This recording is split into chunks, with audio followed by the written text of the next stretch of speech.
Hey, beautiful people. My bad. You guys have probably been waiting for so long to the point where y'all are overwaiting. Sorry, gang. I literally actually had to get myself prepared to come into the space. I was so exhausted. It's actually a challenge to do a back-to-back live. But we are going to get into it. We're going to get the show on the road. We're going to dive into the mix of it. Let's go again.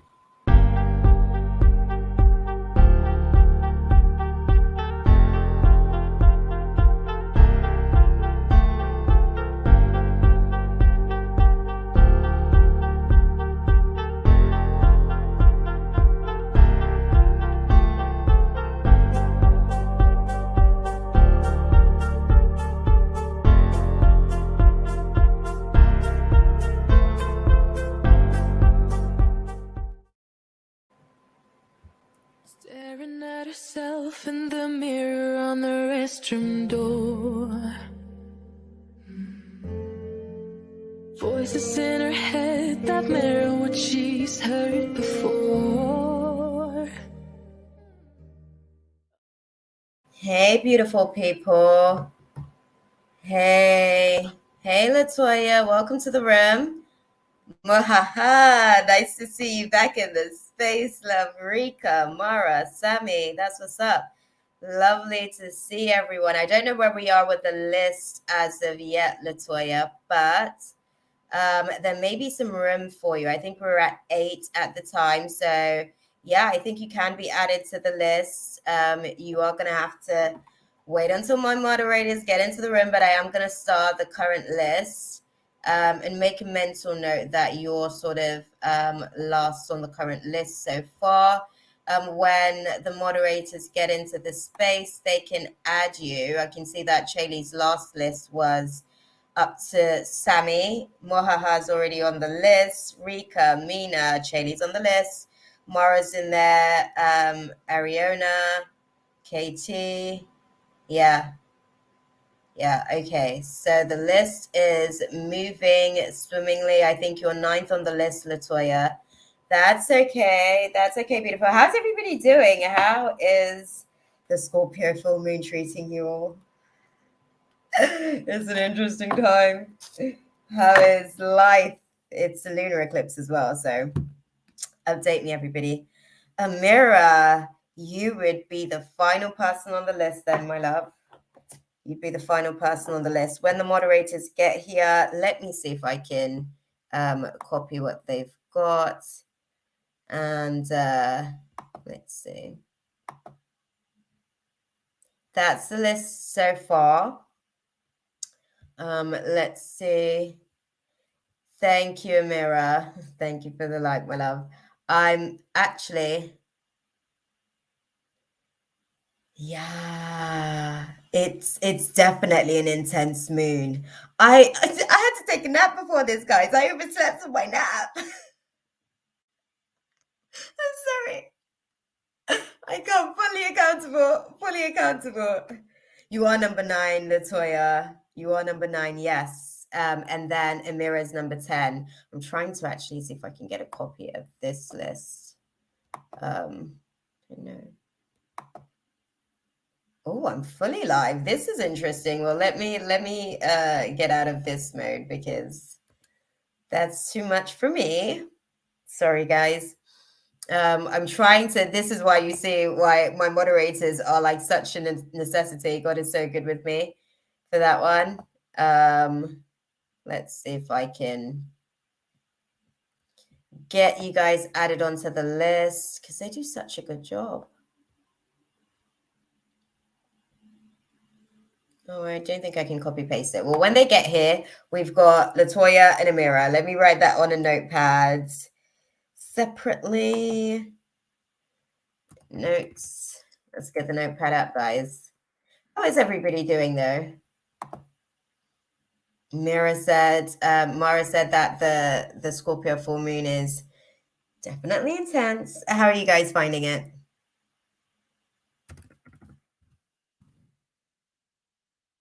Toya's number 9. And then we have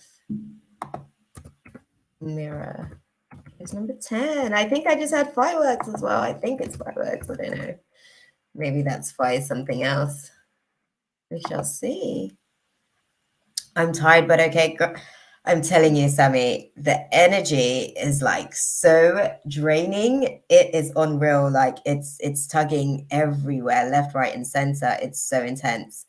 Yeah, I am trying my best to be able to kind of like maintain a certain level of rhythm with this type of energy, but I can tell it's going to be a bit of a challenge. I can tell it's definitely going to be a bit of a challenge, but it's an interesting time because there's so much activation happening in this particular window, leading into the second half of, the second quarter, sorry, of 2023, because it's so intentional, guys. Sorry, I'm getting all the decks out. Hey, Ariana, beautiful. We are just getting into the stuff.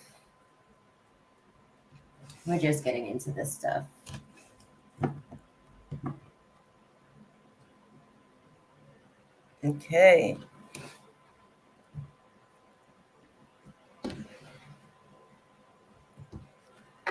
Oh, dude, who do we have first on the list? Oh, you're first on the list, Ariana. You've done that a couple of times now. Look at you, girl.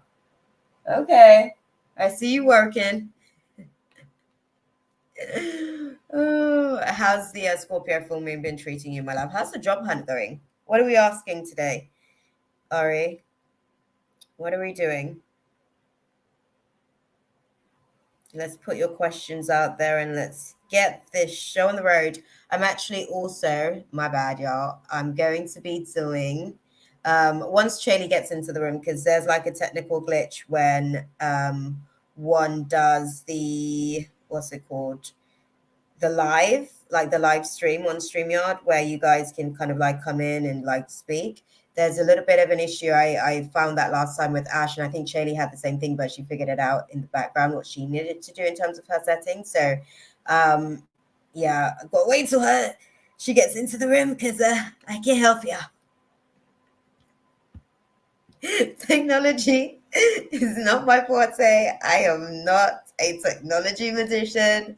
I'm more of a manifestation magician. That's where my elements are as far as my skill set. Okay, but Chaley's got that side covered.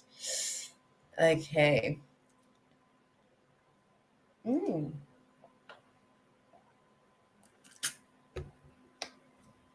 Interesting, Ariana. I like that for you. Okay, so let's put Ariana's question up. There we go. So Ariana's question is, how will my apartment search be like when I move and all that stuff? And how will I like the neighborhood? It's interesting because I'm actually navigating through that myself. So it's interesting. I plan on, okay. Oh, no. I know Florida. I've actually, do I have family ever in Miami? I know, close enough, but they do visit, I think. Yeah, because I've got a lot of family over in New York, actually, in Connecticut and stuff like that. So we're all scattered. But let's dive into it, Ari. Let go. Okay. Firstly, we want to see how the search will go. Let's have a look at the search, guys. Interesting.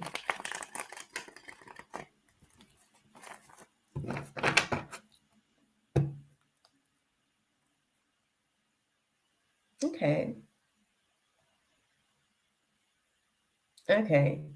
Interesting. So the search for the most part, the search for the most part does come with its own heartbreaks. We've got the Three of Swords that's come out, but on the undertone of this, we actually had I think it was the four of, oh, and now it's at the back of the deck. So we had the four of pentacles.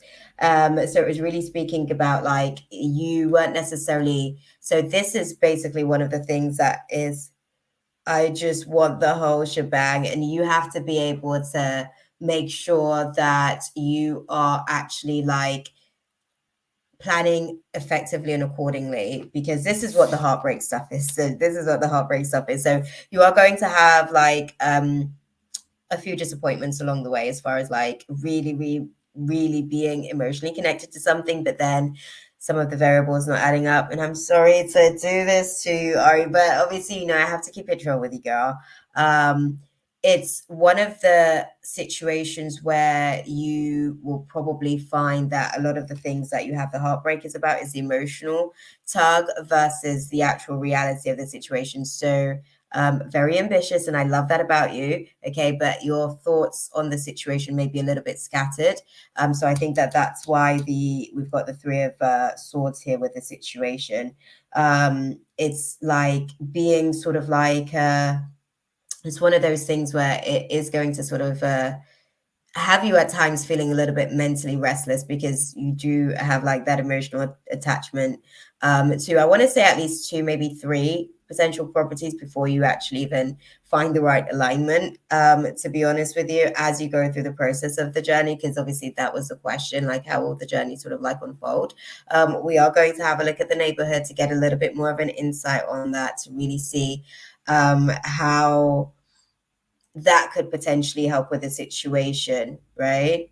What I will say so far, um, if you can basically manage your expectations in terms of making sure that all of the facts align as far as finances, but also that you're not overexerting yourself as well, right?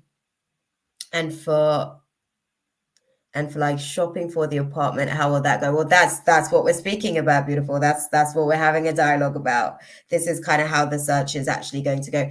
You're actually going to be like really ambitious with the search for the most part, but this is the thing, this is what I was speaking about, the scattered energy. So you're looking, and then you have like this precedent that you have in your mind almost, but then you're kind of like wishy-washy about it, basically, is how they're kind of like showing it. And that's where you kind of like find these 2 to 3 heartbreaking situations where there's the emotional connection, but really the alignment of things wasn't necessarily clear as well anyways, either in terms of location being too far out, in terms of certain vicinity, but you love the home.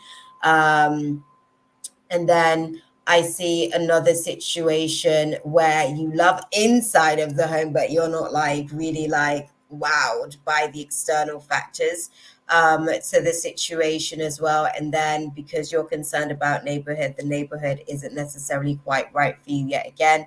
The location factor seems to be a really key component in what it is that you're looking for with this move to Florida, right? So just keep that in mind, that the location is basically like the determining factor as to how much stresses is in the environment for you to be able to manifest that within a quick turnaround time, right? Because that's going to be like the aspect as to how quick it actually manifests.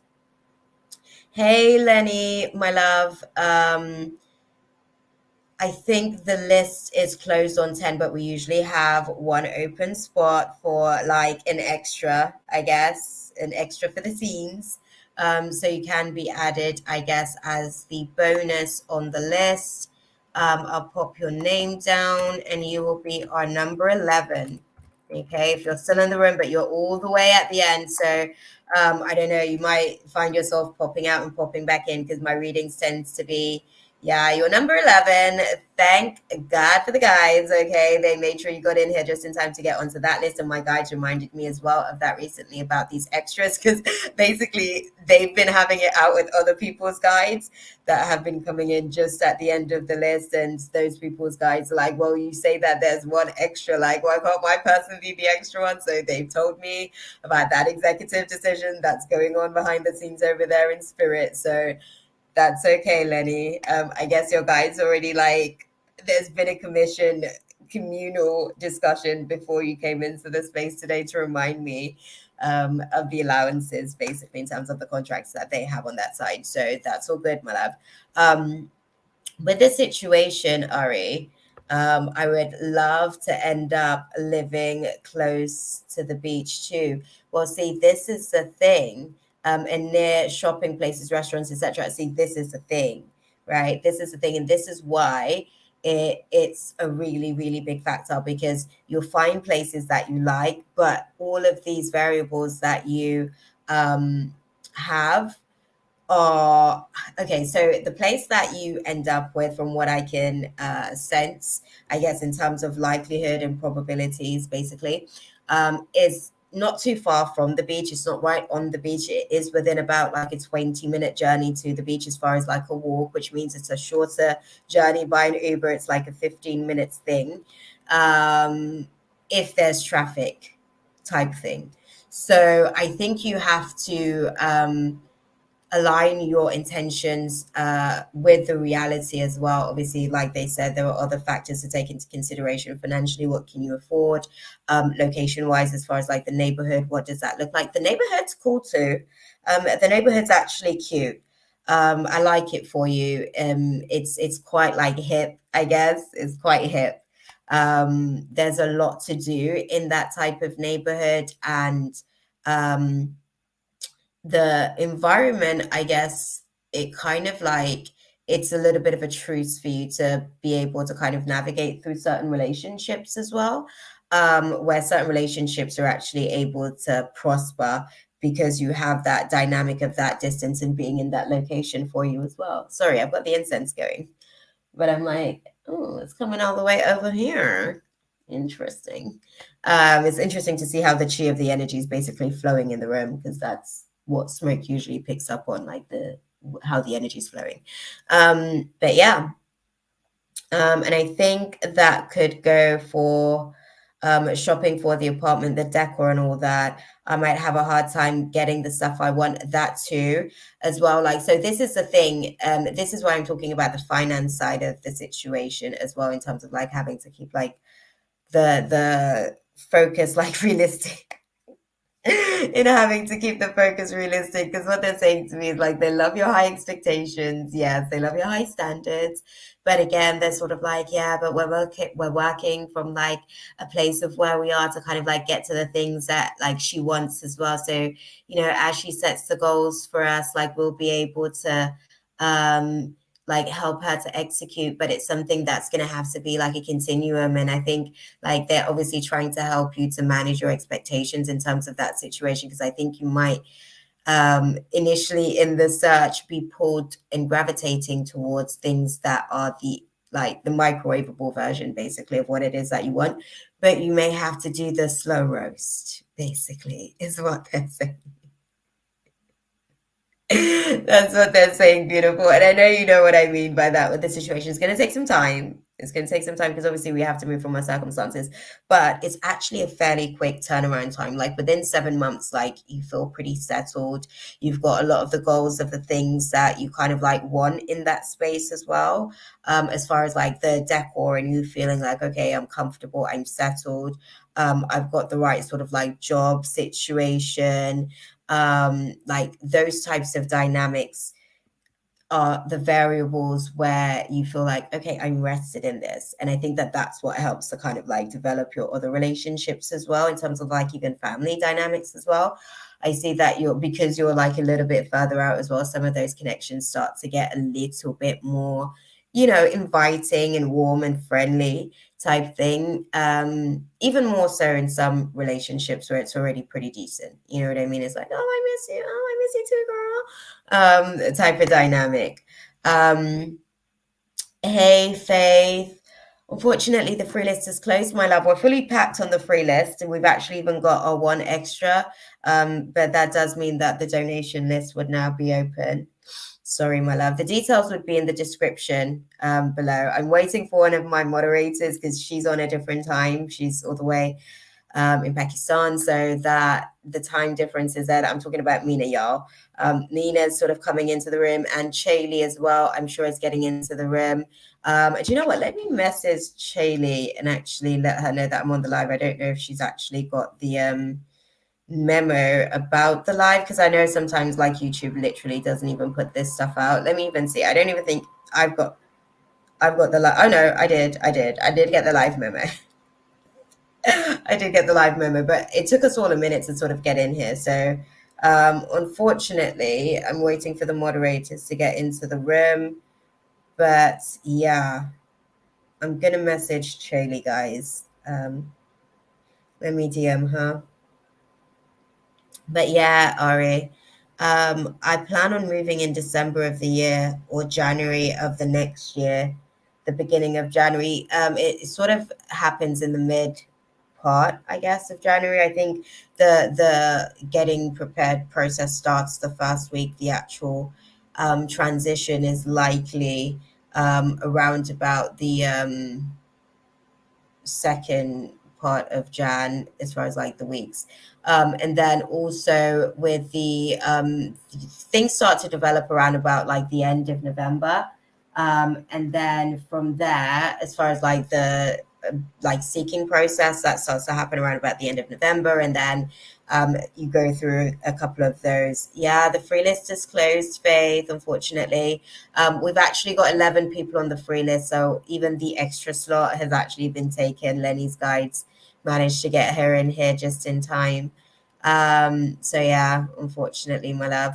But if you stick around, you know, if there's somebody who's not necessarily present at the point of their reading, there may be an opportunity to kind of like jump the queue. Basically, that happens too. Just so you know about like, I guess, the process of how we work in this room. Okay.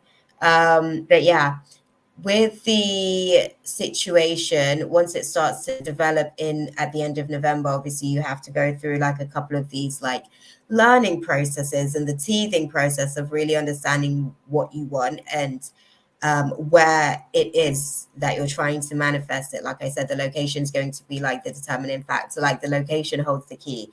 It's everything in this one in terms of how fast it's actually going to be able to manifest for you. Because there's everything else that you're looking for is in a particular location. All those things that you mentioned as far as like, but there's compromises, and that's what you have to bear in mind. The compromise is that it's not bang smack on your doorstep, because again, we're thinking about, okay, this is what I can do in terms of maintenance as well financially. This is what I can do with that situation. I do think you're going to be able to kind of like really work towards it. I don't doubt that at all. I think it's just a case of you being able to, like I said, just manage your expectations and be stealthy with it. I do think that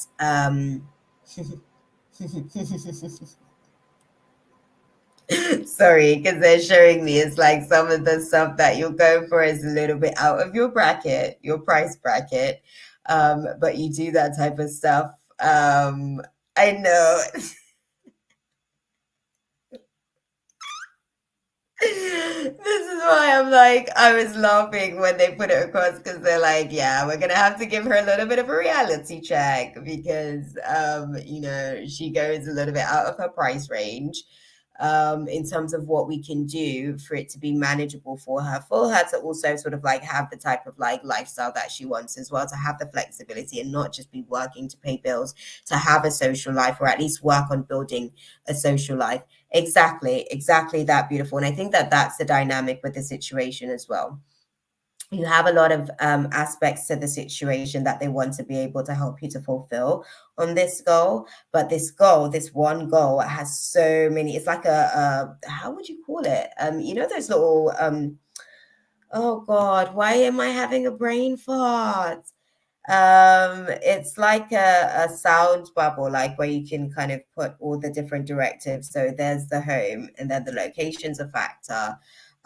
You know, all of these other variables, like having accessibility to the beach, the shopping aspect. You definitely love nice restaurants as well. Yeah, I want to be the fun Barbie beach lifestyle. I hear you there, beautiful. That part. The brackets. The brackets. also luxurious lifestyle is really what they're going to obviously like manage your expectations with, because you are going to have that luxurious lifestyle, but it takes some building, obviously, because you're working from where you are to get to where you're trying to get to with that situation. You do get there. It's obviously a process, basically. So I think that that was one of the things that they were saying, like, you're basically, because you want the fun and the flexibility of being able to have a social life as well, they're making sure that there's the right sort of like situation in terms of like the job dynamics and aspects. How's the job hunting situation going as well? Update me on that, because that's one of the variables with the situation as well.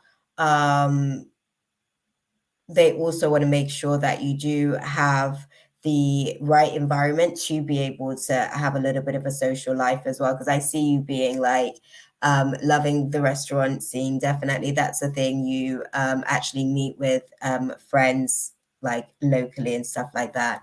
At least two or three people I'm seeing. Waiting for my second interview. Should come soon, hopefully. Yes, girl. Yes. You're gonna this is the right climate for things to be like stable. All of the ish from before, you cleared that out. Like you cleared that out as far as like some of those barriers and resistances and no's, basically. You ended that cycle. So now we're moving into the S phases of situation. So that's good to know, because I think they're saying that even with the circumstances of the move, the job situations dependent on that as well, because there may be in the right circumstances, there may be a situation to like seed something now, so that when you're ready to do the move, it's more of a case of a transitional shift. Like if they basically have a location in a certain vicinity that you can actually do a move type thing. So there may be room for some stuff even with the work situation as well. So that's a good one for the environment and with the situation as well. So let's kind of dive a little bit deeper into the scope of things as well. We wanted to understand what was the second half? How will the neighborhood actually be? Like, how will the neighborhood be with the inevitable move? Okay.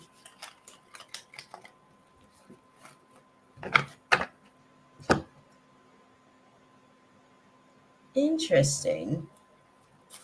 Okay. Talk to me about it.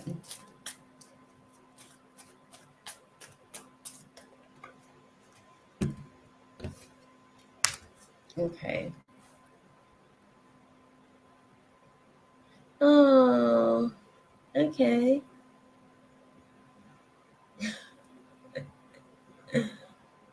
Okay.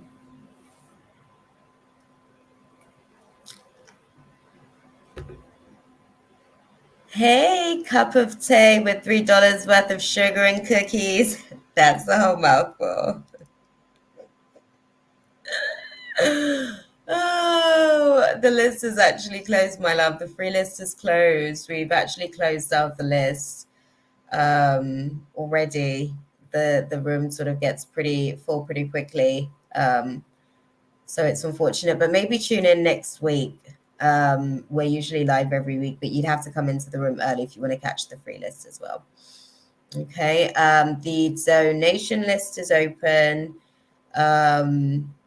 Or you can stick around, basically, I guess, and see if there's anybody that isn't around for their reading, and you might be able to get in on the queue. I'm still on Ariona. I'm literally just kind of like speaking to a cup of tea. We'll just put a little comma or semicolon there because it's a whole tongue for that the name, but love it. Love it. No, no, no. I've got you on a notepad. I've got you on a notepad, Amira. Don't worry. I'm waiting for my moderator, Chaley, to get into the space as well, so that she can add you, because I can't copy paste it for some reason. And I like the way that they do it all artistically. I love the way that they actually present it.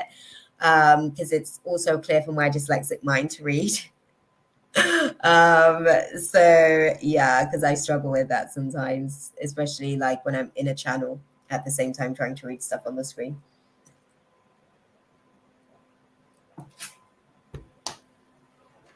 Okay, so in terms of the neighborhood situation, what they're saying to me is that it's not necessarily it's not bad. It's actually like a good situation. It's I don't know if it's necessarily like a gated sort of facility, but it's definitely a nice neighborhood where they have a lot of like neighborhood like watch talk and chats and stuff like that, interestingly enough, where the neighbors are actually really close. So I think the 2 to 3 people may actually be like neighbors who generally have like this thing where they even like you guys are like in within the same sort of like age group. They seem to be like maybe like early 20s. One of them I want to say sort of like early maybe 21, 22, and then another one like mid 20s, and then there's another abstract someone, I guess, in the background that I'm not like all the way clear on like her positioning in the dynamic of everything. But for the neighborhood, as far as that situation, it actually seems like definitely kind of like giving you an opportunity to release any sort of like fear or concern, because it's such a close-knit community. It's such a kind of like I guess to some degree, because you want that social life, you'll find the right situation for you where it's actually like a little, how can I put it, it's like a little town, I want to say, within an actual yeah, within an area. That's the best. I don't know how to put it, because they're just showing me like these people just seems to have like their own little space where it's like, okay, this is here. This is our favorite spot for doing this. This is our favorite spot for doing that. We can do this. And there's like a whole like rhythm of how everybody moves, basically, right? And that dynamic, I guess, as well, is one of the things that allows for everybody to kind of like avoid conflict, and they're able to focus on the goals, which is to just be happy and enjoy. But it's within a manageable budget for you as well. It's within a manageable budget for you as well. Because again, I think one of the things for you is that you don't want to constantly be working. So they have to find the right situation for you as well, with everything. Okay. We're going to close out the space and ask for like guidance for you on, you know, what to do in the situation as you kind of like navigate through that journey towards that home, right? That is good. That is good. It's nice. It's nice. I think they find the right sort of situation for you. And I know sometimes like you don't necessarily like how protective, I guess, you feel like they are, because you would like to be a little bit more carefree with certain things, but they're obviously just like, you know, doing their best. And at the end of the day as well, like a lot of our guides are, you know, our ancestors, as far as like the angelic process of us being able to kind of like move genetically a certain type of way. So, you know, they're just kind of like protecting their offspring.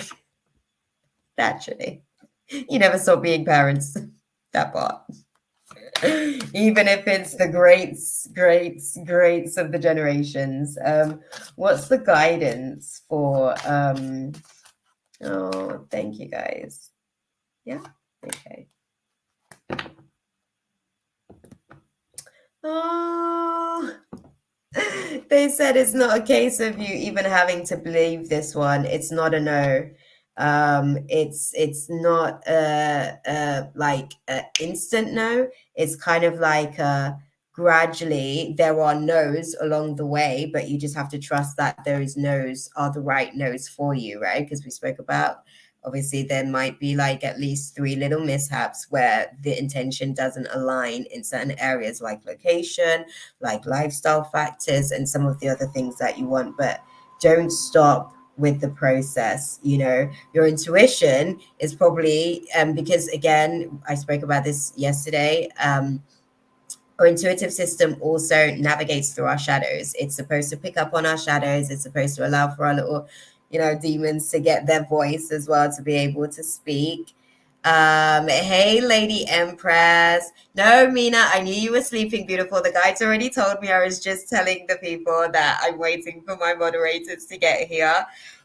So can you, my love, Mina, add these two guys, these three guys, to the list that Chaley last created? I am doing so well, Mina. I had a sleep as well, so I'm doing well tonight. I'm feeling much better, basically. So yeah. Um, with the situation, lovely to have you with us as well, Lady Empress. I'm glad you found us as well. Unfortunately, the free list is closed, but you can hang around to see if we vibe and we resonate together. So you can maybe try and make it in to the room early for next week. The donation list is open as well.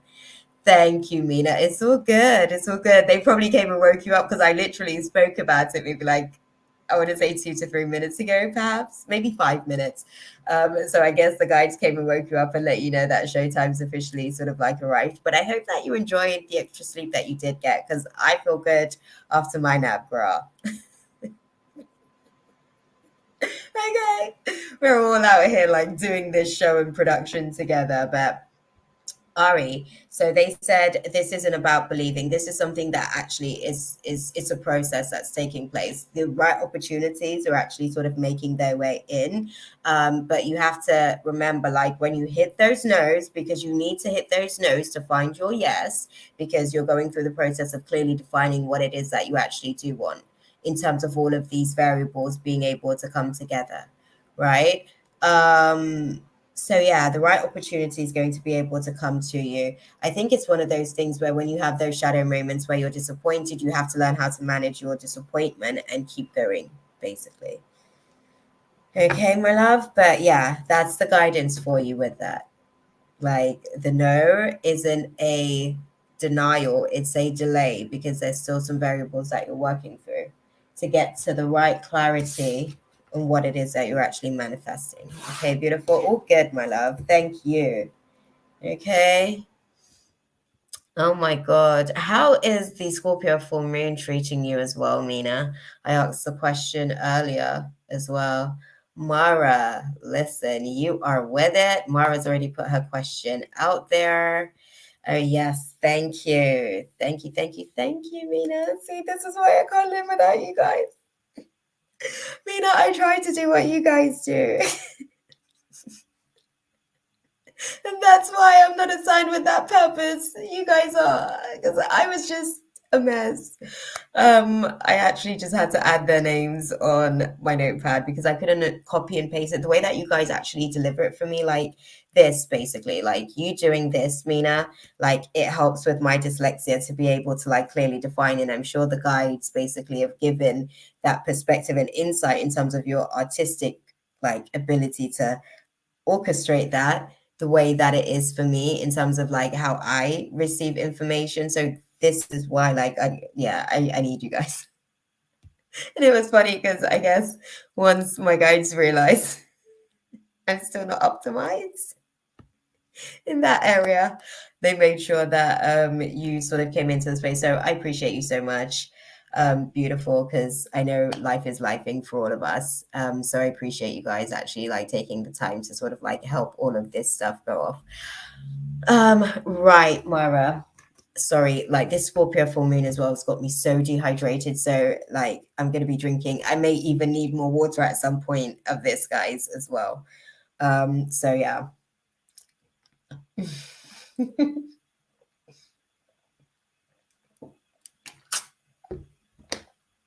I know, Mina, trust me. Even the smallest of details, I definitely genuinely appreciate it because I can see how like my guides do stuff to set certain things up in flow as far as like certain goals for me personally. But yeah, I just want to put that out there. And those are some of the things that I'm putting out there. Like for me personally, I found that the Scorpio full moon is giving me an opportunity to kind of like articulate my appreciation for the things that I'm really just so grateful for in life. And I'm really grateful for like this stuff because my mind works a little bit differently. It's very easy for information to merge because I'm always trying to sit into different channels. So I appreciate you so much for the way that you guys actually format everything. So Mara's question is, how is Yan feeling and thinking about me? What will happen between us? I mean, the outcome of this connection. Okay. Okay, we'll go ahead and unpack it. We'll start with this deck. And ooh. Okay, we'll start with this. Sorry, I was like checking what they're saying in terms of like delivering the information if they wanted to start with the romance guidance first, as far as like the cards, but they said no, let's go with the tarot and clarify with the romance guidance because then you'll get the context. So we'll go and unlock it that way. Oh, the Scorpio full moon is treating me fine so far. Tried to knock me down, but God really have been the one and only keeping me sane through it all. Definitely. It's actually been it's the optimizing process, beautiful. The optimizing process is literally yeah. Sorry. I've been having a lot of nervous laughter. I can't even get my words out, but I'm finding that like yeah, just certain things that is just when I know nothing else to do, I just laugh. But honestly, it definitely it's like knocking the wind out of you. This is why I had to do the pick a crystal reading yesterday for the Scorpio full moon, because it is a case of like literally dragging, like pulling the rug from under your feet and seeing if you can still stand. And if you are still standing, it's like, okay. And then you get like a new impact of something to basically see like what it's going to take to sort of like bring you down or knock you down type thing, because it's going all the way deep. So whatever you, as you keep going through the layers of things, it's like the Scorpio full moon is going to like dig as deep as it can go to find a pain point that is really going to be a trigger for you. So this is like the challenge of actually being someone who's been doing the work and optimizing, because now this is going to take you to like the deepest core of stuff. But the stuff that you've been working on, you'll get through those classes perfectly fine. You'll execute expeditiously, you know, in the words of Ti, and you'll be able to actually like feel like you're getting somewhere. But for those where, you know, like literally on the surface you're already like stumbling in class, it's going to be intense as well. I'm not going to lie as well, because it's already going to be quite dramatic, this Scorpio full moon. Check out the reading, guys. It's a long one, I'm not gonna lie. You know your girl. Tangents, I go off on tangents. But hey guys, I am gonna say hi to you guys. I'm just kind of like going through a little dialogue that's kind of like coming out, so I'm just letting the channel flow. But definitely check out the Scorpio full moon reading that I did. It was a cricket crystal reading. I actually did a so I made a candle for that reading. This is a thing moving forward as well, guys. I am going to be sort of like coming in. We're not going to be doing anything for the next few months, okay? The Scorpio full moon transit, as far as like the intention that we set yesterday, because we did set some intentions for those of you guys who missed it. I did make a candle especially for the process of us being able to navigate through it. I was guided to make a candle, particularly for the throat chakra, the crown chakra, to enable the communication at this point with the throat chakra's ability to execute, right? Because we've been speaking that reading, hear me reading, it's because I literally just read Mina's thing. This is what I mean about channels merging when I go off on tangents. But yeah, you guys check out the reading, because Chaley's put the different timestamps as well in the chat, so you'll be able to see like the timestamps for the different crystals. But that was like really good to understand what spirits are at play during this Scorpio full moon, and what you need to do about navigating through your healing process for said spirits, right? It was really, really intricate. It was detailed. And we then did a fire ceremony where we burned some ish. I did a little bit of an incantation about all of the things that came together from that reading, and we released it, right? As far as like just letting it go and letting it, whatever spirits we need to release and whatever space we need to create moving forward. So yeah. optimization part makes so much sense, love. Yeah, no, definitely. Melissa. Oh, no, that's okay, guys. Lizelle. Hi, what does my higher self got to tell me? Unfortunately, the free list is closed, Lizelle, but tune in next week if you're still here, and get into the room nice and early so that you can actually put your question out there, because that's a nice question to sort of put out there. It's always nice to know. Melissa says, hello. I just shortly want to know, does Dean still think of me and how does he feel? Again, Melissa, the free list is closed, unfortunately, my love. The donation list is open, but you can tune in next week if you're definitely, if circumstances permits it, you're not able to donate, try and tune in next week and get into the room nice and early for the free list, because the free list is now completely closed. We've even got our extra component. My thoughts are moving so much quicker than my mouth can move at the minute, so I'm struggling with my words. Sorry, guys. And I already talk really, really fast. So the fact that like my thoughts are moving even quicker is a bit of a challenge. So forgive me. Mina said, free list is closed. Apologies to the new people showing up. Yeah, kindly join us next week. See, Mina knows. Or you can donate to get a read. Okay, people. I appreciate you guys. Yeah, so we're gonna go ahead and finish doing what we was doing with Mara and unpacking her stuff now that we've kind of, I'm gonna go into the channel, guys. I'm gonna go into the zone. You guys know how this is. Okay. Let's see. Jan's. How is Jan feeling about Mara? How is Ian feeling about Mara?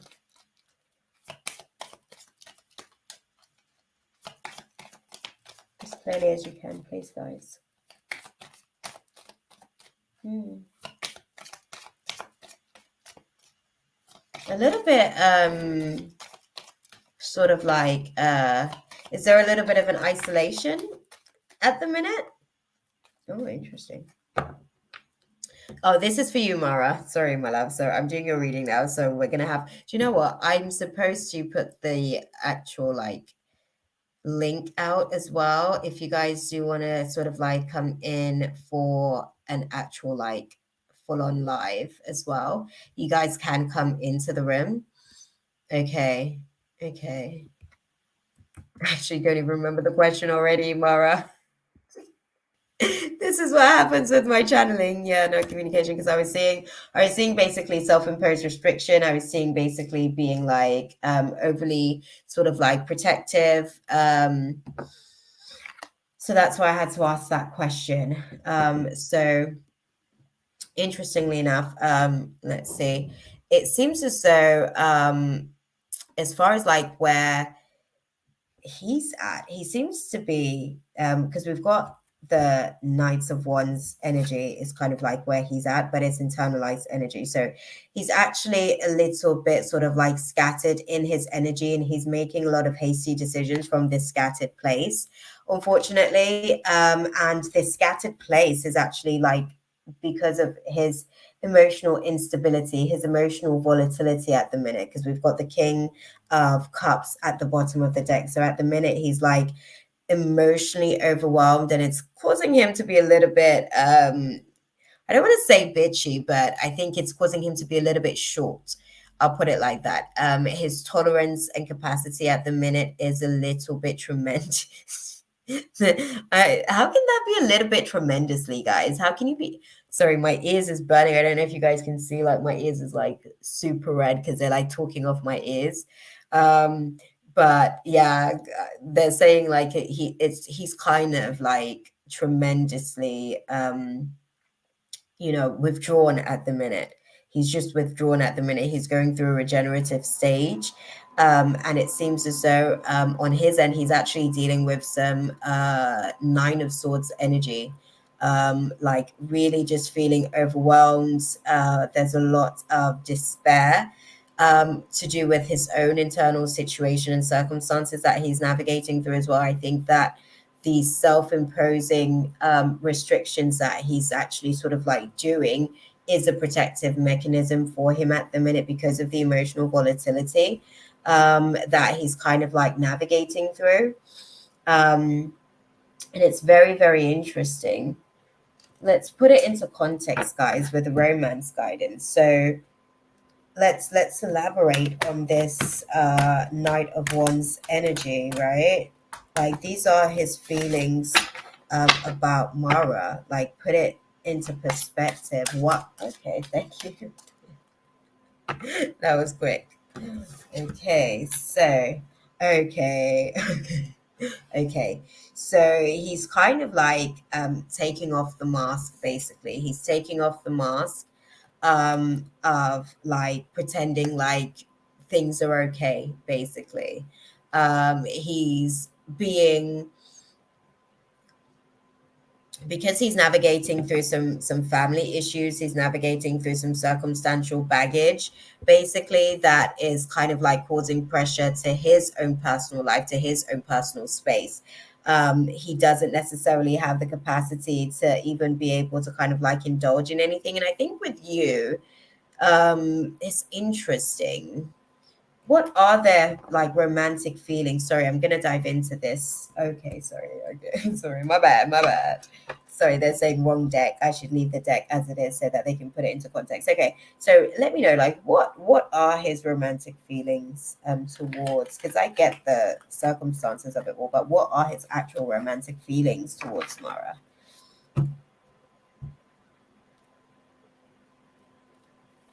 Okay.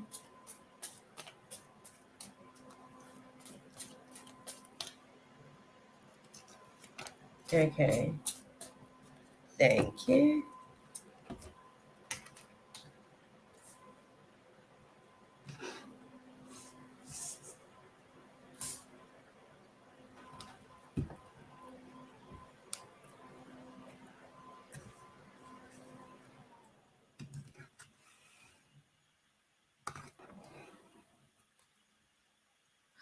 Okay.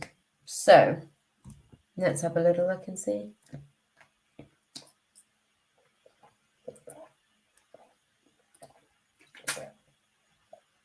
Sorry, guys. The fish in me feels like I'm out of water. Okay, literally. The saying fish out of water, I feel like I'm like I'm so dehydrated. Because Scorpio full moon's taking it out.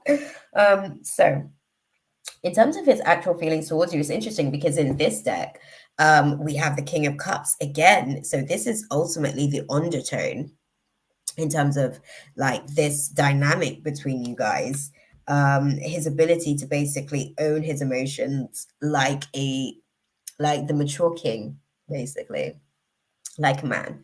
Because the page is really a boy, he's kind of like in his adolescence, really. The king is a man, you know what I mean?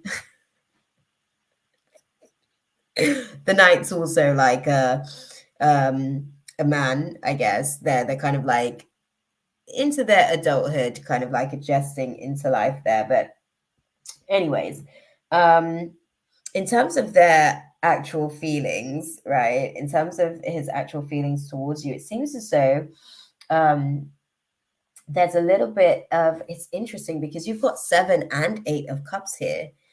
Interestingly enough, like it's a process. It's a process. Um, okay, so what does that mean in terms of like the emotional like aspect of things? He's not there. Like right now, he can't be his best man. He's actually like regressing a little bit in terms of like emotionally where he's at because of these family issues that he's facing and that he's dealing with, right? But in terms of how he actually feels about you, he feels like that is actually temptation that he's walking away from. Um, do you know what's the dynamics as far as like, does he have the emotional capacity to be able to engage in a relationship with you? Let me ask you that. Because it seems like his life is actually very complicated on the other side of everything else. Is there children involved in his situation? Help me understand that as well. So those are 2 questions. What's the circumstances like, and are there children involved? Okay. Okay. family dynamics then. Where is he in terms of, okay, this is a question that I have to ask you to get an understanding of where. Yeah, I figured you were speaking about the children, my love, which is good to know. Where does he fall? Because he has responsibility that's falling onto him. Potentially, I think, to do with a parent, maybe. So where does he fall in terms of like, does he have siblings? And but he hasn't done any relationship yet, only situationships. Okay, okay, okay, interesting. Okay, okay. Mm. Sorry, I don't. I'm gonna say that like I hear you on that. He is an athlete and has obligations. Okay, okay, okay. Yeah, I get it. I get. Thank you, because that puts it into perspective for me in terms of what they're speaking about, in terms of like him being responsible, in terms of family situations and dynamics, and that being a factor to the situation. Yeah. Um yeah, I think his in terms of where his feelings are at on the situation, interestingly enough, he's at 7 and 8 of cups energy, which is that he's walking away from the temptation, and he's like making the adult decision to walk away from the actual situation, I guess, in terms of where he's at, because he's taking off the mask, like I said, in terms of his yeah, yeah, exactly. I thought he had feeling for me, but he disappeared. Yeah, he doesn't have the emotional capacity for you. That's why I actually asked the question. Like, he doesn't really have the emotional capacity for you. There's already so many things picking at him. What you wanted, he was never going to be able to fulfill. Let me put that across first and foremost. And I think that he didn't want the projection of feeling like he needed to basically navigate through that. He just wanted to be able to like deal with the issues he already has, which is basically like showing up for family, making sure that he does what he needs to do in that dynamic, in that situation. Um, yeah, I don't know if we even need to sort of like go into his thinking about you on the situation, but it would be nice to know. So I'm gonna utilize the energy cards to get some indication on his thought process about you as well. So let's do that.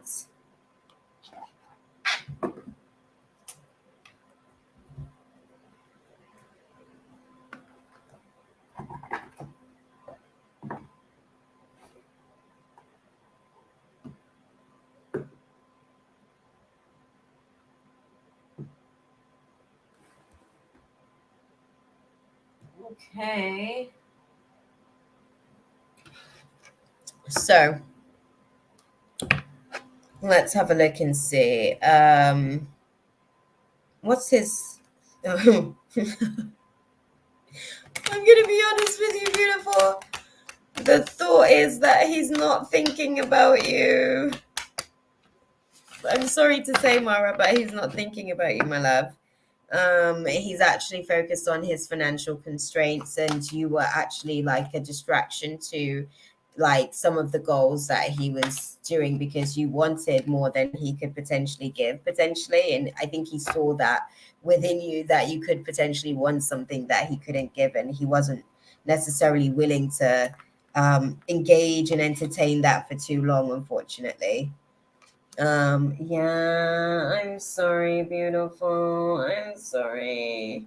It's never nice news to kind of like deliver, but yeah, in terms of his thought process, he's focused on the bag, my love. He's focused on the money. He's focused on actually kind of like making sure that his actual security is secure. Let me show you the cards that we have. The thinking woman in reverse, and this would be indicative of um the Queen of Swords, actually. And the Queen of Swords in reverse is generally quite cold-hearted, very bitchy, very emotionally stunted. Basically, it's like ice. That's that's the best way to put the I guess the Queen of Swords into context, right? um she's not necessarily thinking. It's more a case of just like acting, right? It's not logicalized processing. It's literally just moving off emotions. So it's kind of like moving from the process of the imbalance of the uh Queen of Cups to get into this placement of the Queen of Swords, and then moving to the Queen of Wands to then be able to get to the place of the Queen of Pentacles. But nonetheless, his thought process on you is that he's not necessarily thinking of you. And I think he was, the action that he kind of took towards you was actually very cold. And that was to do with his third party situation. Man holding the coin, where the money goes is where he goes, unfortunately, because he has certain family obligations that he has to kind of deal with, because that's the third party. So that's the wife that you're wrestling with, basically. That's the relationship that you're wrestling with, and the dependence that he has is family. So was I a temptation for him? You were a temptation for him. I think he could have potentially seen that there, you wanted something. Basically, you wanted something that he just couldn't give, and he could see that he could potentially get open to that, and then that scared him as well, because he has these obligations that he just can't afford to allow for himself to be emotionally available like that at this point, unfortunately. Or at least that's the way that he sees it, and to some degree he's not wrong. I don't think that that's what you would have been looking for in terms of a relationship dynamic, and I don't think that ultimately it would have been something that would have made you happy. Yeah, the third party dynamic would be family and the actual role. So technically the third party would actually be the responsibility to family, and the coins is basically what that means. Like, that responsibility means that he has to make sure that the coins are always on point and together, and you know because these are his dependents. Basically, these are his dependents. um so yeah, with that dynamic, I think he just ultimately had to make a decision, an executive decision with the situation, in terms of how he handled you. And it wasn't necessarily the nicest way to be able to kind of go through the disconnect, right? It wasn't. But unfortunately, I think that he felt like, even if he was to be able to kind of have that discussion, I think he didn't necessarily see it sort of going anywhere anyways. He didn't necessarily want to prolong it any further, really. That's the best way that I can put it. There is not really a desire to prolong it. He just kind of had to get out of it. That's kind of how it feels to me. Like he needed to get out of it as soon as possible. That's how he wanted to navigate the situation. So let's have a little look at what will happen, I guess, between the connection moving forward. Well, that's what we're going to look at. Beautiful. Great minds. Great minds. Okay, there's a genetic activation. Let's have a look and see how will this connection sort of, what will be the result of this connection? What will be the result of this connection moving forward? Okay. Okay, interesting.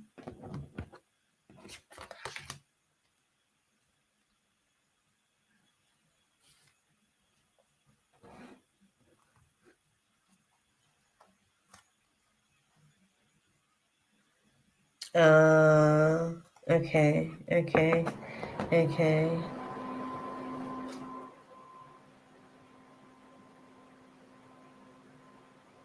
Sorry, I'm like getting everything into perspective as far as like an understanding of what they're trying to say with the outcome of this situation. Because I'm utilizing the Work Your Light deck to be able to sort of like put things into context. It's not the tarot. It doesn't speak the same language basically as the tarot. It speaks a completely different dynamic of oracle. Bear with me. Okay. Okay. So the outcome of the situation, I guess, moving forward, is that there is going to be a bit of an initiation with this process, and it does come with dark times. So I don't necessarily think that he is going to come back into the space anytime soon, to be honest with you. I'm seeing that the unbounding is in reverse. It's about releasing soul patterns and contracts and past lives. So I do think at some point there may be like some sort of like reconnecting of a situation, but it's just a retriggering in all essence. It's just to kind of like again reconfirm that I don't think that you guys basically were aligned, I guess, with each other.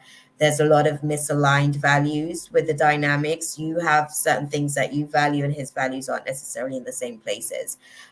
So, for a lot of those variables, you guys aren't actually sort of like equally yoked in measure in that sense. So, there is likely to be some sort of like revisiting of the situation further down the line, I want to say, literally, and I mean like months. This could potentially even go into towards the end of this year, in itself, basically. What, 7 months from now? Yeah, towards the end of this year there may be a revisiting of this to just kind of like re-close out the chapter, provide some closure, closing out the year, to be honest, because it looks like it's basically an initiation into realizing yet again that that's not the path, basically, for you guys. But it's actually,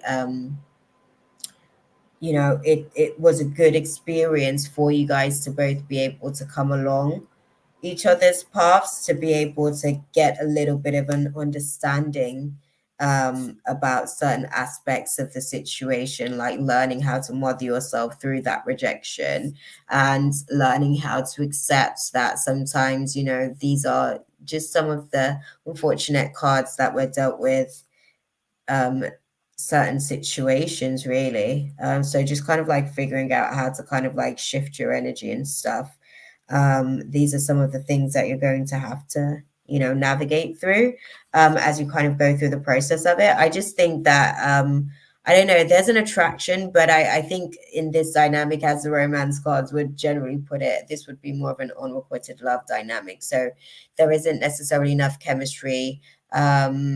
Or attraction to actually keep the relationship there would be working, sorry, there would be a lot of work that you guys would actually really need to do at a core level to be able to maintain a relationship, because you guys both have a lot of different quirks that actually doesn't really mesh well in terms of compatibility. And it's not to say that it wouldn't work, it's just that it would be very, very challenging. I think you guys would have had to optimize quite a lot of yourselves to actually like mesh with each other's dynamics, actually, because you would constantly outgrow that space and he would constantly be under pressure, basically.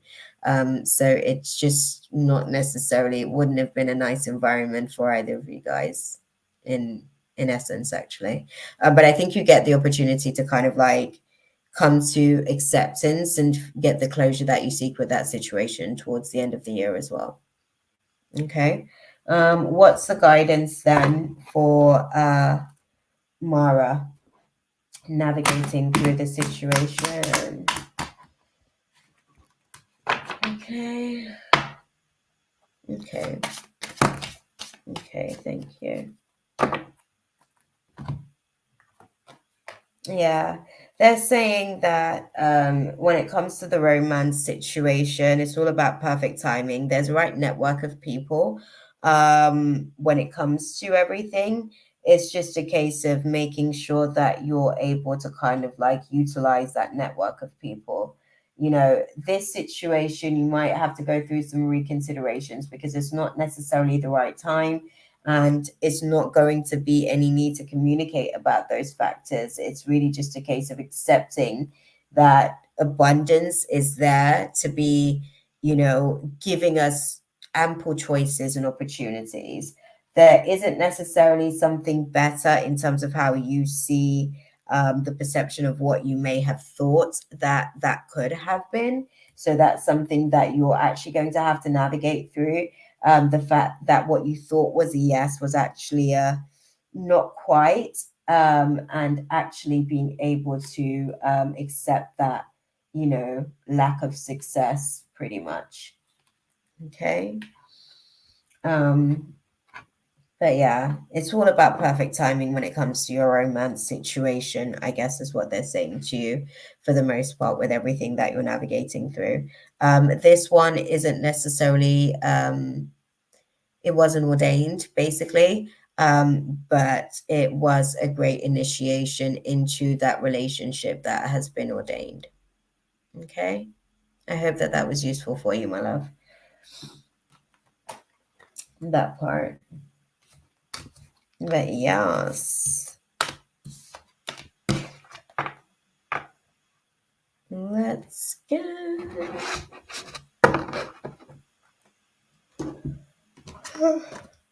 Very interesting. Okay. Sorry, I'm about to break out my snacks in a second. I'm like 2 readings in, right? Hey, Katie, beautiful. How are you doing, my love? Oh, that is too funny. Yeah, so I'll get a closure later on. Yeah, you'll get some closure on the situation later on. I think he will have the emotional capacity for you to give you the room to have that conversation a little bit later in the year. I'm doing good, Katie. I'm doing good. Exhausted, but for the most part, I am. Yeah, for me personally, when I do my phone's optimizing process, like I usually do it when I'm sleeping, so it happens at like 2 in the morning, but sometimes I'm not even sleeping at 2 in the mornings. That's how I feel at the minute. I feel like I've been going through an optimization where I haven't even been able to kind of like sleep to the degree that I'm used to sleeping previously before the optimization. Like I would need a good like 8 to 10. I remember there was a time where without 10 hours sleep, I wouldn't feel like I could even tackle the day. And I'm like, now I'm having to run at like 5 hours. I'm having to be optimized by like 4 hours of sleep and stuff as well. So there's definitely a lot going on in the air at the minute. Okay. Oh, Katie's next on the list. I didn't realize you was next on the list, girl. That part. And then we've got Shaylee. I don't think Shaylee's actually in the room. I haven't seen Shaylee. I don't know what she's doing actually. But I'm sure the guys are probably going to be sort of calling her out. Let me send a message on IG as well, because I actually didn't do that earlier. I kind of got distracted. But that's what happens, right? That's what happens.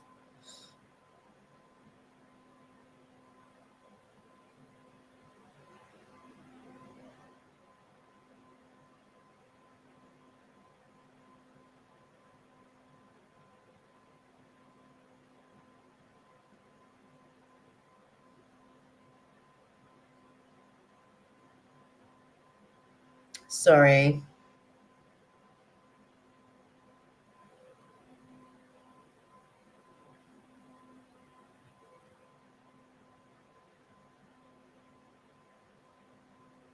Where is Shaylee? Hold on. Gotta put it out there. We're live, and you're next on the list. Oh, dude, how are you doing, Katie?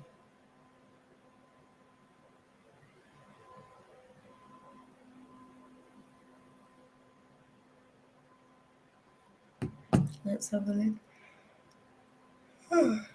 Sorry, my heater's right there as well. And it gives me this illusion that I'm nicely tucked into bed. So that doesn't help either.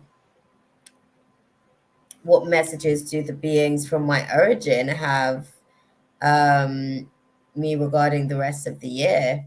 That part, Katie. That part.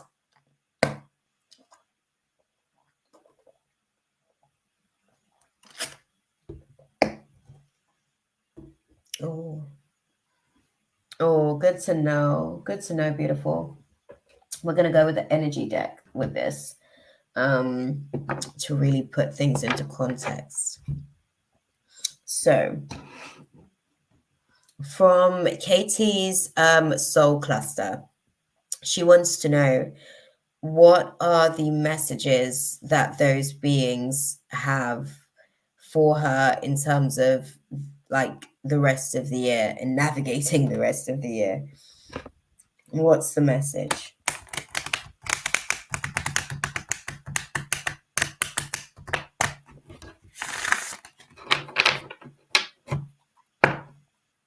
Oh, interesting.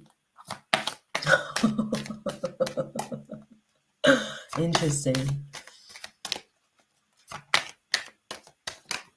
Okay. That's interesting. Ah, okay. Okay.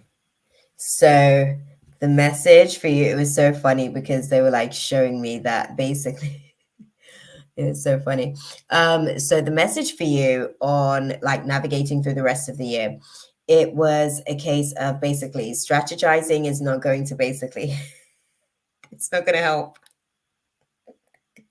Basically, what they were showing is that like you're strategizing, you don't know what's ahead, you don't know what's to come, so you can't possibly actually sort of like strategize for the spontaneous factors of the situation. But what you can do is actually be open as you kind of like move forward, right? They're talking about this like abundant sort of like blossoming of everything, it's almost like certain seeds that you've planted. This is why you don't need to be strategic, because you've planted these seeds already and they're actually sort of like coming into manifestation. They're showing that there's this beginning of life that's actually sort of like taking place for you. And this is going to sort of like be a regretful but necessary transition for you, kind of like a rite of passage where you kind of like go through your perseverance, right? Your perseverance experience, because this they're showing is that you're navigating through solar plexus imbalances, right? You're navigating through solar plexus imbalances because you're actually like, because of the tendency to strategize, you're basically causing tension to certain timelines on certain things that you're actually wanting to manifest, and certain things that you sort of like went in there for. And it's interesting because they're saying to me, like, as an agent, they felt like you were already sort of like naturally capable and designed for this, but that agent is almost sort of like overthinking the process of everything as well. But that's precisely why they gave you, and then when I say the agent, I'm speaking of your consciousness, sorry. And they're sort of saying that that's exactly why you were sort of like given the assignment to be able to come in and execute and everything, but you're being almost too strategical, to the point where you're trying to preempt for things that hasn't necessarily outlaid itself just yet. And those thought processes as well is actually creating some hindrances to the actual manifesting itself that's taking place. Archangel Shamuel is going to be useful to you during the process of this. He's so dope. Actually, love Archangel Shamuel. Like, if you need to find anything, he's really good for finding stuff. He's actually really good at allowing for your cognition to be able to like be optimized. Him along with Archangel Michael can really assist you in any root chakra like activation, especially as well leading up to like that root chakra shift and turn can basically support all of three of the lower chakras, for instance. But what they want you to know is that you yourself are causing a little bit of confusion to some of the timelines to certain things because you may be not necessarily doubtful, but you're struggling or will find yourself struggling with the information overload. Um, you know, you may be overthinking basically on certain aspects of certain situations, is what they're saying. And the overthinking, you're trying to strategize, but they're like, no, no, no, no, no. One of the qualities that they liked about you as an agent as well was the fact that you also knew when to strategically rest. Um, and that's also another aspect where you're going to be called to be able to kind of like, you know, when you plant a seed, right, you have to kind of like allow time for like nature to do its thing as well, where like the sun will come out and, you know, the rain will do some watering outside of you, just kind of like watering the plant.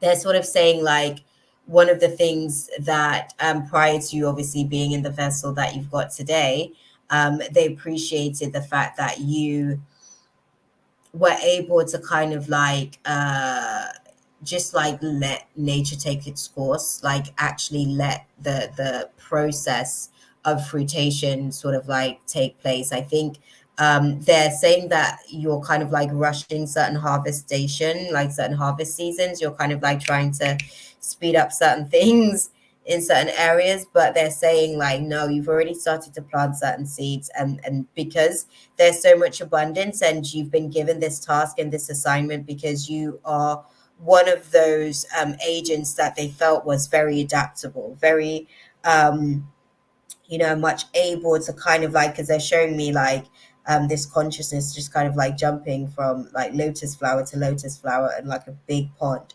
and that was one of the things that was why you were sort of selected for the assignment that you have, I guess, here as well. But at the minute, you kind of like are going to need to be a little bit more open and free as well. Definitely be action oriented. Um, but try not to be too scattered in the process as well, because that may be one of the things that's going to throw off a lot of the things that you're here to do in terms of your manifesting for this year. And you may also find yourself doing a lot of that Eight of Swords energy where you're sort of self-isolating, basically creating a lot of these restrictions and feeling potentially overwhelmed because you are overthinking certain aspects of the situation that isn't necessarily for you. Those are like their things, I guess. And once the seed was planted, like it's almost like they're showing that basically there's some of the seeds that you've planted, they're already like giving energy to it, because they're showing me like beings around this like intention, kind of like feeding the intention with like giving the intention love, giving the intention and a certain level of honor, basically, to kind of like nurture that seed to come into manifestation, in essence. um you know, they say that you're like a very quick thinker and you're well organized and perceptive, um but if you're not mindful, there are certain aspects of that quality that may be used against you, basically, within this human. You know, it may be a shadow, it may show up as a shadow in certain situations for you if you don't have it in the right balance. Being perceptive and being organized, and wanting to get ahead of certain things and taking preventative measures, you may actually sort of lead yourself into exactly the thing that it is that you're trying to navigate away from, because you're trying to be strategical, but they're actually saying obviously the focus is what's actually nurturing those seeds, because the focus is, oh, well, this might be a thing or this might be a factor, to try and avoid conflict. And that very thought process or pattern is actually what's manifesting some of the conflicting experiences that one doesn't want to necessarily go through. That's causing a lot of, you know, lack of motivation and feeling weighed down, because of the delays of some of the things that isn't necessarily manifesting in the way that you would hope, basically. Um, but yeah, that's what they've got to say on that, beautiful. What is the guidance in that case for Katie as she kind of like navigates through the rest of the year then?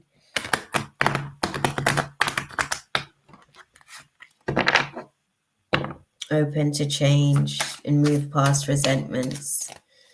Open to change and move past resentments. I think they're saying that the overthinking or the stimulating of the overthinking is actually sort of like stemming from past resentments type thing. So you might need to nurture a few wounds, basically, that is causing some like blocked energy, pretty much.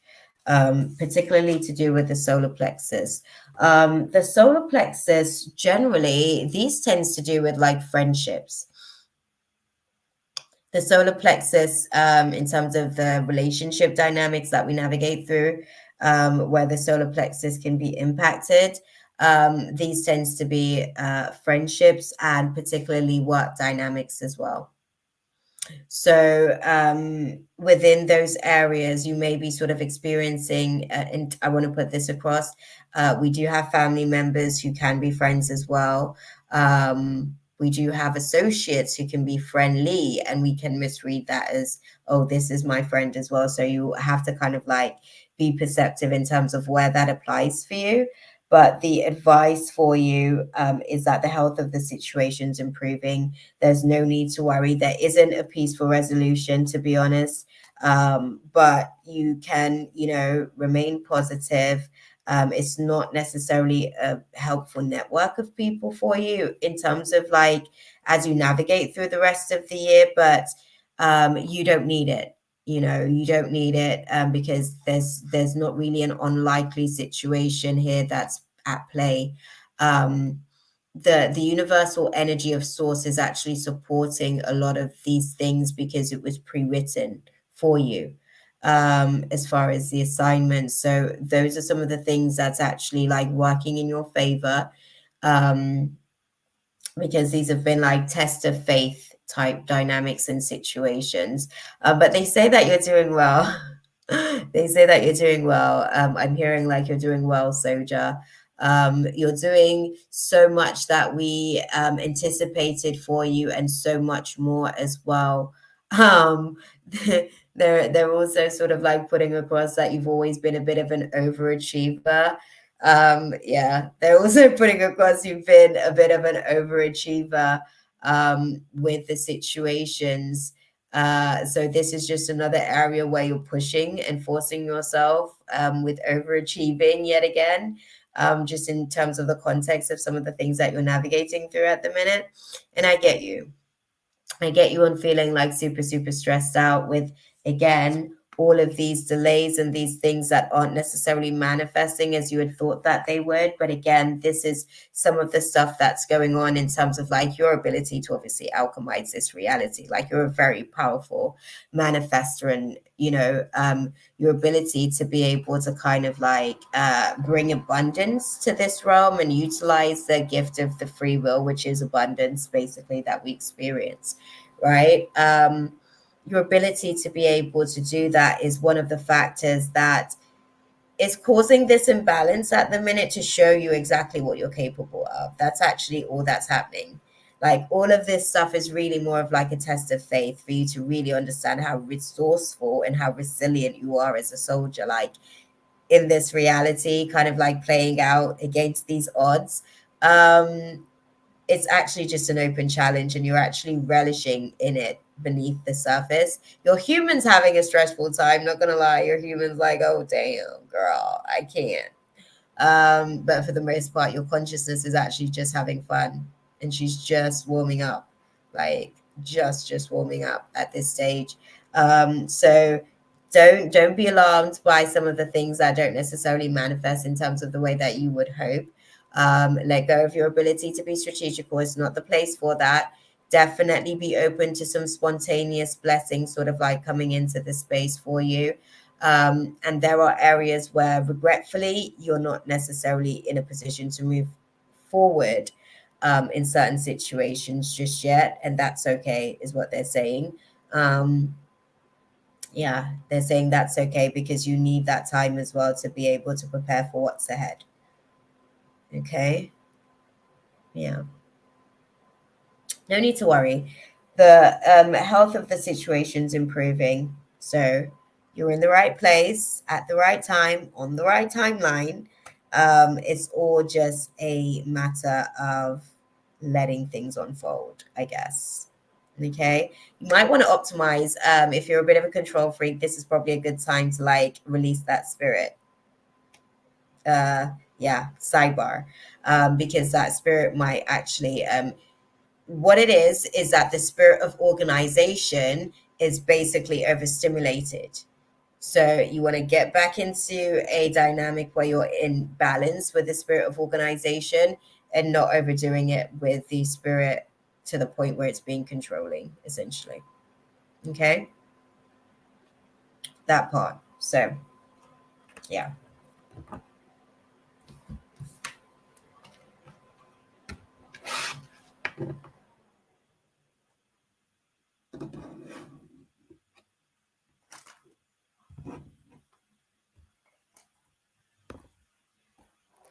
Okay, guys, who do we have? I hope that that was useful for you, by the way, my love.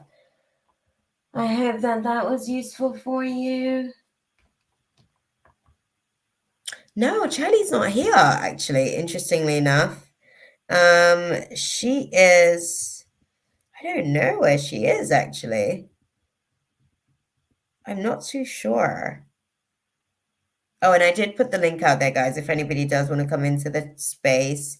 Um, yeah, my bad. Oh, oh, KT. Where did you donate to, my love? Hold on, let me have a look. Yeah, Charlie isn't in the chat. Okay, no, I did get your donation. I think that was on Cash App, right, my love? I think. Yeah. Yeah, she's not in the chat. I don't know. It's interesting. Um, what's your question, Katie? Obviously, because we just finished up on you. Sorry. My bad. Yeah.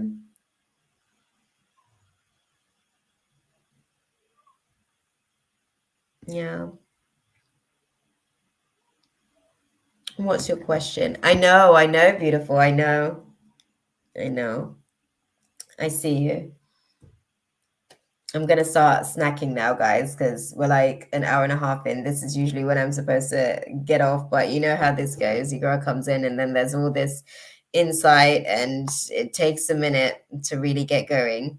So Chaley's not here. We're actually gonna skip Chaley and move on to Rika, and then we'll kind of like go in on the list from here. So we are actually. I think Katie's obviously donated. So Katie's obviously still now first on the list. So we're going to do that.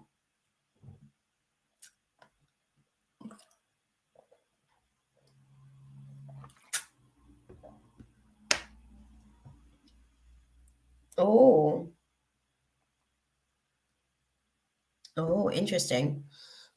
What did M do to contribute to people on his end causing problems? He seemed to have assumptions when he met me, and the behaviors I witnessed seemed sus. Okay. Oh, sorry. Let me let me put that. That's the question. Interesting.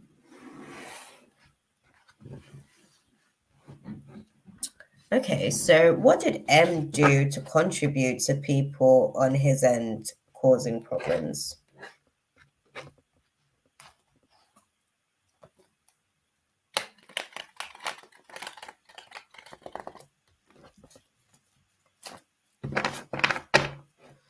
What did M do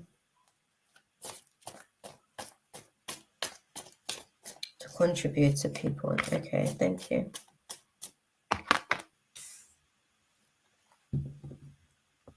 Okay.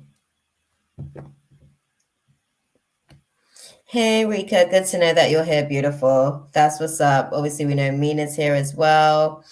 Um, so that's good to know. And then after Mina, we've got Mo, Sammy, Latoya, Amira, and Lenny. So let me know who's in the chat still, like who's still in the room.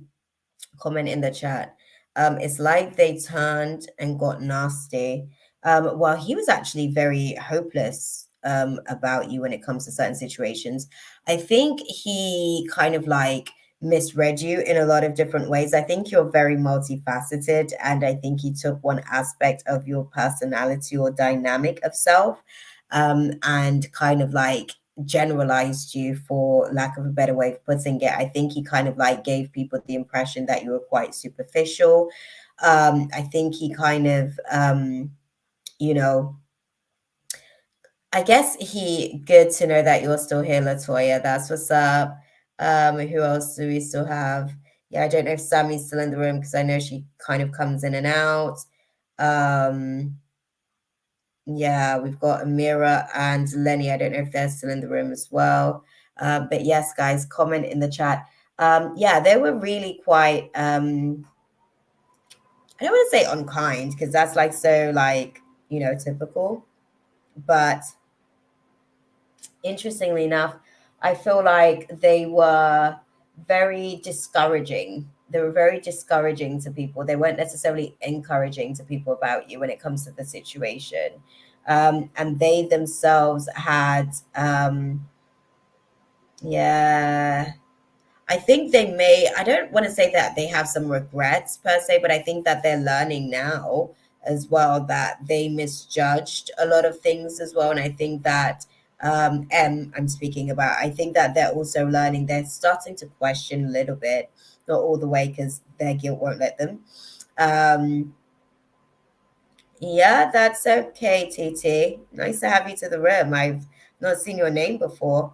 But yeah, that's fine, my love. Um, his so-called friends didn't seem like they were true to him either.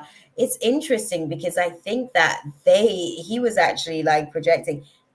This is the thing about like being mirrors in this reality, right? People see a lot of the times what they are, what they choose not to accept about themselves. Like the first things that people would usually see are the parts of themselves that are actually the parts of themselves that they're least comfortable with, but it's a part of themselves that they're actually seeking validation for from others, basically. And then they actually draw in these types of like people and dynamics. So that superficial read that he was kind of like given, um, it was actually more so a projection on his end, interestingly enough, because they were all pretty like surface on certain things, and I think you kept it surface with them because that was the level of capacity that you could navigate through with them, because they weren't necessarily giving you any more substance type thing. But then he misread and misinterpreted the levels at how deep you are and who you actually are in essence, with that as well. So that was really, really interesting. um yeah, yeah, it's very, very interesting, as far as like him kind of deterring people and discouraging people, from, I don't know, I guess like, did it have to come with threats? I think that there was a sense of being a little bit threatened, to be honest. I think that there was a feeling of feeling a little bit like threatened. um Yeah, his convo was one dimensional. Well, that's what I mean. Like he was having like one dimensional conversations, and then he kind of like, started to give the impression to everyone that you were one dimensional, but you were meeting him where he was at. Like you didn't want to like give him any other like layers that was going to be like too much for him to kind of like bear. So you kept it where he was at. That's what I mean. It's interesting that that was a whole projection on his part. Um and then as well, like, he has a tendency to be like very over opinionated anyways in places where it's not even warranted. I mean, he thinks very highly of himself in that way. I wouldn't say unfortunately because it's unwarranted. I mean, it's not unfortunate that obviously there's that level of confidence for him, but there is a little bit of a concern about how that confidence is being abused basically and misused. So in that essence, I'd say, yeah, he was destructive basically with his own inability to see himself within you. I guess that's the best way that I can put it. I had people playing in my phone. It's clear someone gossiped. Yeah, yeah, yeah. Yeah, it's interesting. Someone felt threatened, though. It was somebody who felt threatened by how the dynamic of that friendship group was actually going to be impacted by having you around. It was actually more of a threat call as far as like trying to eject you from the space. So, yeah, all is fair in love and war, right? Even though it's never usually fair.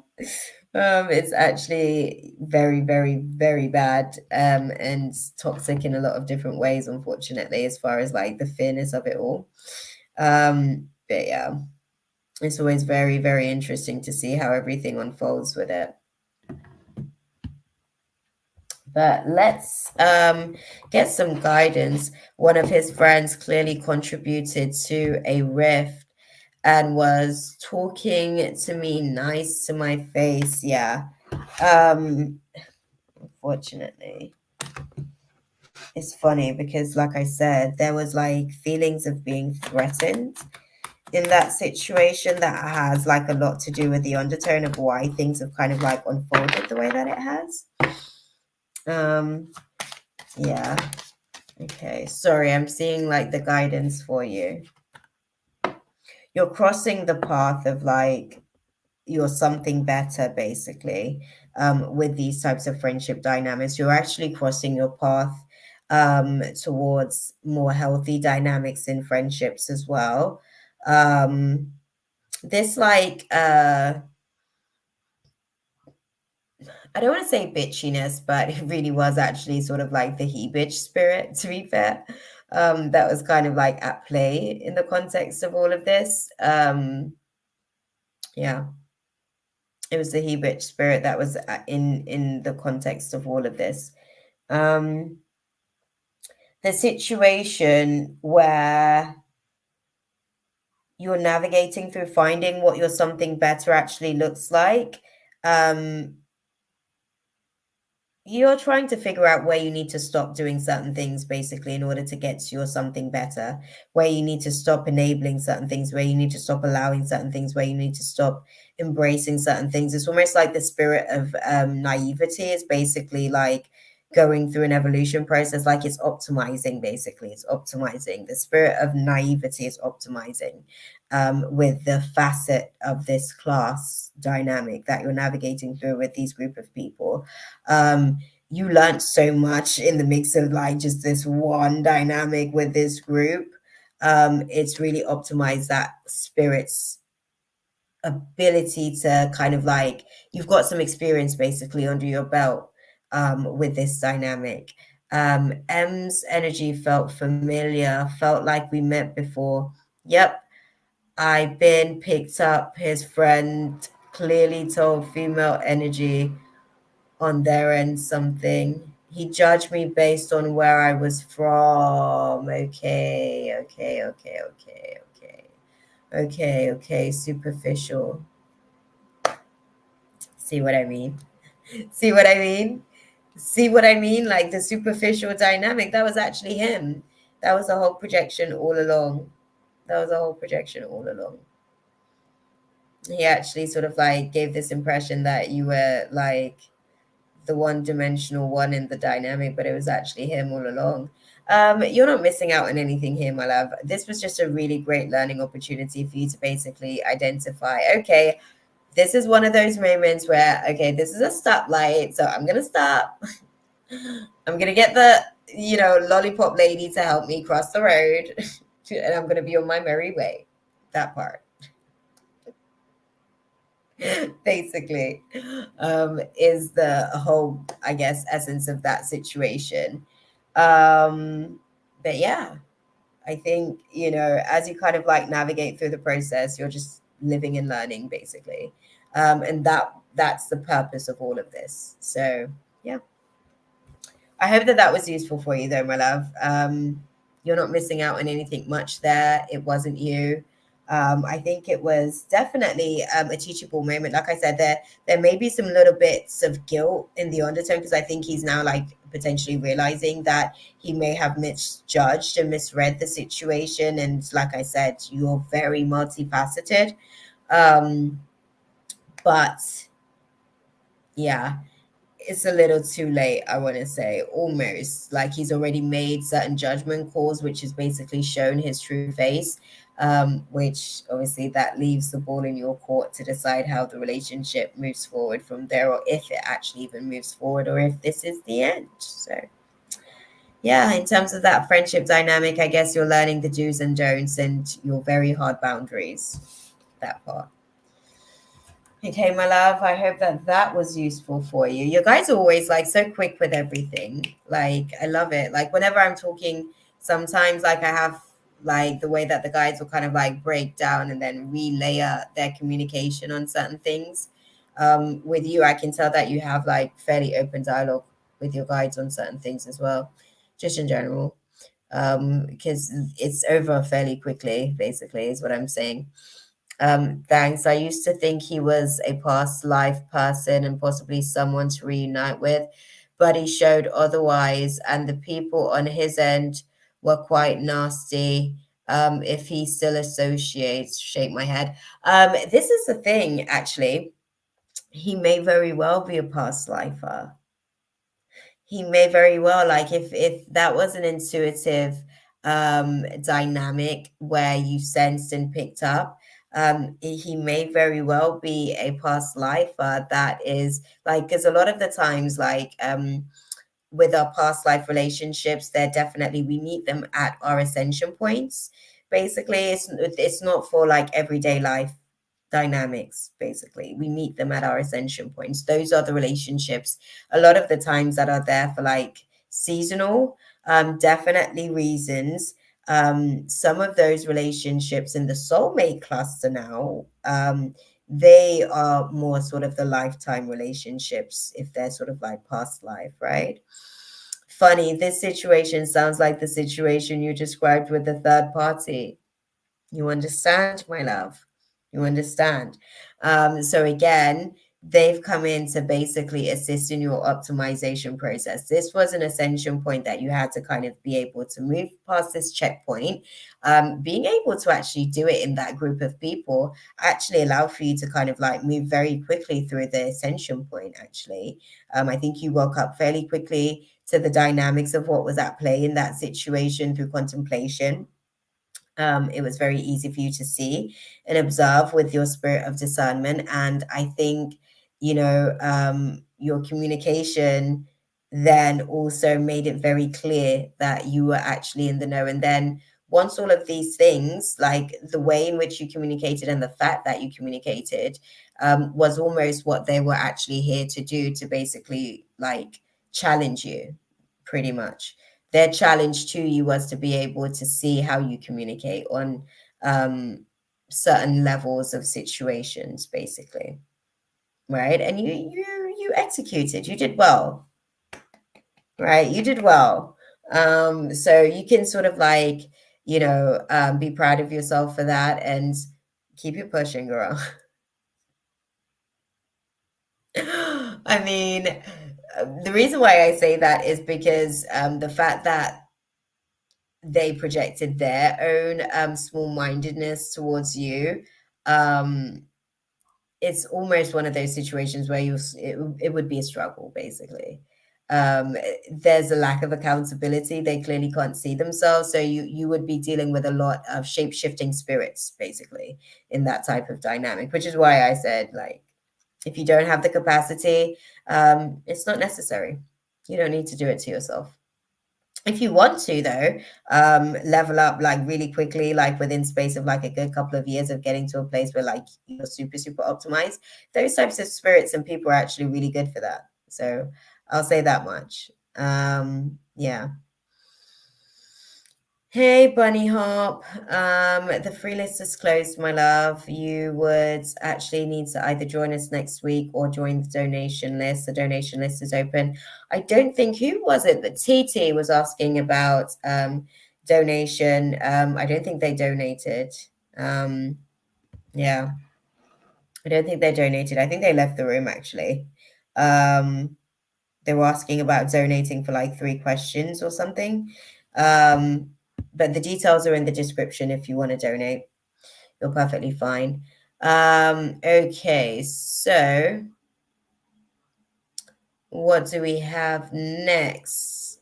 Shaylee actually isn't here, which is interesting. That's where Lenny, I guess, gets to be able to sort of like have their opportunity. I don't even know if Lenny's still here. I don't know if Amira's here. I know Latoya sort of mentioned she's still here, so that's good. Rika, are you still in the building, my love? Because it's your girl. Yeah, I know Rika was here. It's interesting to see if Rika's here now, actually. Oh, Rika's here. Rika's here.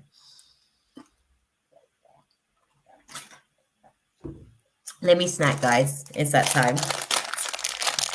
Sorry, I'm having lunch on the job, guys. Yeah, that part. Okay, so Rika says the following. Da, da, da.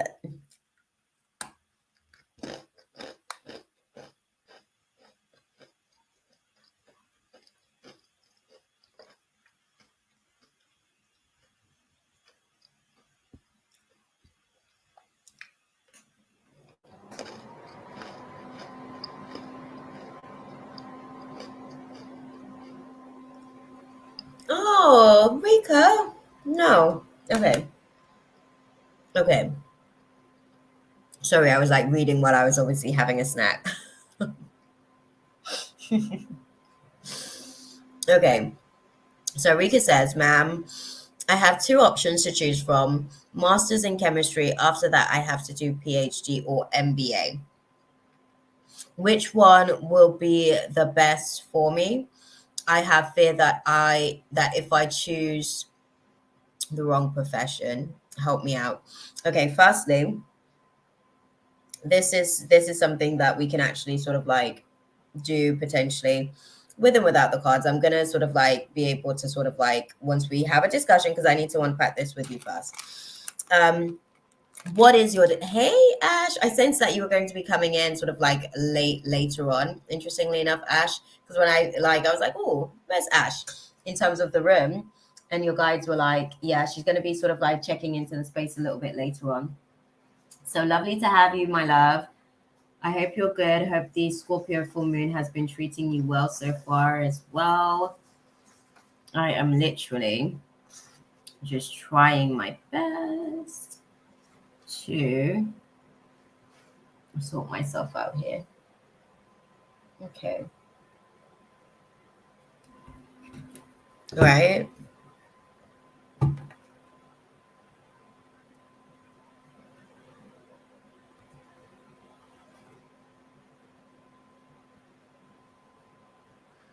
Oh, thanks, Mina. I'm about to donate. I was waiting on you to get done. Sorry, one sec. No, no, no. That's okay, TT. I didn't realize that you were actually still in the room. Yeah, no, that's okay, beautiful. That's okay. Obviously, so the way that the donation process works, once you donate, you actually get to jump the queue. But I guess Rika's guides wanted her to be able to get her question answered before you came in with your 3 questions. Okay. To give, because I know Rika's in like a different time zone. So I think Rika needs to be able to get her answer to her question. To kind of, I guess, be on her merry way to sort of get off to bed and stuff. So yeah, Rika. So this is what I'm going to ask you. What do you want to do with your because that's going to basically determine ultimately like what path would be best for you. What do you want to do in terms of like the profession that you see for yourself? What are you trying to become, basically?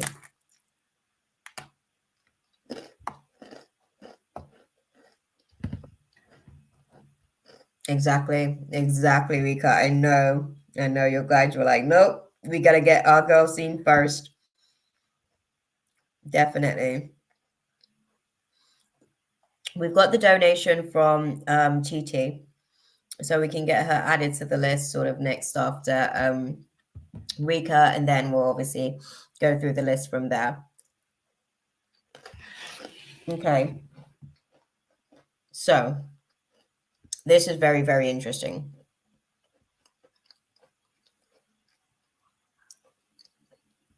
They're saying to me, exactly, Mina.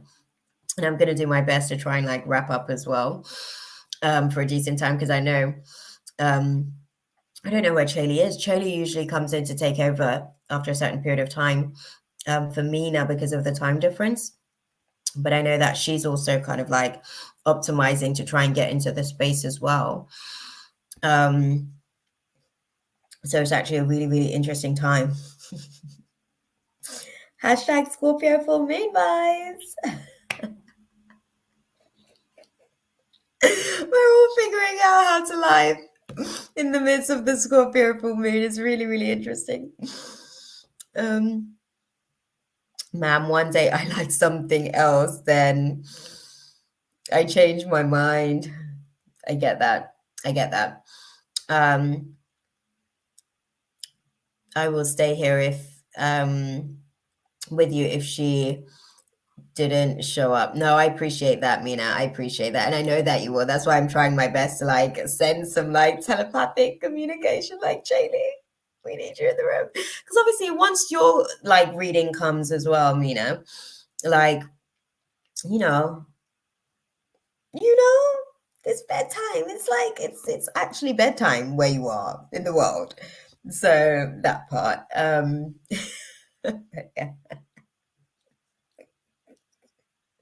And I know your guides are going to be like, okay. So I'm hoping that she's getting the emails that I'm sending, the telepathic emails. Send her some telepathic emails as well, Mina. Let's bombard her with emails. Sorry. But no.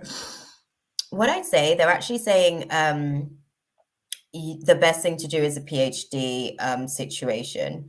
So what the PhD would do, it would actually give you a doctorate, which will position you to be in a position of authority to dictate whatever aspects you actually want to be able to focus on. Okay. I think with the PhD process, if I'm not mistaken, I think you'd have to, if at the minute you're doing a bachelor's degree, you'd probably have to do the master's afterwards and then sort of like do your PhD based on what you sort of like have your master's in. So I think that that would be your best situation to basically, if you have the PhD, that would open the codes basically to so many different options. You have more access to abundance there if you go down the PhD route, right? So, well, it wasn't for you to understand, Bixby. It was for Rika. Thank you. Sorry, that was Bixby getting into my business. So yes, Rika, I think obviously if you go the route of the PhD, as you outgrow certain things, what star sign are you? Let me get an understanding of that. Like, what's your sun sign? You laughing at Bixby being all up in our business? Bixby's so nosy. I'm currently doing bachelor's after master's, then PhD. Okay, Virgo sun. Yeah. Do that. That's your best route because you'll have the doctorate going down that route and doing the PhD. And then if you have a doctorate, you have to decide on Oh, Aquarius moon. I was going to ask about the other placements as well, so I'm glad that you know, but I wasn't sure if you knew. Interesting.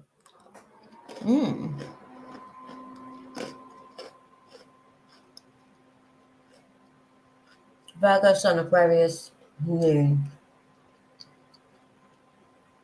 Yeah, because you're going to transition.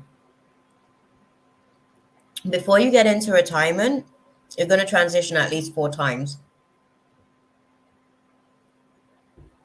Virgo, Sun in 8th house. Oh, Sun, Mercury's there. Oh, wow. Aquarius ascendant as well. Oh, interesting. Interesting. I like that for you. Yeah, because you're gonna move around the chessboard. God's gonna move you around the chessboard. Beautiful. Go the PhD route. You're gonna have 4 different career changes basically throughout the process of your career lifetime before you get to retirement. And I actually mean transitional shifts where it's like you're actually going from one actual area of expertise and growing into a completely different area of expertise as well. So going that route is going to be the best thing for you. Once you have the title of the doctorate, you have the authority to be able to decide as you want to move and try all of these different things, because being a Virgo sun, you're a mutable sign. So you like to be able to kind of like move around the board a little bit. You're designed for it. Yeah. Yeah, that's perfect. That's perfect. Exactly that. Exactly that. I think that astrologers have told you about the like career transitional points. What have they told you about?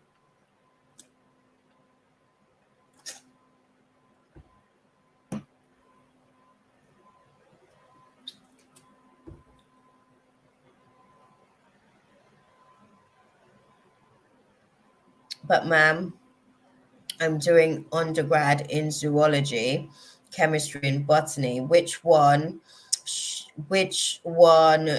I should choose for the masters? Chemistry. Chemistry. If you choose chemistry for the masters, your PhD can be, you can incorporate the other two basically. You can incorporate zoology and botany, depending on how you're able to kind of like outline the detailing within the PhD process, because I think you have to do like a really, really, really long dissertation type thing with the PhD process. So if you do chemistry as the masters, you'll be able to incorporate zoology because there's chemistry within the formatting of that as well, and botany has its own chemistry as well. And actually, the other two, your paper would just be so mind-blowingly impeccable.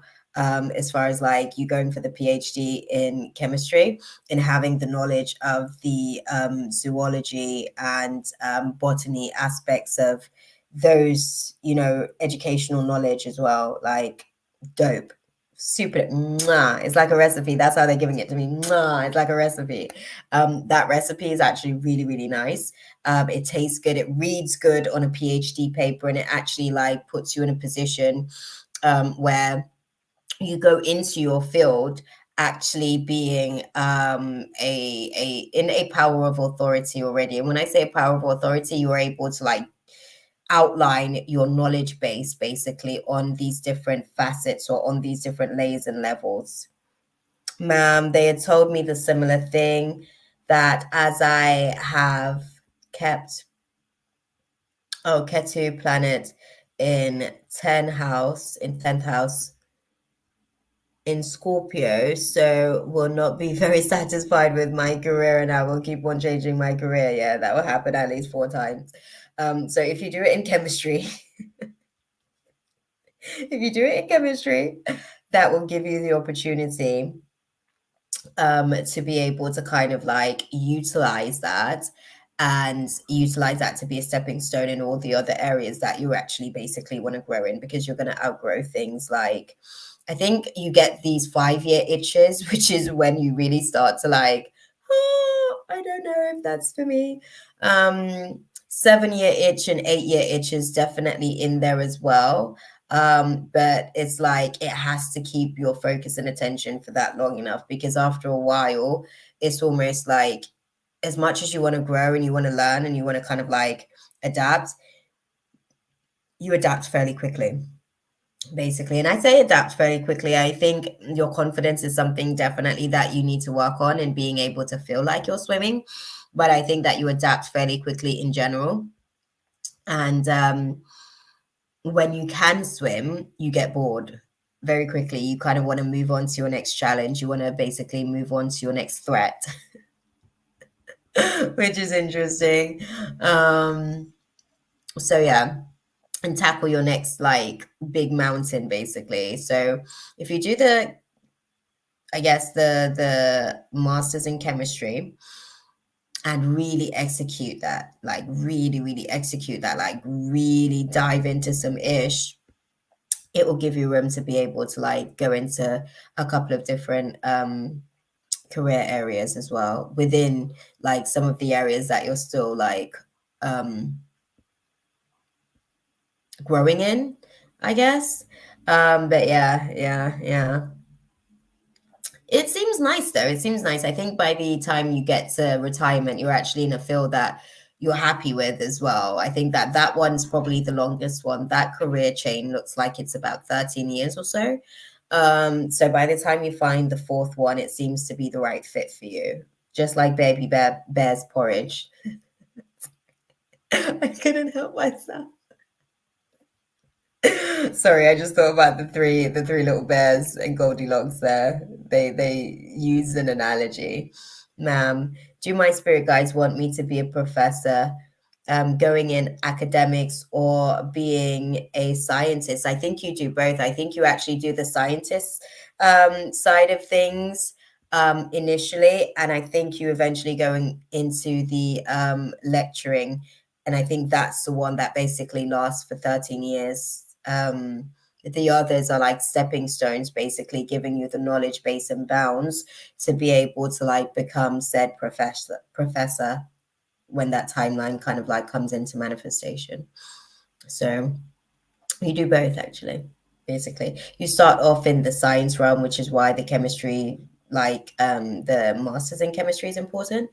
But you actually sort of like end up teaching actually, and you seed a lot of like beautiful young minds, and you touch a lot of lives. So I think that that's probably the right place for you if you go along with the science first, and then everything else kind of like flows from there. It will give you more opportunity to move through, I guess, the natural tides of who you are, this mutable sign, intellectualizing a lot of what it's absorbing. So yeah, that's it, really. I think that path is already sort of like written, because it seems like you have some of the context of the story of like future self, like the fact that she is a scientist and she is a professor after the facts of, doing the whole science stuff. Thank you so much. To be honest, I feel like in India, people really respect you when they hear that you are a scientist than a professor. That part, beautiful. But it's interesting because I feel like you grow in so many different areas. I don't know if you do the professoring just in India, actually. I think you actually become expensive. And the 13-year career doesn't mean at the same location. It just means being utilized in the same format. So I don't think that the career of being a professor actually ends in India. I think that's just a starting point to be able to be, again, another stepping stone for where you actually do land, actually, which is interesting. That's okay. Thank you, beautiful. I think that was a lovely question. So thank you for asking. It was nice to see like them outlay, the timeline of things so openly for you. Okay, I hope that was useful for you though, my love. TT. You making my heart pitter patter. No, definitely. Like God's got so many amazing things for you in store, and I think like God's going to use you to touch so many lives and really like touch like the hearts of a lot of people. So, yeah.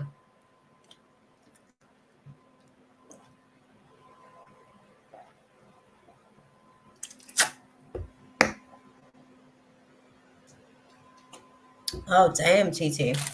You and me are going through some stuff tomorrow. I got the same assignment, girl.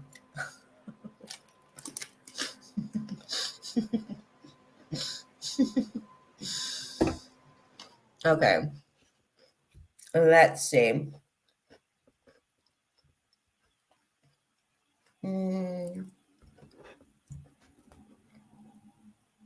Right. So,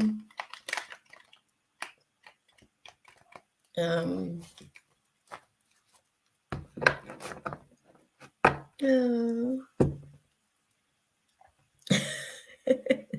TT laughs, but I kid you not.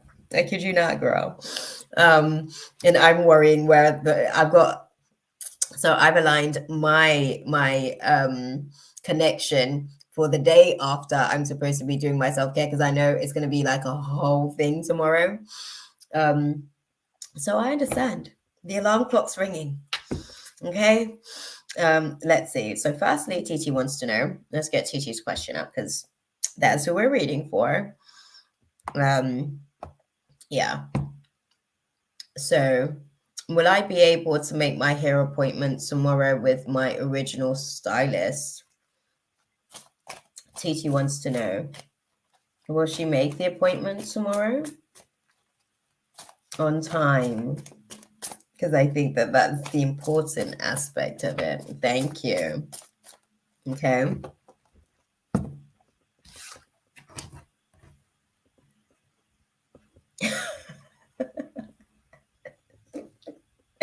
That's interesting.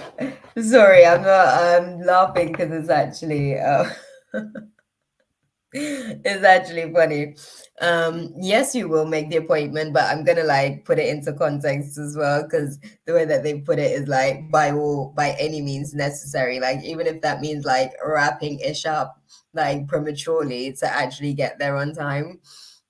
You do. They're showing me like even if that means blocked emotions, basically, even if that means like not necessarily actually getting everything, like feeling like you got all that you wanted to do with your self-care situation, even if it means that you'll get there on time actually, which is interesting. It's not without trial and error though. There's a lot of anxiety from what I can see around like whether or not you're actually going to be able to make it, and that's very much internalized. I'll tell you this, beautiful. Throw that out the window tonight. Respectfully, because I did this to myself the other day going into work.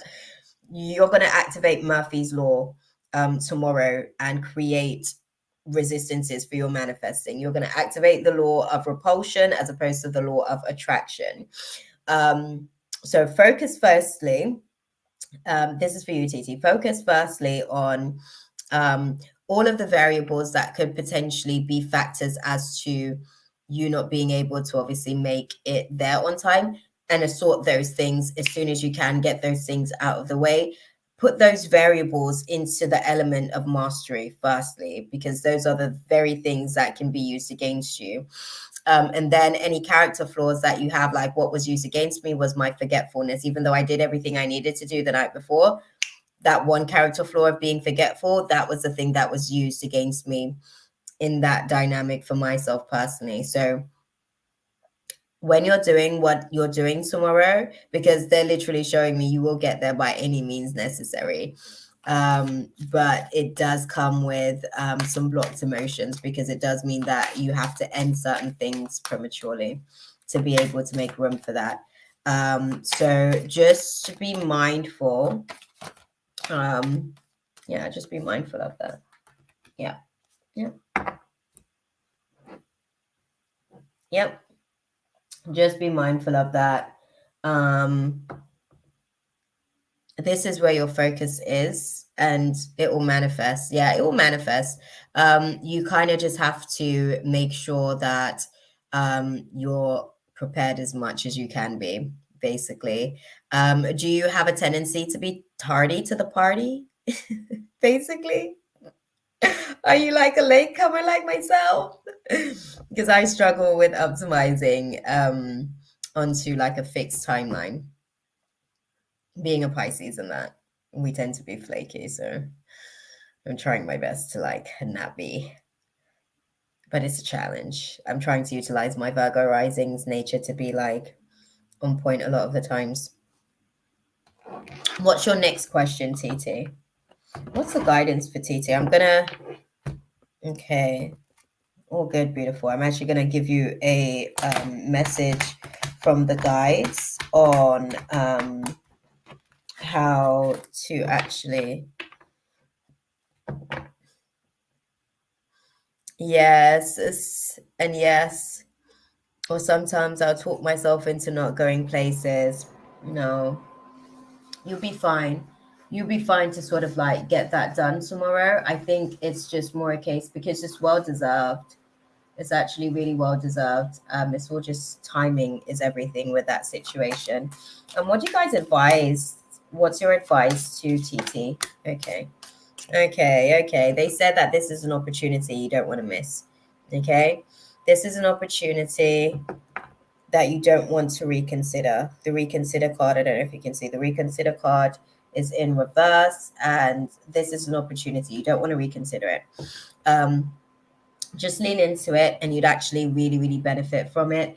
I know that you've had a little bit of an imbalance with work and personal life at the minute. So this is a great opportunity for you to get some socializing in there as well. And they're saying that this is actually a really great time for you to also be able to, there's somebody that you're pretty much going to be sort of giving them some guidance on certain things that they're navigating through as well. So you're going to be utilized and called, basically. Okay. And it's just through general chit chat and conversation that you'll actually realize that, oh, wow, I was useful to this person, or I was like useful for this situation, basically. So you kind of have to be there because it's not just about your hero appointment, it's actually about somebody else's need for you to be there as well. Okay. It's also an opportunity for someone else to get something that they've been praying for, and God sees that your heart is open enough to be able to deliver that blessing, so he can flow through the information of that download through you to deliver that to that person. Okay. Hey, Bobo. Unfortunately, the free list is closed, my love, and we're making our way through TT, who's on our donation list at the minute. If you want to be on the free list, you'll probably have to check in next Friday or Saturday, because I'm not too sure when I'll be going live next week. It might actually be Friday to make things easier for me, because I've got Saturday. Oh, it might actually be Saturday. Sorry. It might be Saturday, actually, guys. Mm.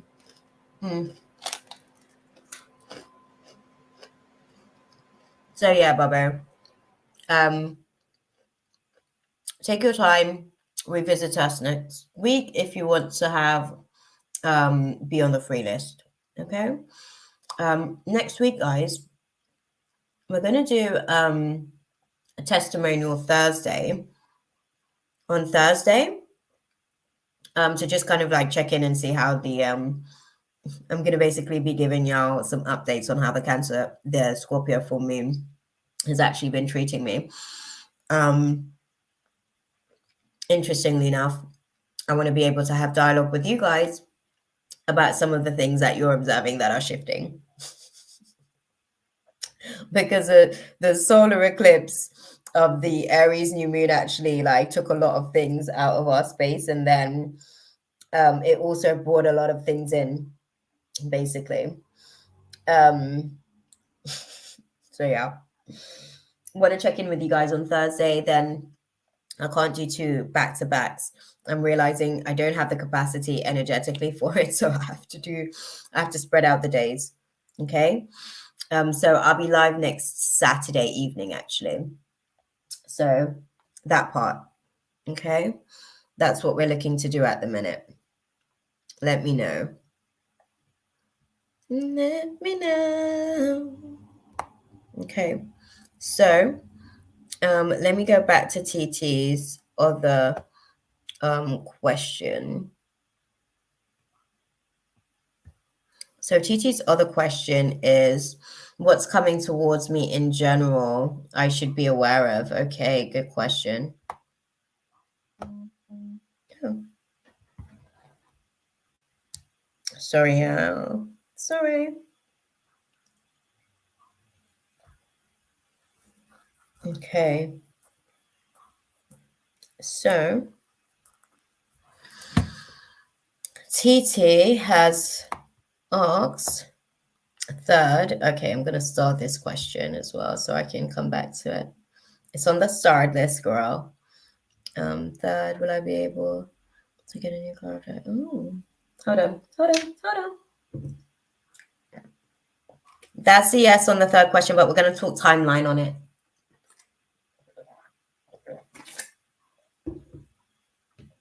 Okay, so TT wants to know, guys, general read. What's coming in general that she should be aware of?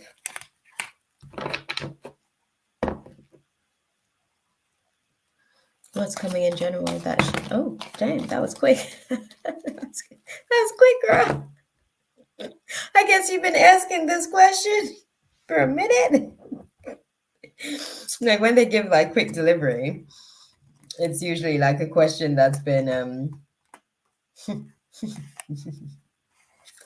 oversaturated, basically out there in the downloads field and area.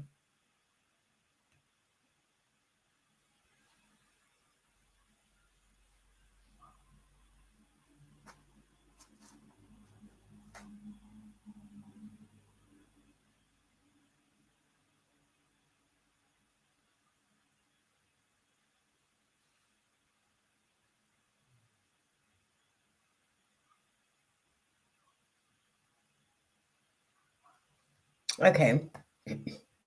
So, let's have a little look at it. Let me digest it firstly.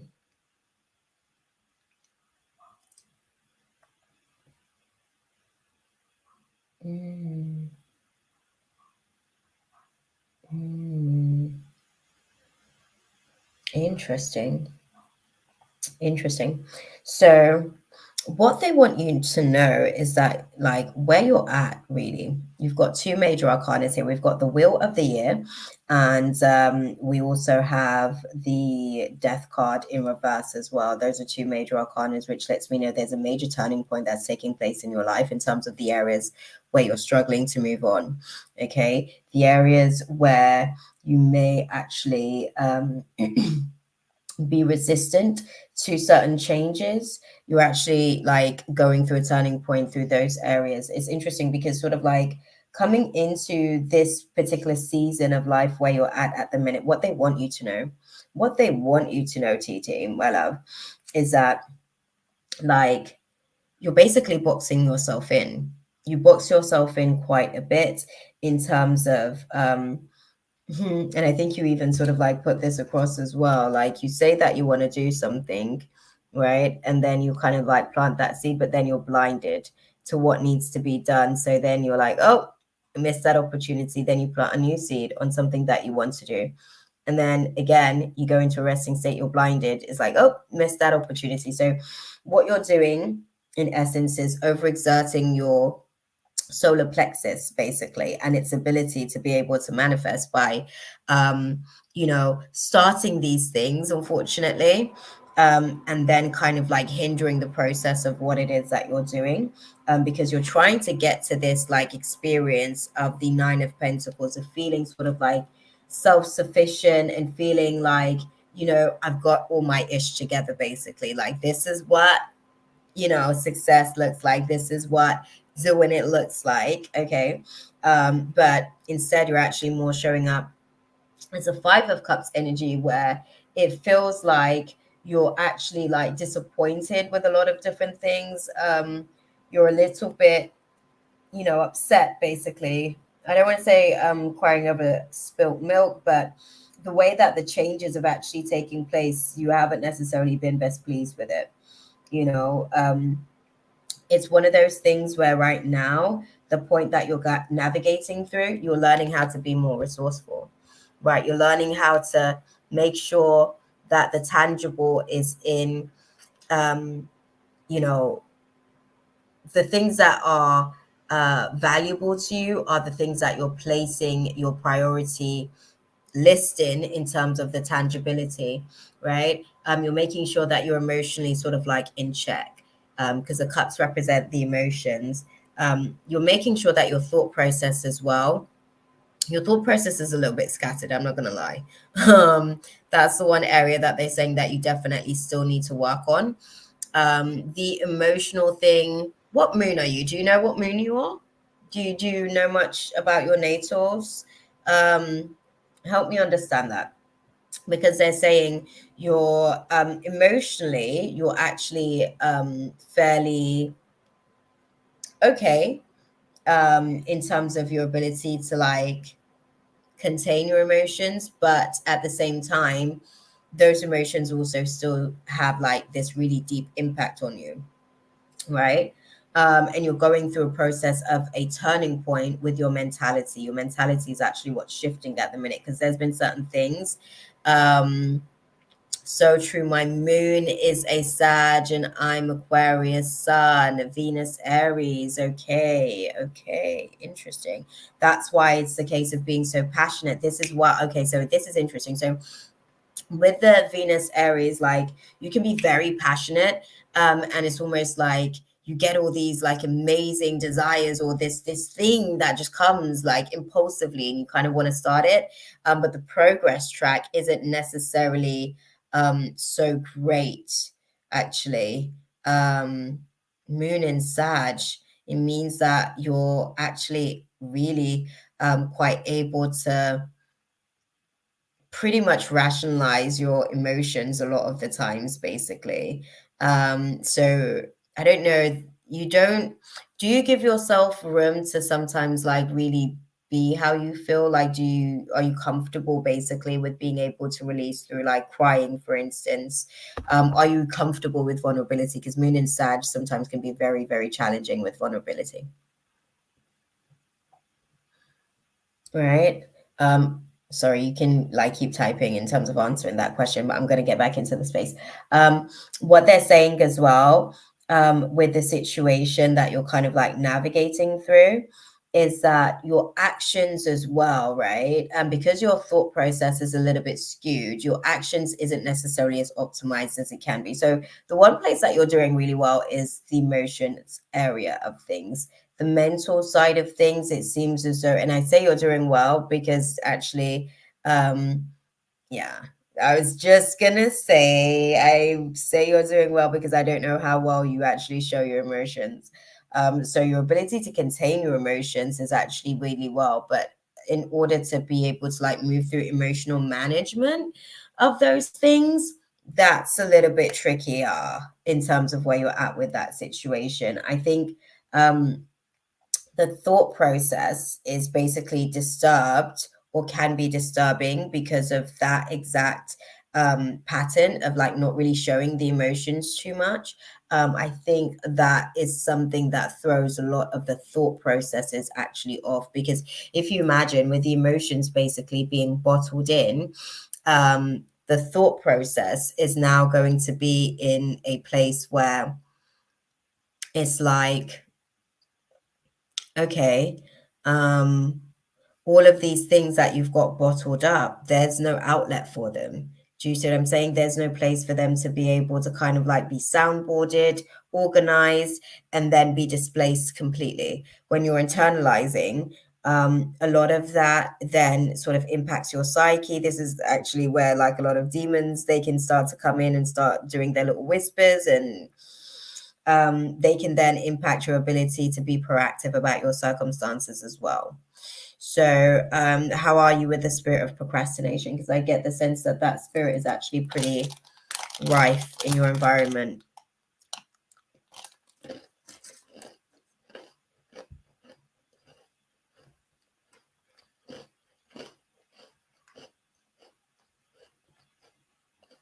Sorry, I'm waiting for Gigi to let me know how she is with the spirit of procrastination.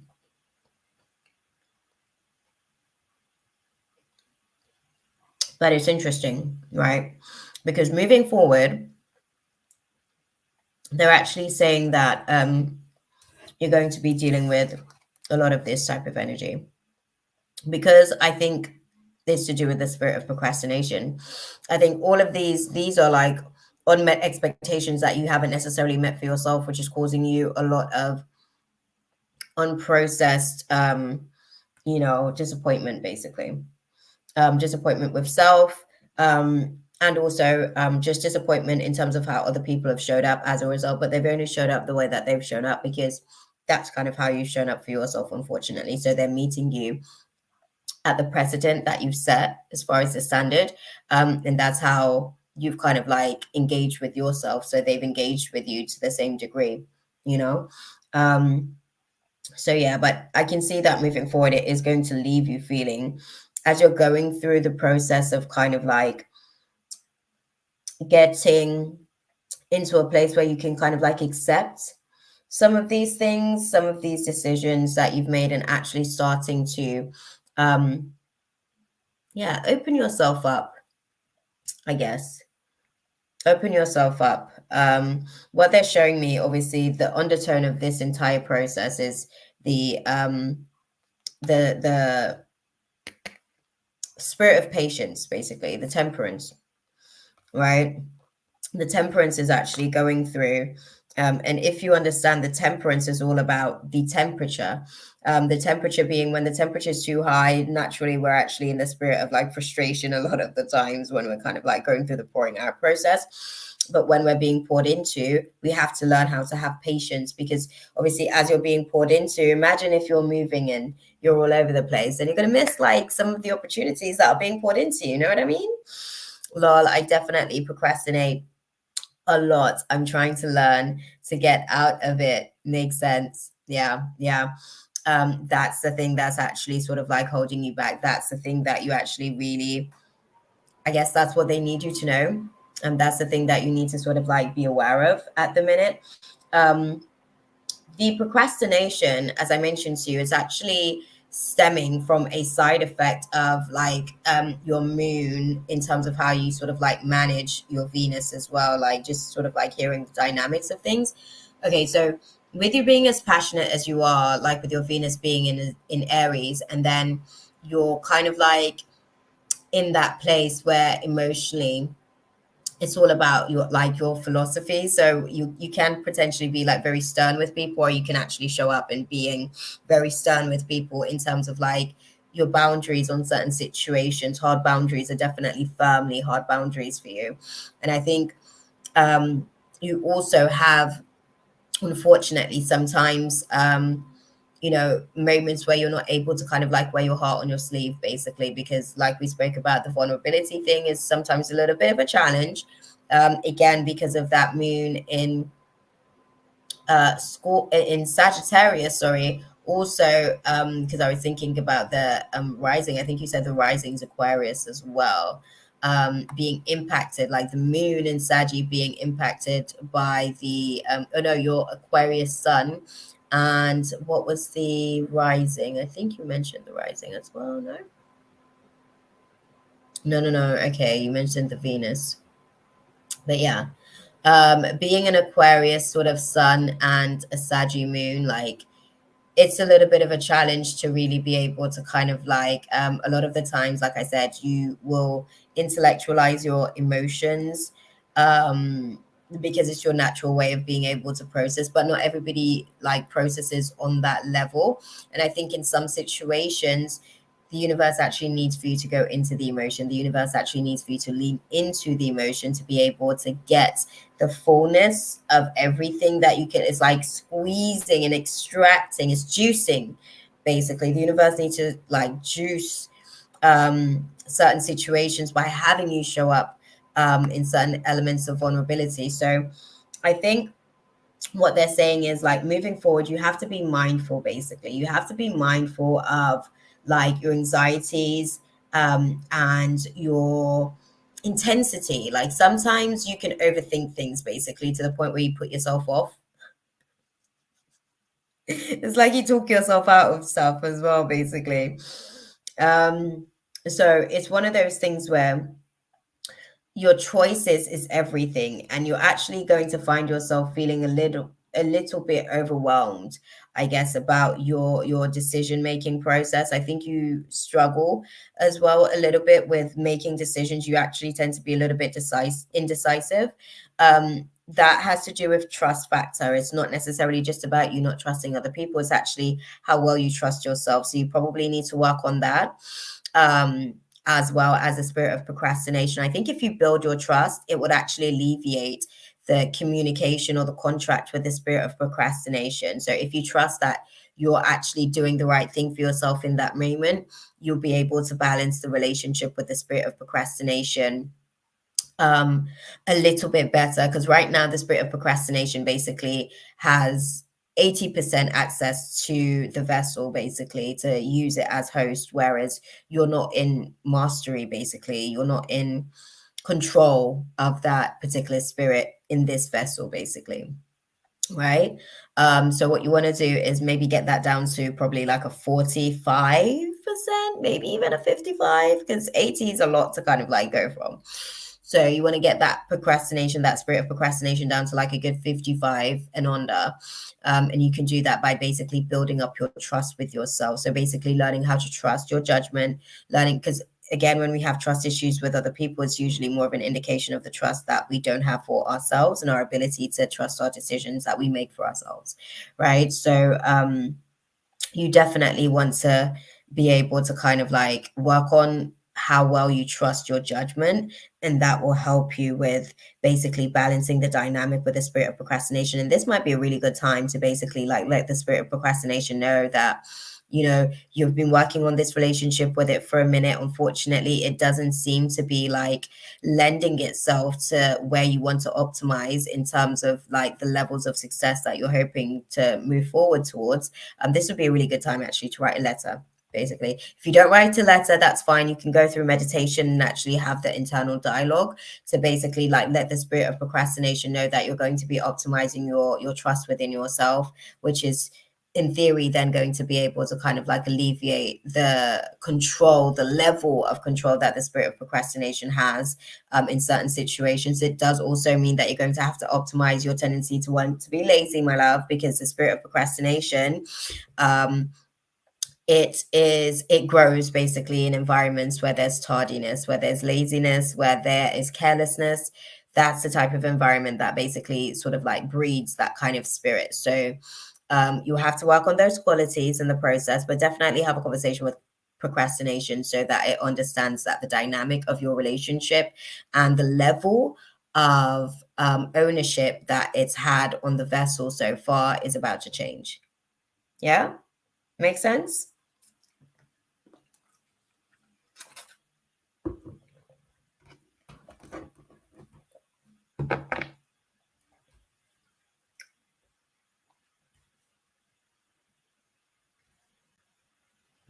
I'm going to get some angel guidance for you with the whole situation.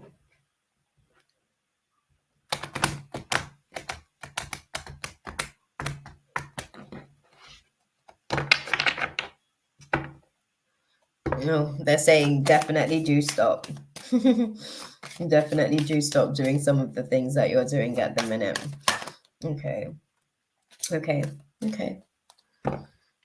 Your guidance on this particular question, on question number 2, is meditation brings the answers that you're seeking for. Meditation is ultimately what you're looking for. And the more that you can meditate, the more clarity that you can get in terms of your mind space. And then also for you as well, the more access to your mind space you can get. Because right now, in all honesty, beautiful, because of all of the emotional suppression that you've been doing, your demons have more control of your mind than you do. I'm just going to keep it real with you, which is what makes your mind a lot susceptible to feelings of anxiety, and a little bit of like depression from time to time as well, which is probably what's causing a lot of the procrastination, because those two types of spirits goes hand in hand. Actually, procrastination comes along as a side effect of depression sometimes. So yeah. What I'd say is definitely they're advising that you need to meditate on the answers to really learn and understand what are some of the factors that you basically need to move through with the situation.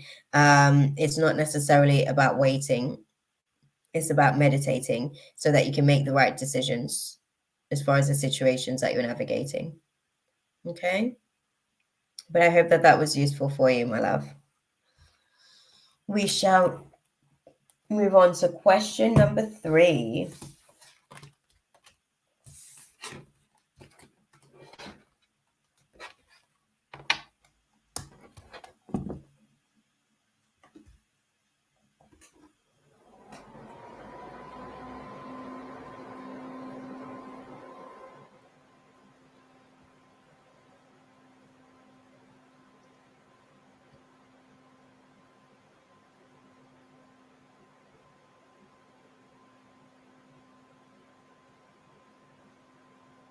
Okay, so question number 3, I think I have it on the start tab. We do. There we go. So question number 3. Who do we still have in the room as well, guys? Because I'm not too sure. It doesn't really like allow me to see how many people we've got on the live, because the list that we've got next, we've got Mina, we've got Mo, we've got Sammy, we've got Latoya, Amira, and Lenny. Who's still actually in the room? Because I know there's been a lot of it's almost like 3 hours in since we actually started. And we still have like 1, 2, 3, 4, 5, 6 people. We're literally just halfway through the list at the minute. So I can imagine people's actually sort of probably not even present per se. I'm not complaining, because obviously that means you girl can go to bed. But yeah, let me know who's in the room, just so that I can start to anticipate like how to utilize the time that we have in this space as well. Okay, so third question that TT wants to know. She wants to know, will I be able to get a new car after I pay my debt? My credit good, but I prefer to pay my debt first so I don't feel overloaded. I was going to save to buy out, but I think it's best to use, definitely yes, to the best to use as far as like, because you're good to know that you're in the building, Latoya. I sense that you were actually still around, so that's good to know. So with the situation with the car, definitely yes, you will be able to kind of like get a new car with obviously paying off the debt. What's the intention in terms of the timeline with paying off the debt? Let me see the intention on that, because I think that's where they said that we might need to obviously define the realistic approach to the timeline. So let me know what timeline you're actually thinking about, firstly, and then we'll be able to kind of like see how probable that timeline is. Definitely think that it's going to be beneficial to you to sort of like utilize the credit. I think also in the long term as well, it's actually going to help you to I know you still here, Latoya. That's what's up. That's what's up. Exactly. You making sure that you are ready, okay, to make sure that when it's your time, you can put your question out there. That's how that goes. But no, I appreciate you, beautiful. I think it's just been so long. People probably like life has been lifing them. You know what I mean? Um, okay, so what I'm gonna say as well with the situation, TT. Like I said, let me know in terms of the timeline that you were thinking about, so that we can put that into some context for you. But yeah, Definitely. You seem to be good with your money management when it comes to credit, so they support that decision for you.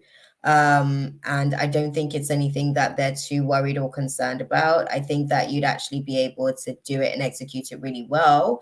And it would actually give you funds in the kitty as well to free up to do other things as opposed to you buying outright, because there's other things that you're probably going to actually focus on whilst you're doing the credit payment on the car as well.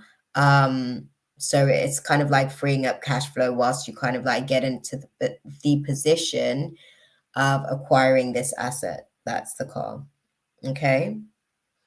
Um, exactly, Latoya. That part, right? Um, but yes, beautiful. I don't know if you're still in the room. Are you still in the room, TT? Okay. I wanted to pay my debt in 4 months, but I'm paying increments at the moment. Okay, so the timeline that they are giving me with the situation. Hey, Yusra. Hey. The timeline that they're giving me with the situation um, is that it's probably going to take more sort of like 8 months, really, to actually like, and that's not necessarily to say that it's going to take the full 8 months, but in order, like, in terms of the comfort, so it may start from around about 6 months. So about 6 months from now, you'll probably start the process of like really being in a position to start looking, per se, where you're like looking to find the things that you like. And it takes like a 2 months turnaround time potentially for you to get like optimized onto that timeline, for you to quantum jump basically from the point of looking to actually manifesting. Okay. So that's what the situation is there. Hey, SK, beautiful. Hey. Yeah. So I think with the process, the 6 months, I mean, it's going to take you some time to be able to obviously get that sort of paid up. And I think as well with like the way that you want to be able to do the credit situation, like I said, they also feel like you need the capacity to be able to have like resources to do other things as well. I think that there's other things that is going to basically come up down the line towards probably April of next year. There's things that will come up which you're going to be grateful that you actually chose to go the credit route with that situation as opposed to buying outright. Yeah. And then you'll have like, as the pendulum swings back and forth, obviously you'll question that decision further down the line and stuff like that, because that's the way that life works. But I think for the most part, you're actually, yeah, you're doing pretty well with that dynamic and with that process. Okay, what's the guidance for TT on the situation?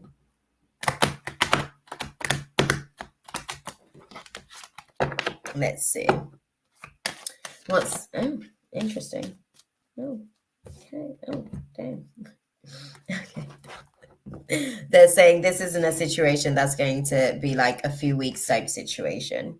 The opportunity that's coming to you isn't coming in the next few weeks. So usually when they have this card, it lets me know that this isn't going to be something that manifests basically within the next 3 to 4 months. It's a little bit longer, but we've already had that discussion, right? It looks like it's more of a feasible 6 months timeline, 6 to 8 months, 6 months to actually like really start seeding the next phase of the manifesting of the car. And then because this is the first phase of the manifesting, obviously you pay the credit, and then the second phase would be to start searching for the car and making sure that the credit is in place, and then obviously the manifesting of the car, it's obviously the third phase.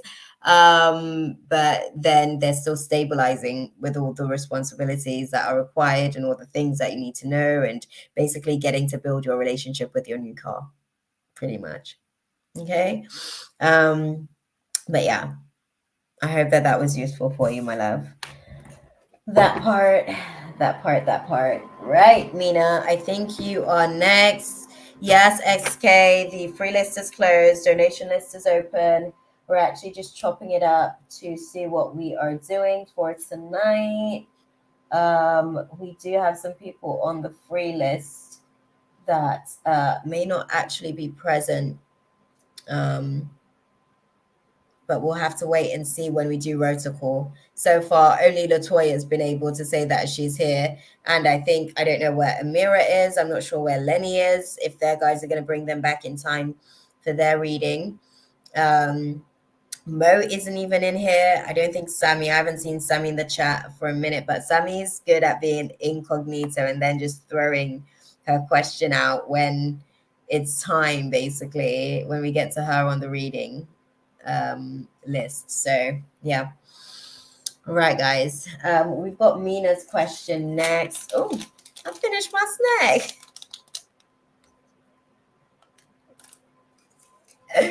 Don't worry, I got me new batch of snacks.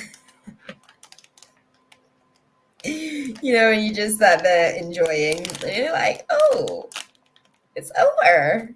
Dang, that part. That's interesting. But no, definitely interesting.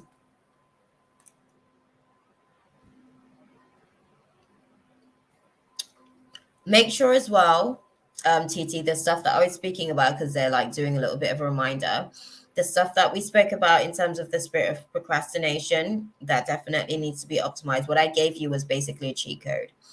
If you work on your trust with self, that will basically alleviate the dynamic with the spirit or its presence, basically.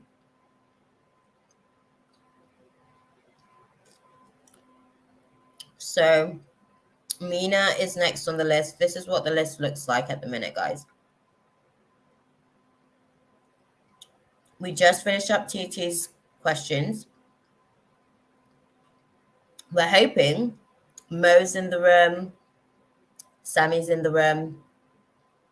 We know Latoya's in the room because she's actually put, you know, herself out there every time we've asked. Hey, Leslie. Amira. I haven't seen Amira in the room for a minute. And Lenny. Don't know if they're going to come back in here in time. Okay. Hey, Leslie. So free list is closed.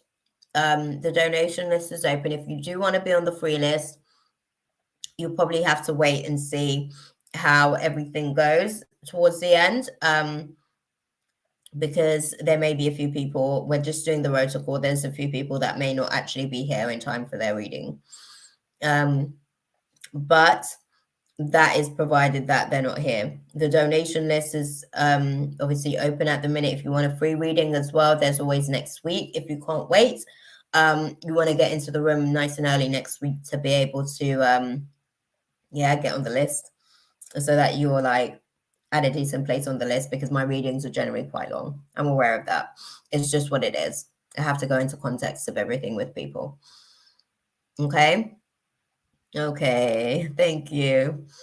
You can stick around though and see if you obviously get in on any of the missed opportunities for others, basically. One man's trash is another man's treasure. That part. But yes, Mina, hit me with your question, beautiful.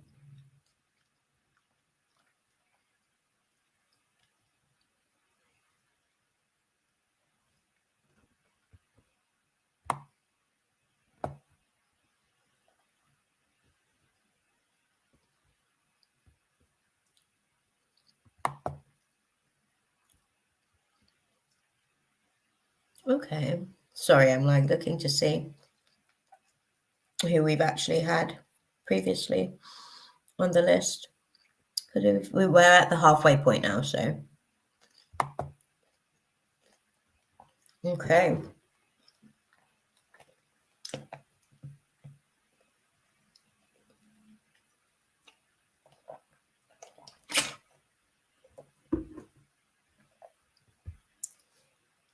Okay. Oh, thank you, beautiful. So Mina's question is, what are the thoughts or feelings of Amar towards me? Thank you, love, for your precious time and energy, love.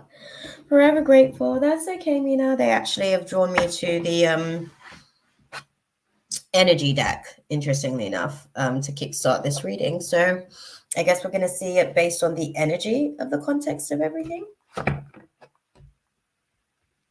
Okay. Let's see. What are the thoughts of Anwar towards, Amar towards Mina?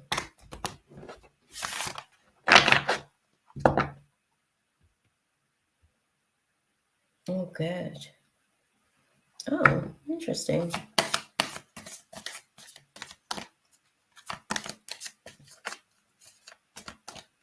What are the thoughts of, okay.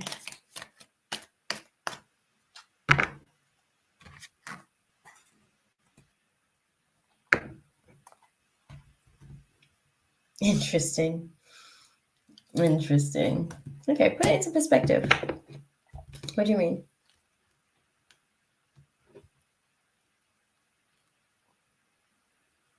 Hmm.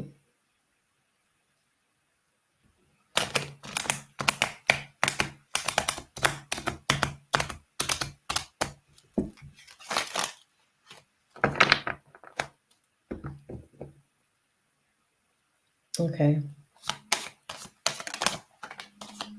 Okay.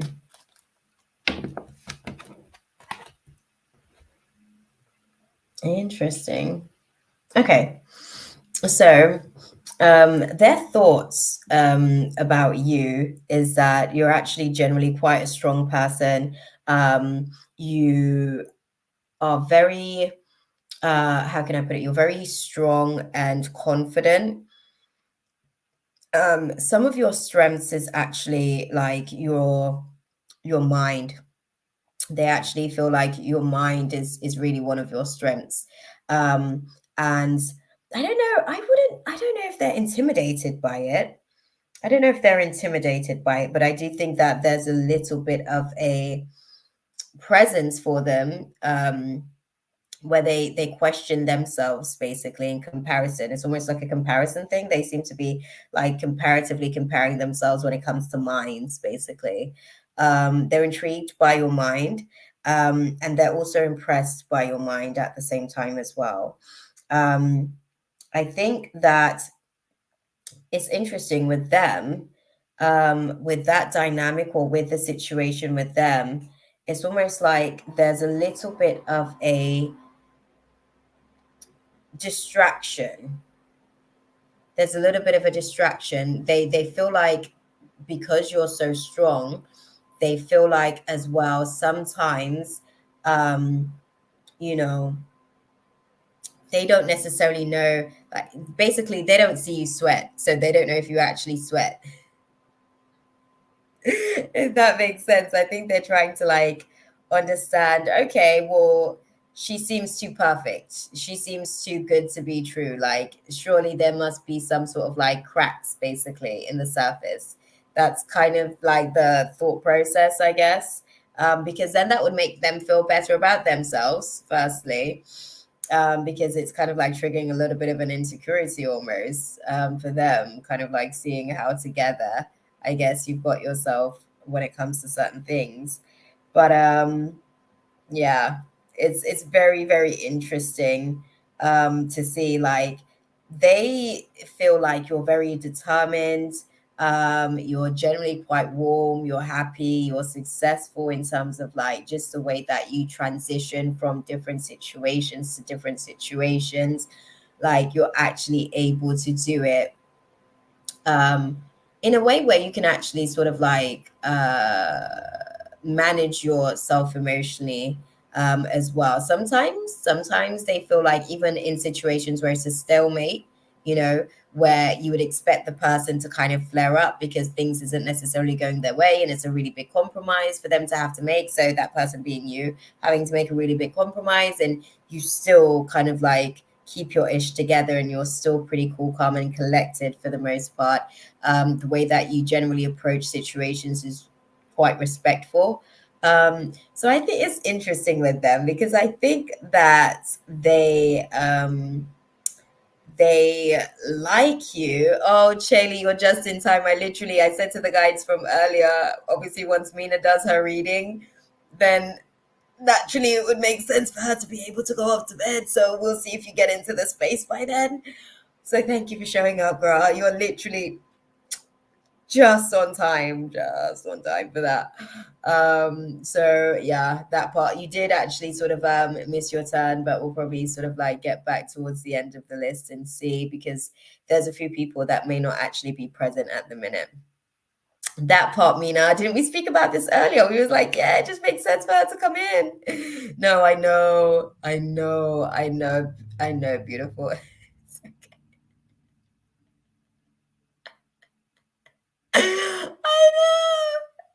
I know you were actually sort of like doing some other stuff as well. Because when I was like, I even said to Mina, I was like, come on, guys, let's send her some telepathic emails. So we bombarded you with telepathic emails, beautiful. Exactly. It's funny that you're there. Like, oh, I kind of heard my guides be like, yo, yeah, we were bombarding you with telepathic emails. We were like, Charlie, Nina's gonna have to go to bed soon. It's bedtime. So thank you for showing up, beautiful. We appreciate you.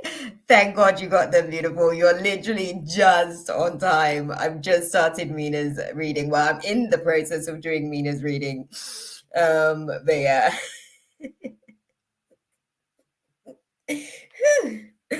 No, no. Our pleasure, beautiful. I love that. I love that. The way that was so beautifully done. Oh wow. But yes. I'm sorry. I'm still sort of like smiling. I think I'm gonna need to go get more snacks as well to kind of like load up. My snacks finished. Yes, please, beautiful. Yes, no, I appreciate that. Thank you. But yes, Mina, right.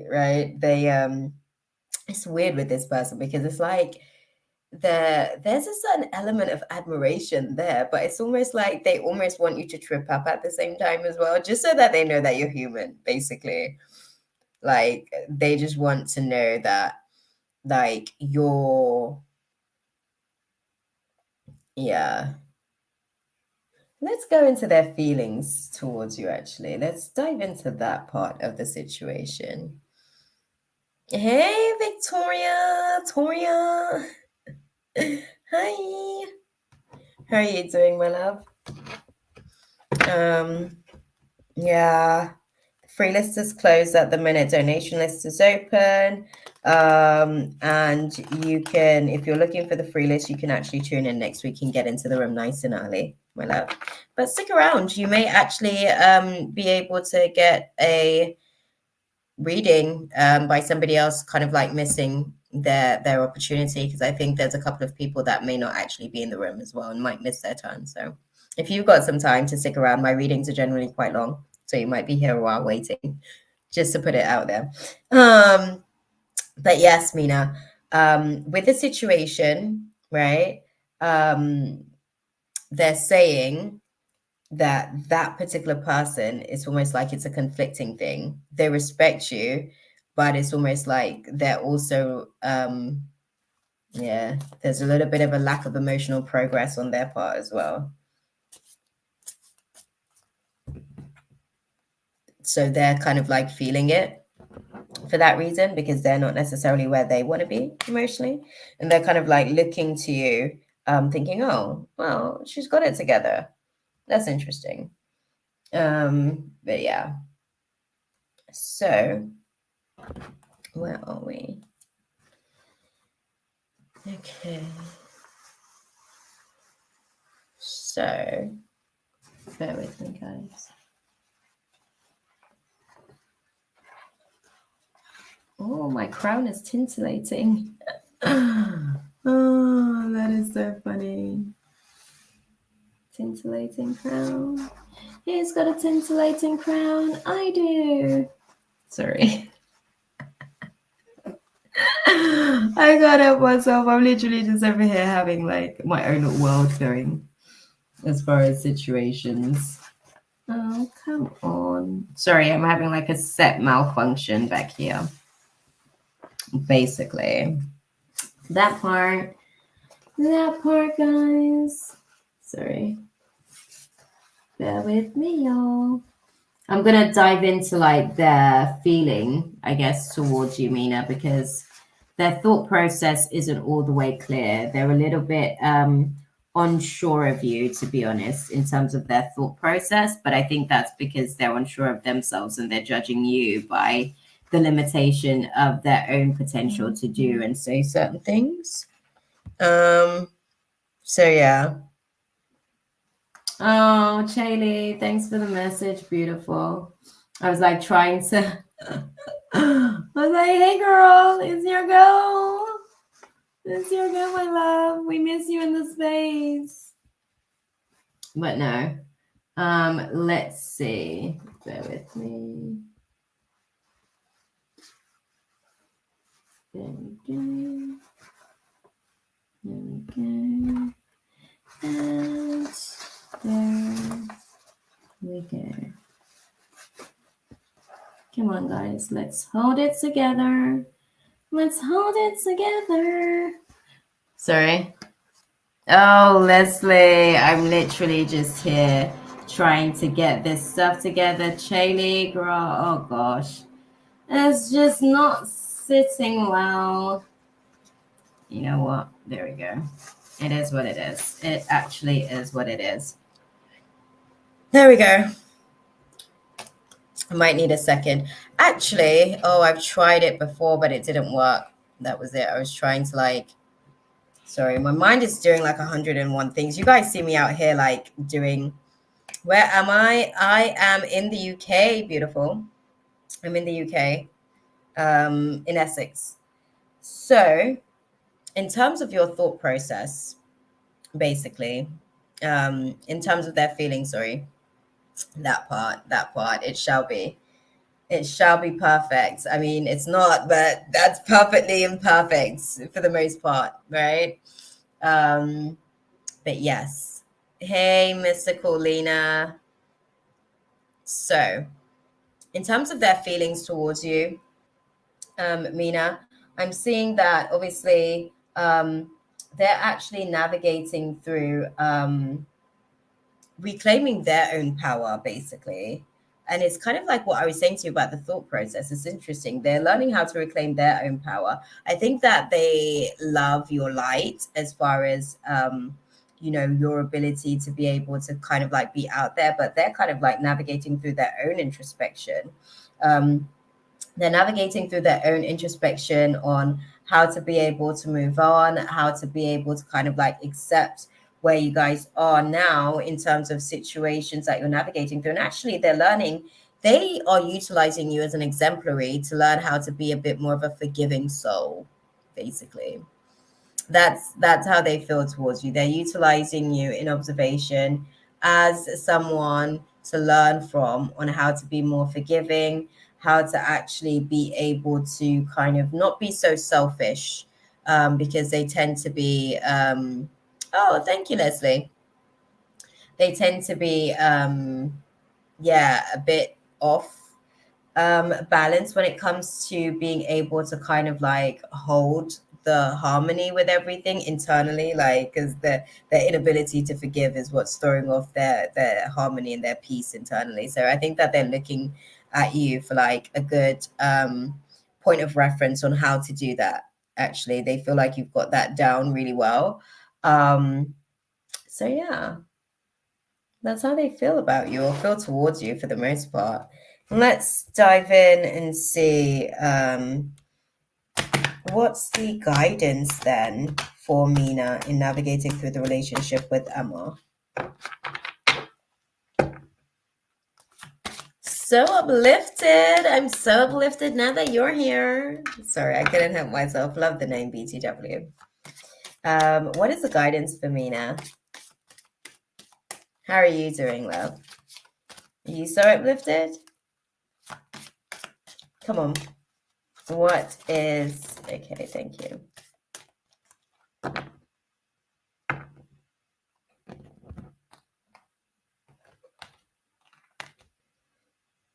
Okay. Okay. Okay. Interesting. So, the advice for you, Mina, as far as like your angelic guidance, is that there's a helpful network of people, but you do have to consider who is a part of that network. What's the vibe? Okay, so answer me this, Mina. Like, what's the relationship with this person? Donations is still open. Beautiful. Because the free list is closed, unfortunately. I'm good, and yes, I try to be. Wow, you're doing a good job. You actually brought some upliftment to this space straight off the bat, just from the name. So you're aligning with the intention fairly well so far. But yes, the guidance for you, help me understand what is the details in the description, so you can donate either via PayPal or Cash App. I had to stop and think there because I'm like in so many channels at the minute. It's a little bit difficult to like stay in your space and give you the information and also be in Mina's channel at the same time. We met over a Scrabble game online that too quite lately. Yeah, it's interesting because I guess they can't necessarily sort of like figure you out per se, but yeah, I think with this particular dynamic, um, this isn't necessarily anything per se that you need to be alarmed or concerned about. I think that they find that like they like the way that your mind works, and they're actually like really quite impressed. There's an element of admiration there, and I think that they're still learning you, and I think that they are yeah, I think that they're actually pretty intrigued by you, to say the least, which is interesting. Yeah, it's interesting. I think, like I said, they're learning how to kind of like navigate through their dissatisfaction. Do you kick butt on the Scrabble? Are you sort of like winning the Scrabble? Because it seems like there's a little bit of a dissatisfaction that's a part of the dynamic with you guys. So yeah. Yeah. But I hope that that was useful for you, beautiful. Definitely hope that that was useful for you. Okay. That part.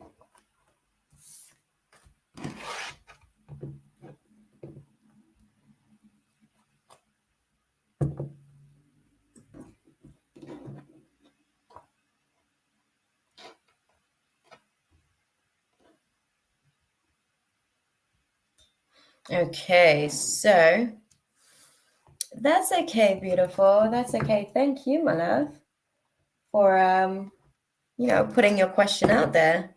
Yeah. Thank you for putting the question out there, because it was interesting to sort of like see their thought process was really quite abstract with you. That's why I had to get an understanding of what the relationship dynamic was, because I think that they were still trying to learn you, basically. So it was almost like an incomplete thought process, pretty much. Okay, let's see. Where are we with the list? Who do we have next on the list? Mo. Is Mo here? I actually probably think I need the loo because I've drank all my water. You guys might have to bear with me. I know Latoya's been waiting for quite some time, so I'm probably gonna go and see where I guess the list is in that essence. I'm gonna see where I'll do Latoya's reading, basically, if anything, because I know she's been waiting, and she's actually been so patient with the whole waiting game. But yes, I do need to make sure that I'm actually able to focus as well, that part, right? Because it's a very, very crucial part of the process. Sorry, I went back to like trying to sort all of this lot out. Oh, sorry. Whilst I'm doing that, I might as well just snap. Hold on. Let me see what I can do here. Okay,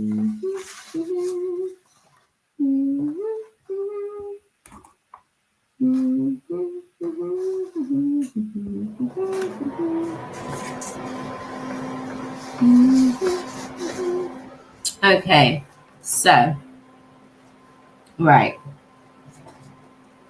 Do we have Mo in the room?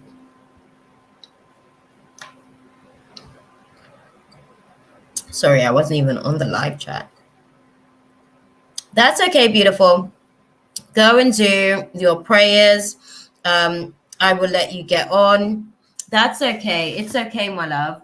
It's okay. Don't stress yourself. We already did what we needed to do. We got sort of Chaley back into the room. She's okay to sort of help out.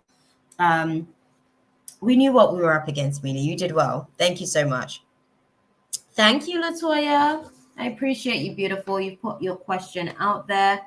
I don't think Mo or Sammy's been in here for a while.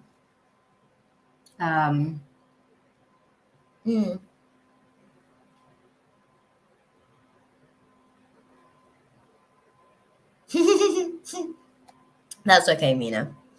Okay, thank you, beautiful. I appreciate you so much. If sleep does take over, let it take you. Okay, go make love to your pillow with your face. You deserve it. We appreciate you.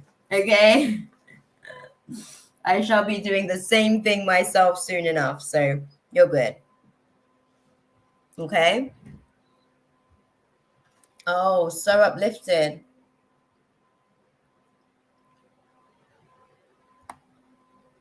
Latoya's put her question out there.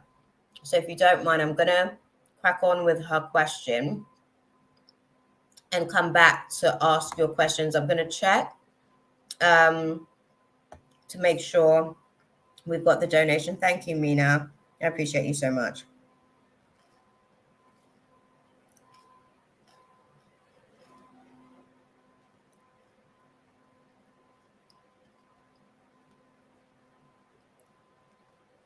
I'm not sure where you donated as well. So uplifted. I'm going to check. Sorry, I'm clearly eating chocolate buttons. I'm having minstrels, guys. Okay.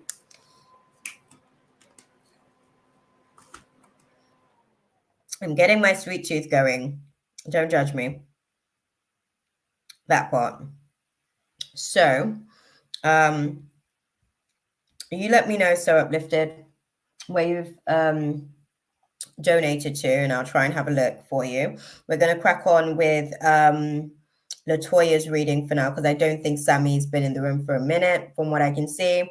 I don't think what's his face has been in for a while as well. I don't know if Leslie's still in the room, but she was offered a place as well, Chaley, interestingly enough, depending on whether or not people were here to be able to get their readings. Yeah. If you haven't already donated as well, so uplifted, you may actually be able to sort of be added to the list after Chaley. Leslie wanted to be added to the list as well. I guess, thank you, Leslie. I love the way that you did that there, just to make sure that I know that you're still in the room, that part, right? I think Mo wasn't necessarily here because basically Lenny got Chaley's place when Chaley wasn't necessarily here. That's the extra one space that we have. And then Sammy got, let's see, Sammy's not here as well. Latoya's here. Amira isn't necessarily here. So there's probably about 2 spots maybe left, basically. There's probably about 2 spots left. That's why I tell people to stick around, because if people miss their opportunities, then they miss their opportunities, And I do understand that my readings are long. Disclaimer. Okay, I'm fully aware. Trust me. For the most part, even when I'm trying to cut out of a channel and they're like, oh, and by the way, and I'm like, damn, we finished yet? No, I don't think I saw the donation. Chaley. That's why I was asking if she hasn't already done it. There may be room on the list, but I'm not too sure who I have basically allocated like slots to if they're not here. Oh, I didn't actually I didn't see on no, I can't see anything come through on the old Cash App. No, I can't see it, my love. I can't see it. I stepped away. Did you reserve my payment on Cash App? No. I think you probably mean receive as well. Obviously we know Mercury's in retrograde, so wonders of that as well, right? That's always very interesting. But no, my love, I haven't actually received it. I'm going to get into Latoya's question. Chaley will be able to sort of like assist you as well. And I am going to keep because my emails will basically let me know. I'll keep my emails open. Right. So after this as well, I'm probably going to need to, like I said, head to the loo. May I ask, what does Spirit see about to come towards me or happen this month? I'm not seeing yet. Okay. Okay. Interesting. Right. Latoya wants to know, what does Spirit see about to come towards her this month? What does Spirit see about to come towards her this month? Thank you. Sorry, I'm gonna like actually make it all. Oh, interesting. Oh, interesting.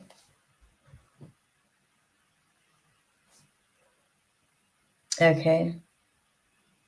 Okay, so they're saying that what they see sort of coming towards you this month is incoming communication about situations that may not actually be pretty valuable to you. It more than likely is situations that's going to kind of like put some financial stresses on you. But on the other side of it, you'll actually find that that push basically it's actually useful. It's actually been useful to you. So I think by mid-June, you'll actually see what some of these communications that you have this month surrounding certain situations to do with money and debts, I guess, and places where basically there isn't necessarily like monetary situations that are in your favor. Some of those things are going to be playing out this month towards the middle part of next month, where you'll start to feel like, okay, I am in that place of like seeing and feeling like I'm in a better place with the situation. It feels like there's people that's going to be tugging basically on your pockets during the course of this month, or at least putting out communication like, hey, I need this, or hey, I need that. And there's actually still going to be like a little bit of a lack of closure in terms of certain situations when it comes to that dynamic as well, to be fair. So yeah, interestingly enough, I'm just going to clarify the cards as well, just so that I have, let's see.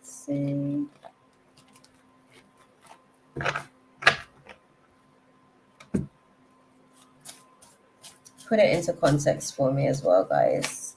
What does this abundance looks like at the other side of this month? As clearly as you can. Oh, interesting. Okay.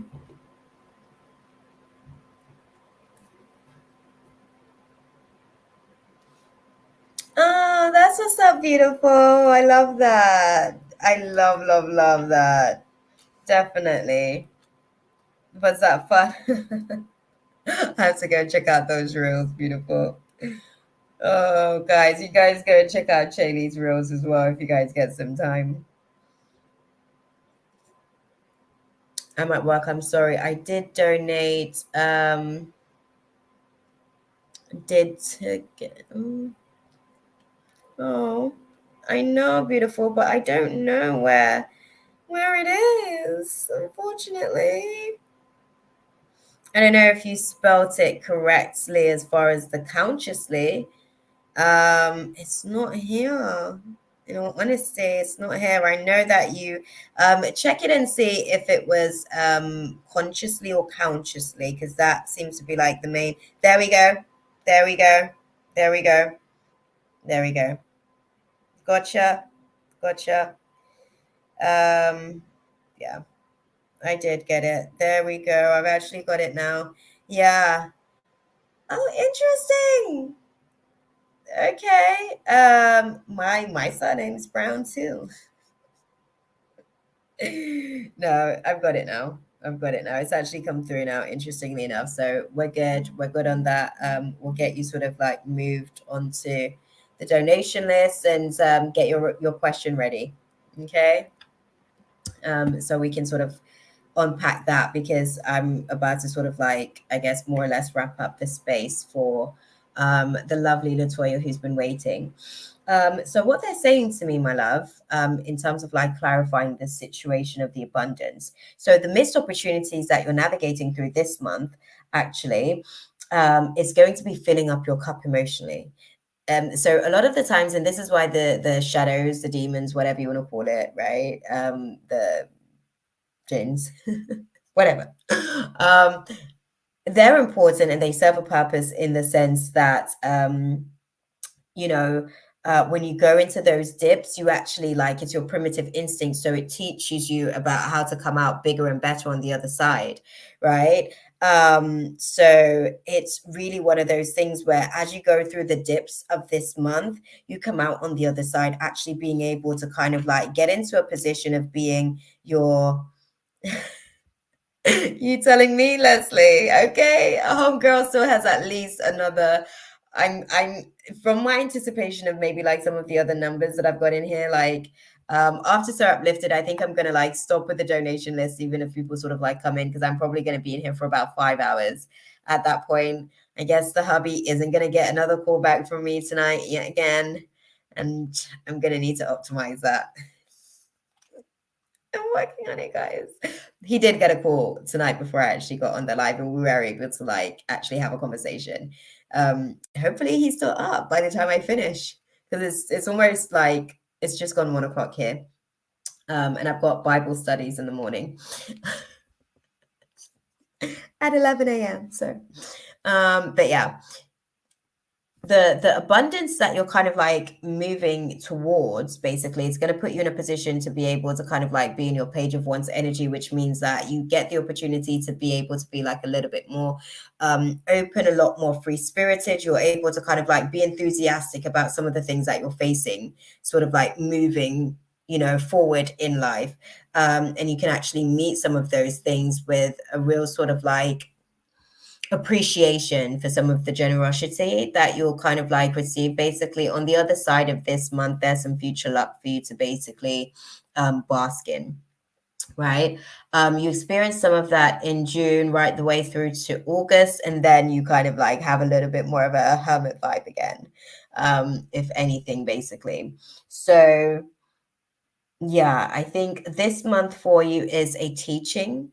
It's a teachable moment. It's a teachable experience for you, because even when you get into like your page of one's energy, it's like basically doing things, but you have to, in order to like mature to the king of one's energy, where your actions are like fully adult, you know, like fully like comfortable, and it's natural to flow, like you basically optimize onto that timeline type thing.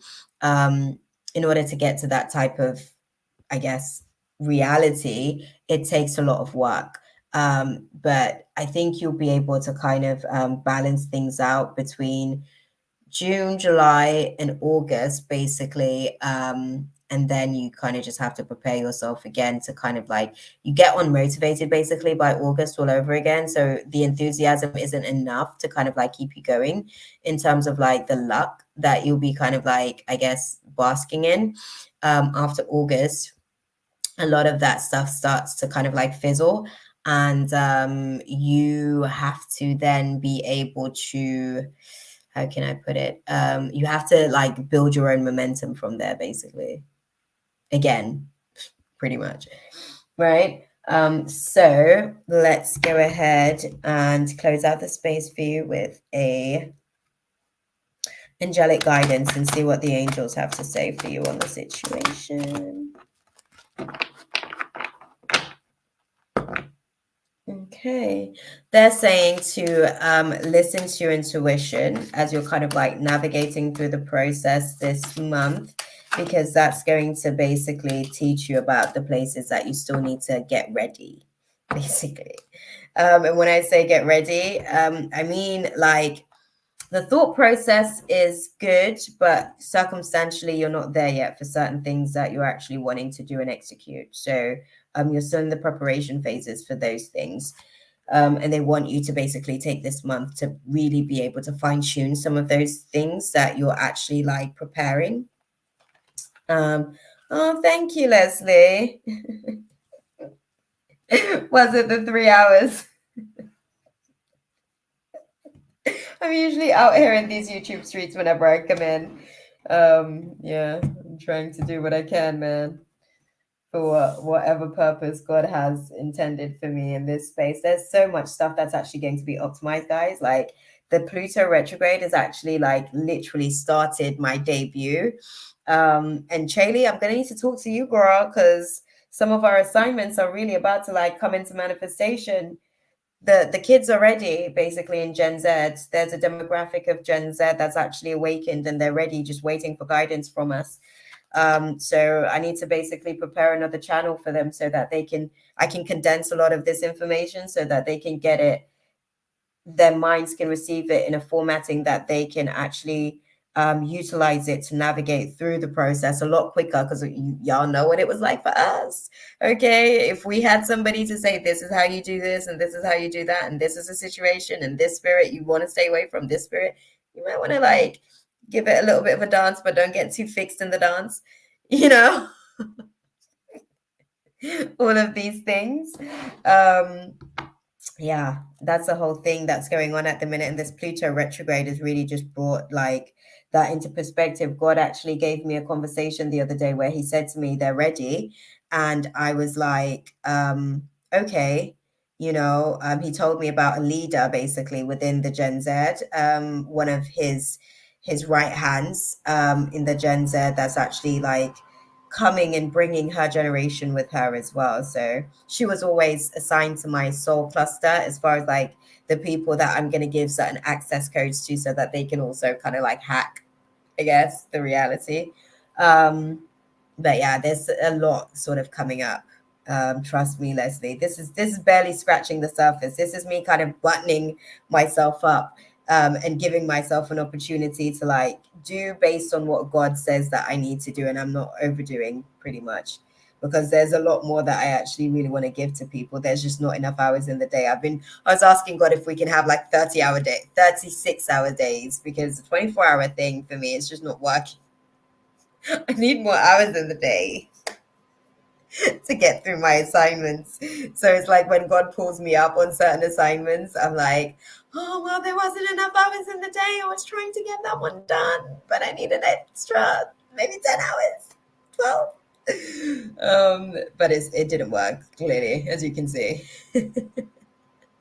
Right? Sounds so good, Chaylee. So good. This is why I was saying to you, like, I've got the download, like I know like what we're supposed to be doing when we like spoke, but I said to you, but I think that there's still some things that needs to kind of like work itself out. That was a variant that needed to work itself out as well. This is why I need to talk to you. Like we need to have a proper conversation to basically like figure out where our assignments are and where we play a part in like the assignment process of everything basically. So it's a whole thing, but anywho, okay, I'm still closing out the space for you, Latoya. Okay, I appreciate that. You appreciated the guidance that I was giving, but closing out the space, the angels want to say to you, if you're still present, they want to say, listen to your intuition. It's not necessarily always about asking your angels about certain things. You actually know when you're not ready as well, when it comes to certain things and certain factors to do with the situation. And that's what's actually going to be taking place throughout this month. The universe is really going to be showing you where you're not ready, where you haven't been optimized. When I say ready, you haven't been optimized. It means that your preparation's not necessarily there. And even if your preparation's there, you may be vibrating at a frequency where the self-esteem is a little bit lower. Do you see what I'm saying? Than the actual timeline that you're trying to manifest. So you're kind of just missing that thing that you want to manifest because you need to update your self-esteem type thing.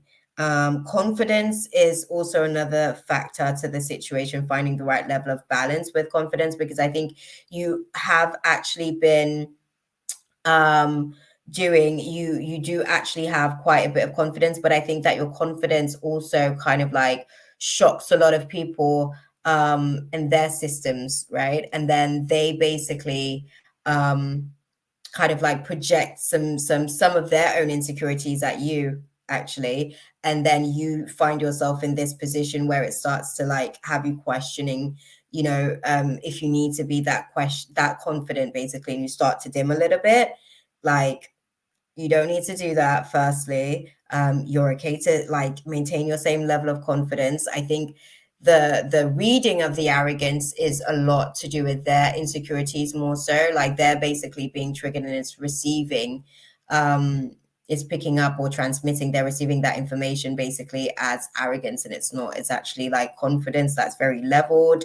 It's a misinterpretation of the confidence. So don't dim to kind of like fit their mold of whatever they're comfortable with you sort of like doing or being in terms of your confidence levels.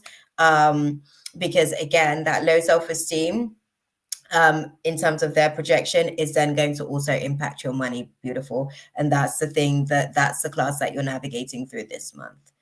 You're navigating through monetary gain and successes. So this month is a really good time for you to decide where you're not taking action based on certain suggestive thoughts that people are basically giving you. And you have a tendency to be a little bit of a people pleaser as well.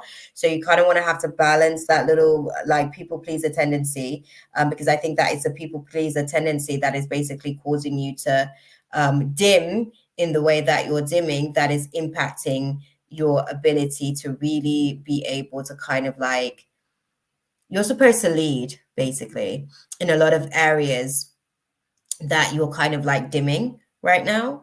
And God's going to continue to put those responsibilities back onto you. Okay. Damn, Mystical Lena, you definitely heard me, didn't say. Okay. I hope that was definitely, I know that it was useful for you, and you said that already, Latoya, but I hope that little additional feedback was useful for you, and you're actually still in the room to be able to receive that, because I think it's very, very important for you as you kind of like, good. I'm glad that you understand. I'm glad that you get it, right? I'm glad that you get it, because if you find the balance on these different scales, you need to find the balance on the people-pleasing scale, because God's using you to be of service. That's why you have that natural nature, but it's about pleasing God, not people. So it's supposed to be God-pleasing nature, not people-pleasing nature. Then you need to balance out the dynamic. Mystical Lena, you can donate. I'm gonna need to go to the loo though, girl. Okay, and that means toilet in like British terms. I need to go to the toilet, and the only reason why I'm letting you go to the toilet again is because your guides have been coming up in my guides' space, because they've told me about holding space for a Lena person for a minute. So here you are coming into the space. I appreciate you. No, thank you, beautiful. Thank you. Make sure as well, in terms of the confidence thing, you know that basically that confidence is there because you're being asked to lead. And it's okay for you to lead, even if people aren't comfortable following. That's precisely why you have the task. Okay. But okay, y'all, I'm gonna go to the toilet. I drank up all the water. I think the next person that we have on the list is So Uplifted, actually. I think we definitely, yeah, So Uplifted is on the donation list next. And then we're gonna sort of like go back to the free list after the facts.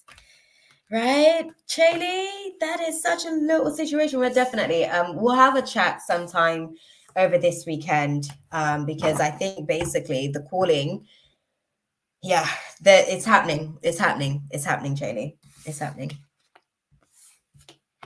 They are ready for us and a lot more ready than we even realize. I don't know how ready we are, that part. But I've got the assignments from 2018. I've been preparing for them. All of the stuff is in here. I actually just need to get it out. And I think that's where we need to get clarity on how we're going to be able to sort of like do that and hold space for them. Okay. Right, guys.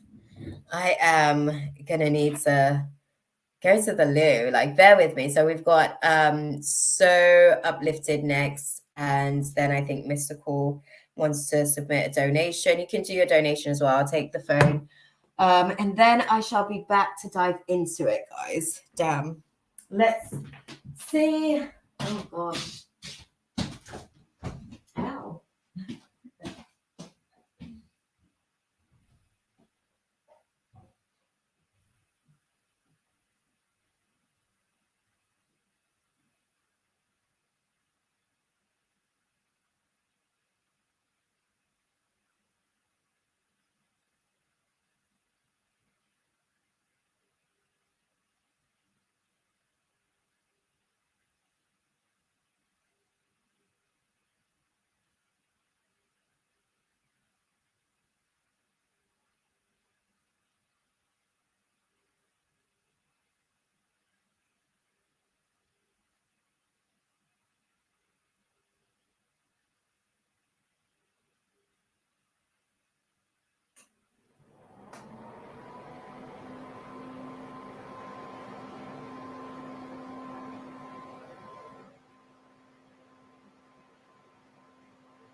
Sorry, y'all.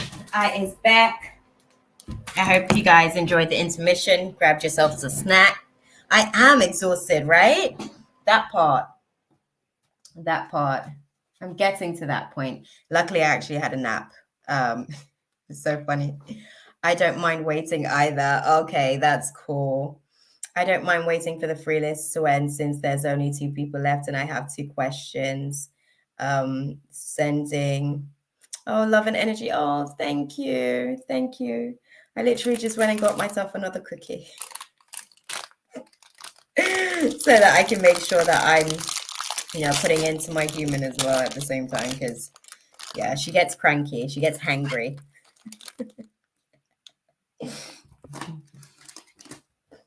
So, right. Let's see what we've got on the list. Oh,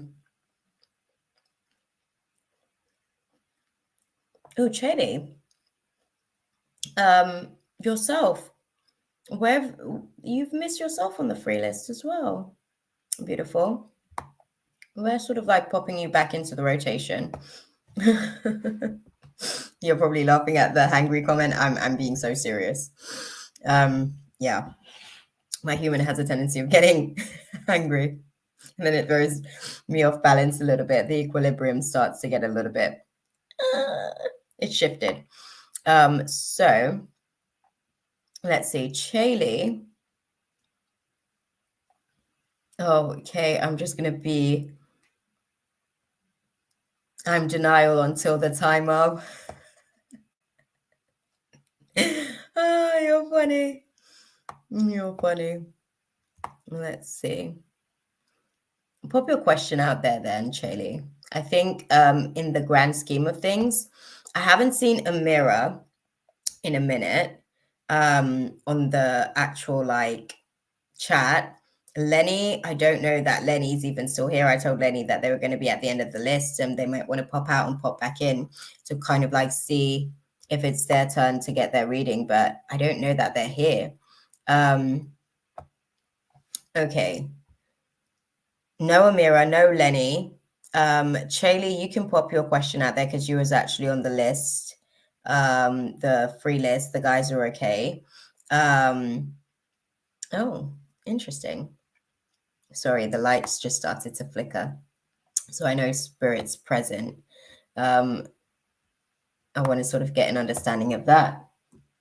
But yeah, that's it. It keeps flickering. What the hell? Okay, let's do that. I need to eat more. I'm losing too much weight, girl. You and me both.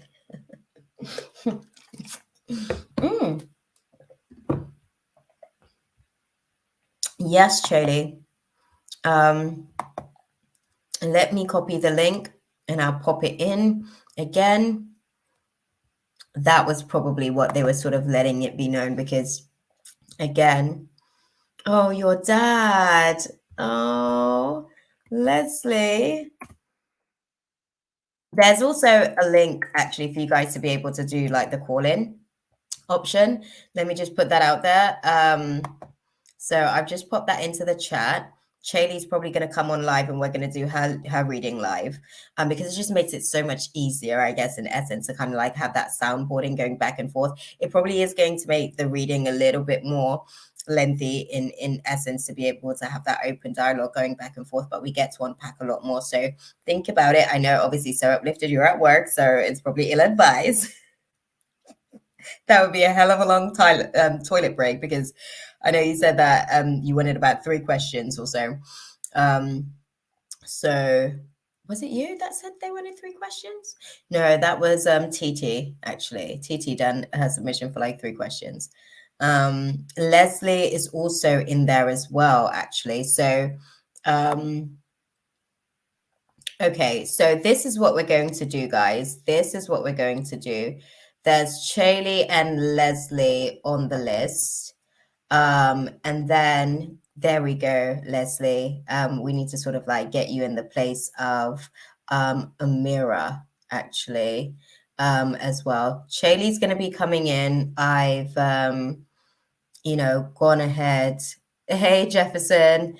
We're actually sort of wrapping up ship for the night, Jefferson. We've got like 4 people in for the readings. It's probably going to take at least about 20 minutes each reading. So we're in here for at least another hour or so. And the list is now completely closed. Free list is closed. Donation list is closed. I think we have Lena going in on the lights are flickering like nothing in my house. I don't know if you guys can see this,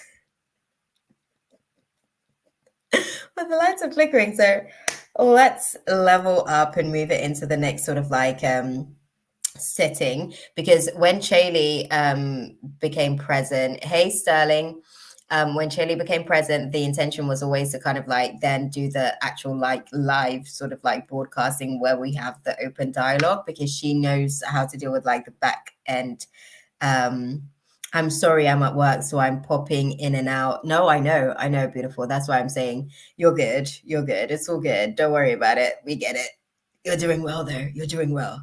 The guides have you covered as well. Yeah, go for it. You didn't. You're good. Spirits want me. I can imagine they're talking this the most at the minute. It's the most. Okay, so we're gonna so uplifted. Let's get you out of the space. Chaley, beautiful. So uplifted, because they're at work. Let's get them going, because I can see Chaley's actually sort of. Let me put her on to the actual like stream. Actually, I'm gonna pop you on the stream, Chaley. Hello. Hey guys. Oh, hey, beautiful. Don't you look cute? I love it. I love this figure. I know, you are so uplifted. So I am going to obviously go into your question. Okay. You are going to get into your question. Sorry, we're having a little bit of politics, Shaylee.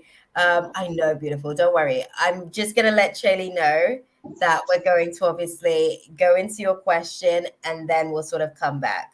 Okay. Perfect. I'm gonna grab my laptop anyways. Yeah.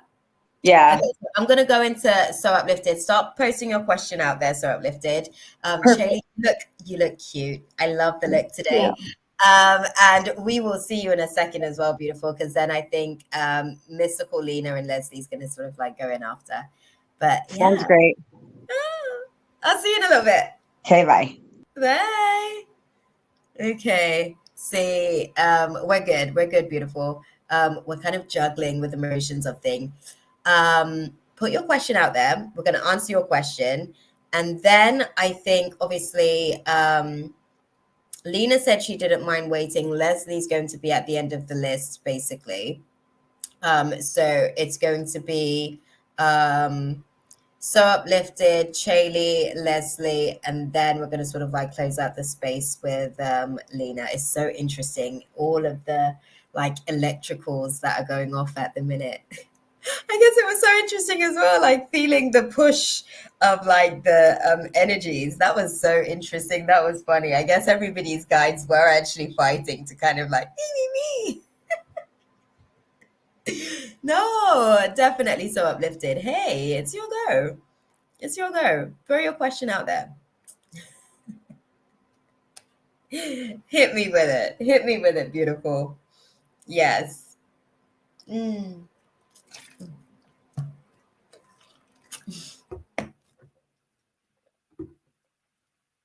telling you, Leslie.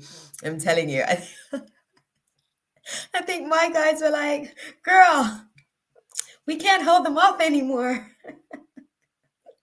Decide who's going when. Oh, that was funny.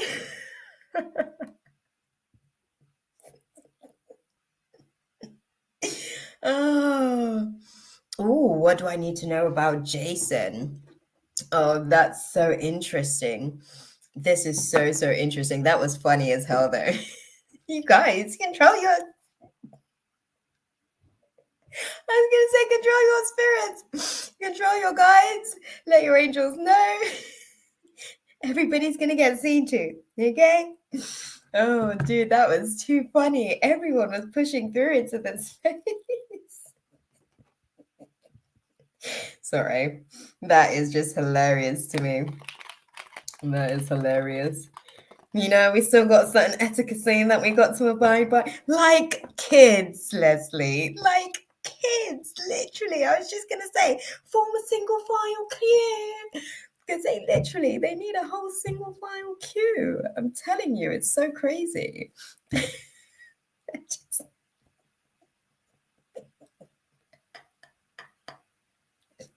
Oh, dude, that's too funny.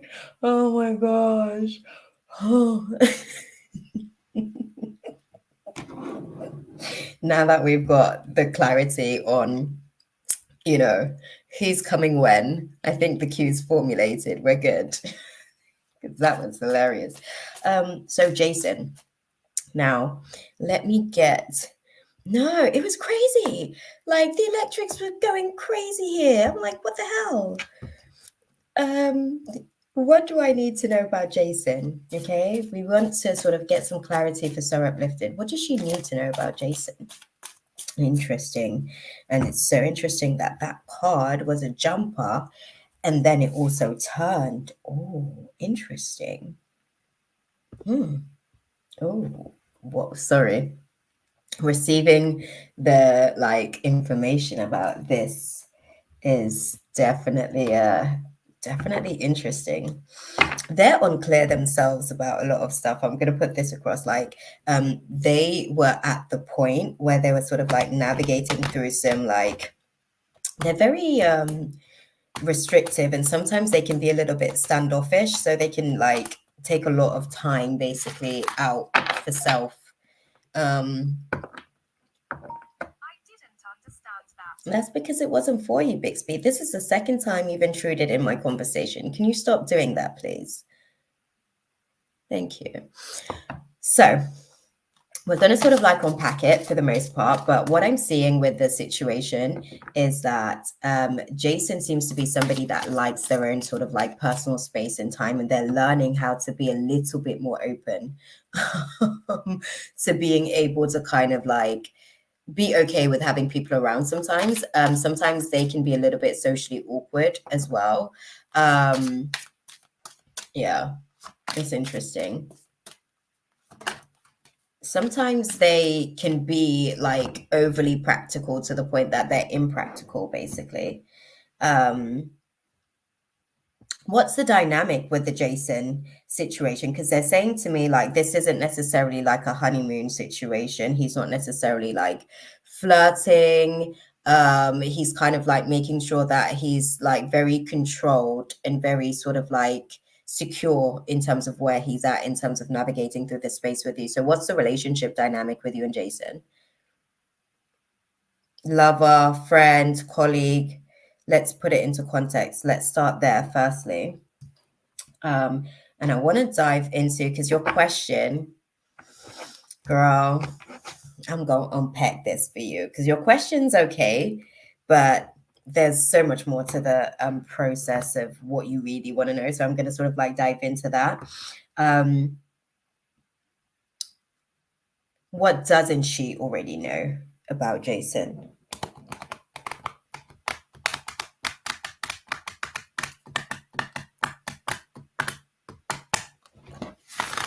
Oh, hey, Adriana. Nice to see you in the space, beautiful. We're actually closing out space for tonight. We've been here for quite some time, as you can see. YouTube, I'm sure, is about to kick us out of the space, interestingly enough. Not even YouTube, I think StreamYard. I'm going to start utilizing the donations as well to keep these things going on a full circuit. I'm going to try and start to, because I'm not monetized on YouTube. So I'm going to start to utilize this stuff to be able to bring context. Because I think on StreamYard, as far as their free stuff, because this is just a hobby for me, to be honest. In that context, it's about to be business, but at the minute, I love what I do and I would do it for free. I come in here, the donations will actually help to be able to do certain things. So I think they're giving me downloads on stuff to do with that, but that's for another story, guys. You guys watch the space for the development, I guess, of the channel. What I want to sort of get some context to is, what doesn't she already know? Thank you. Okay.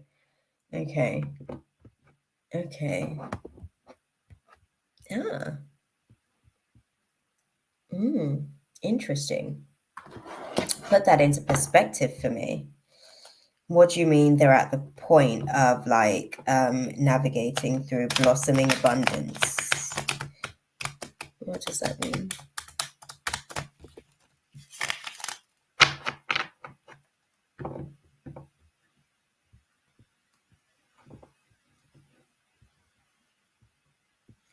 I was accidentally falling asleep with my baby, and then I hear, oh,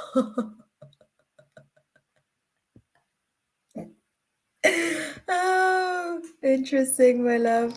You can go off to drift off for the night, but join us. Feel free to join us. We're here sort of like on Friday or Saturday, depending. You'll sort of like get some updates on the community tab. If you're subscribed and stuff, you'll be able to get the updates.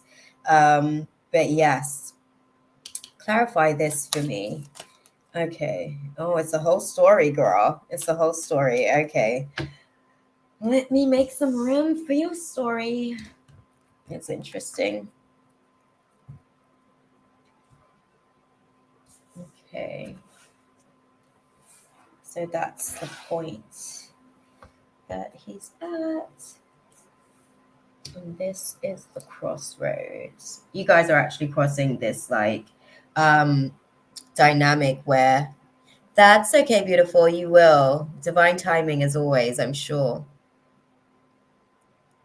So no, we're together for 5 years and we live together. Okay, this is why, because they're asking me about the abundance, right? So this is what you don't already know. Like, he is okay. So your question, he's not really being too flirty at the minute. That was one of the reasons why I was asking, like, what's the dynamics of your situation? Because he seems to be I don't want to say he's not necessarily making an effort, but he's comfortable. He's definitely comfortable at the minute. And I think that that's because his focus is actually trying to manifest some of the things that you guys, I guess, discuss in terms of like the stability. I think he's trying to be able to kind of like be a little bit conservative in ways. He's kind of I don't want to say tight, but he's being conservative. He's being conservative, practical to the point that he's almost impractical, like I said. So let's have a look and see. This is what you don't already know, right? Okay.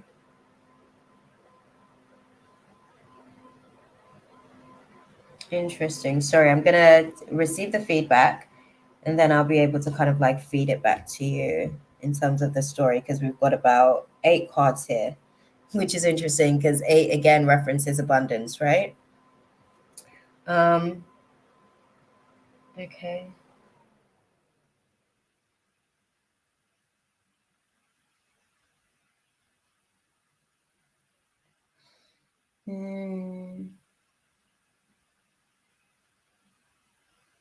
Okay. I'm going to ask you a question. Okay.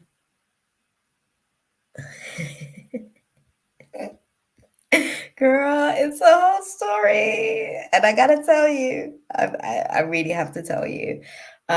He's dealing with some 9 of Swords energy.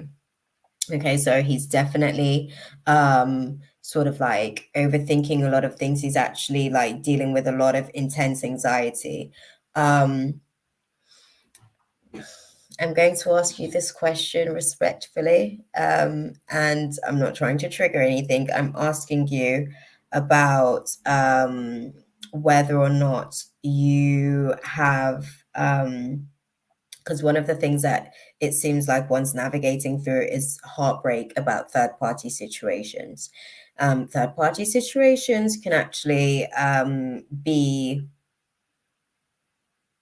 friends, lovers, family. It can actually even be a career, but I want to get an understanding from yourself. And this is the thing as well. Sometimes these questions are like so awkward for me to ask. So awkward for me to ask and put certain things out there. Because I never know how much a person wants to share, but then also obviously the tarot just like lays the ish bare. So they're sort of like, I have to ask about the heartbreak around a third party situation, because there is some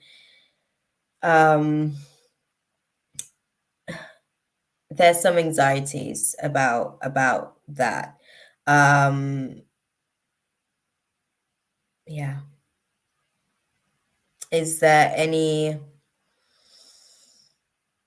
situation where it feels like, okay, this is basically like a third component in the relationship? This is really an area within the relationship, and I had to do like trigger warning, because I'm like, oh my god, guys.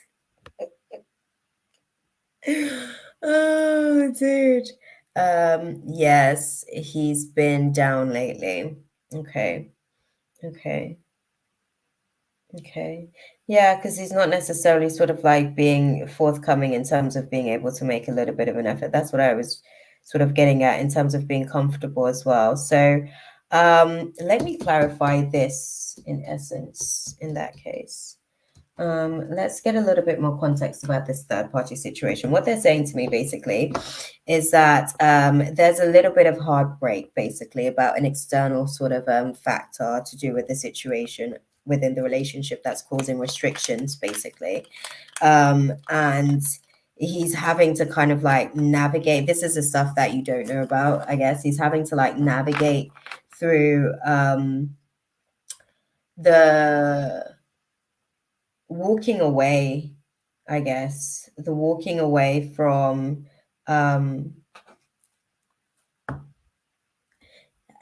he's been telling me he's scared to lose me to somebody, but I'm not cheating. No, I don't think it's anything to do with yourself. I think it's a fear of I'm struggling to even like put the words out because I'm getting the channel and I'm like, oh my god, I don't even want to deliver this information. Stop. Okay, so they're saying that it's more to do with some stuff that potentially would have gone on within the first year, maybe, of the relationship, whilst you guys were still sort of like getting to know each other and figuring out kind of like where you guys actually sort of like stand with each other and whether or not you guys really want to be able to kind of like commit to everything. I think that there were some questionable decisions that were made within that first year, and there's a fear of the karma revisiting itself, because this what we're dealing with here, like I said, your question was cute, girl. Love it. Obviously we want to know what we need to know, but what we really want to know is what we don't know. So that's why I asked that question, because your question was very suggestive. I know that there was something that you want to know, but putting it across to the guys in that context, they're going to give you stuff that's basically the fluff.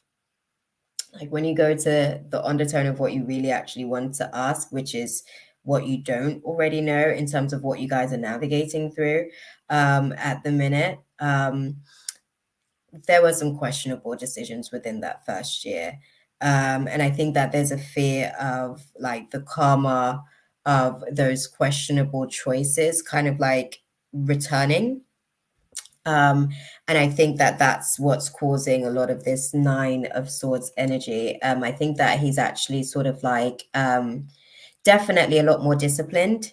And he made that commitment. And I want to say this to you, beautiful. I think that he is a changed person. I think that those decisions that he made then, and when I say questionable decisions, it's kind of like entertaining where he knows that he shouldn't necessarily be entertaining type stuff, right? Yes, Egyptian famous, the list is closed, but hey. So I guess entertaining and kind of like basically like flirting in areas. OMG, we had a talk and he mentioned the begging. Yeah. Yeah. I think that that's really where that thing is coming from. This is kind of like it's almost like guilt. Basically, the guilt is kind of like, and this is the beautiful thing about, again, these shadows, like guilt is basically flourishing his character, so that he can actually like learn how to be more committed and disciplined. And he's executed since then a lot, he's grown a lot since then, right? But at the same time, he's still fearful that eventually he's going to have to basically pay for the karma of some of those decisions. And I think that that's really what's resting on his spirit at the minute as well, with everything that he's going through. And I think it's actually like feeding away in other areas of his life. That fear is growing in other areas of his life. How is his career situation at the minute? How's work?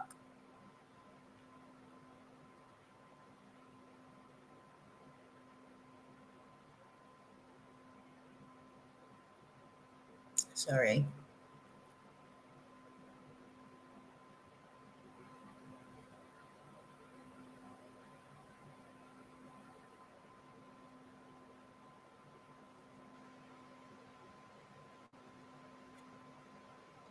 Sorry, guys. Obviously, I have to let her come back to me on the situation there. But yeah, I think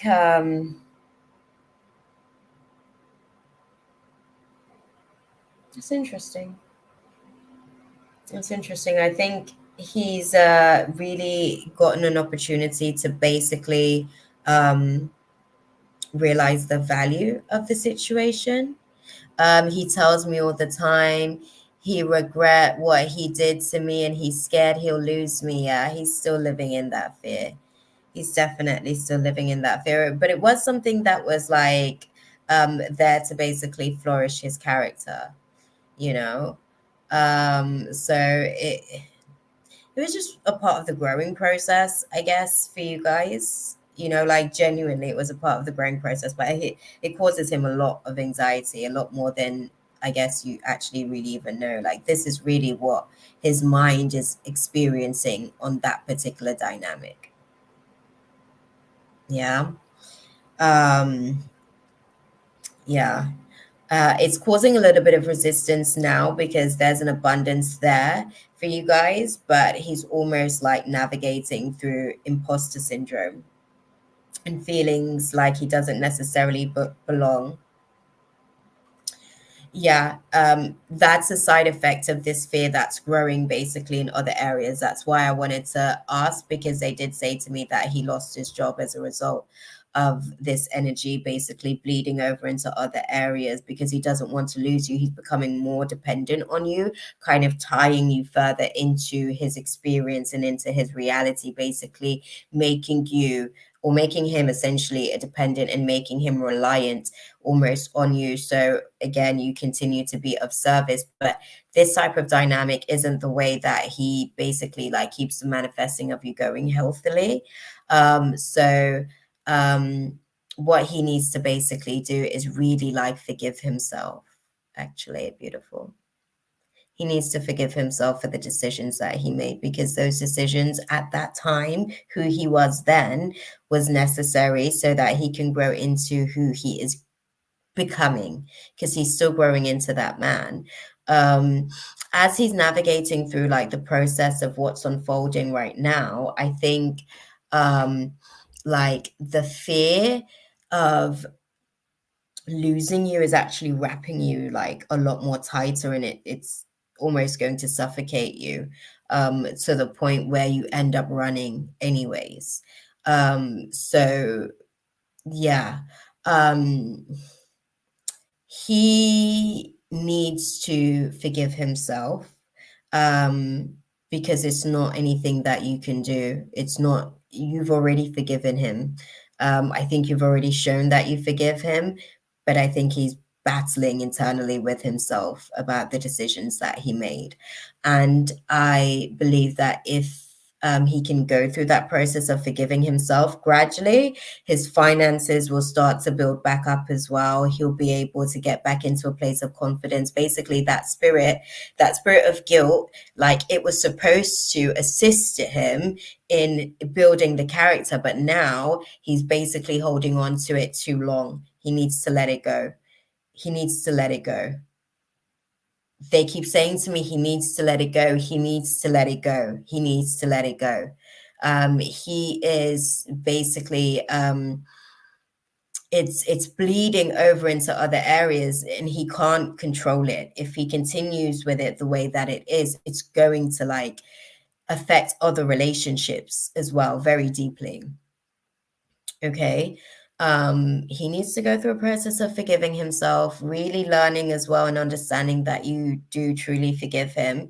And you know, you guys have like moved beyond that path. And you guys are in a completely different place and junction.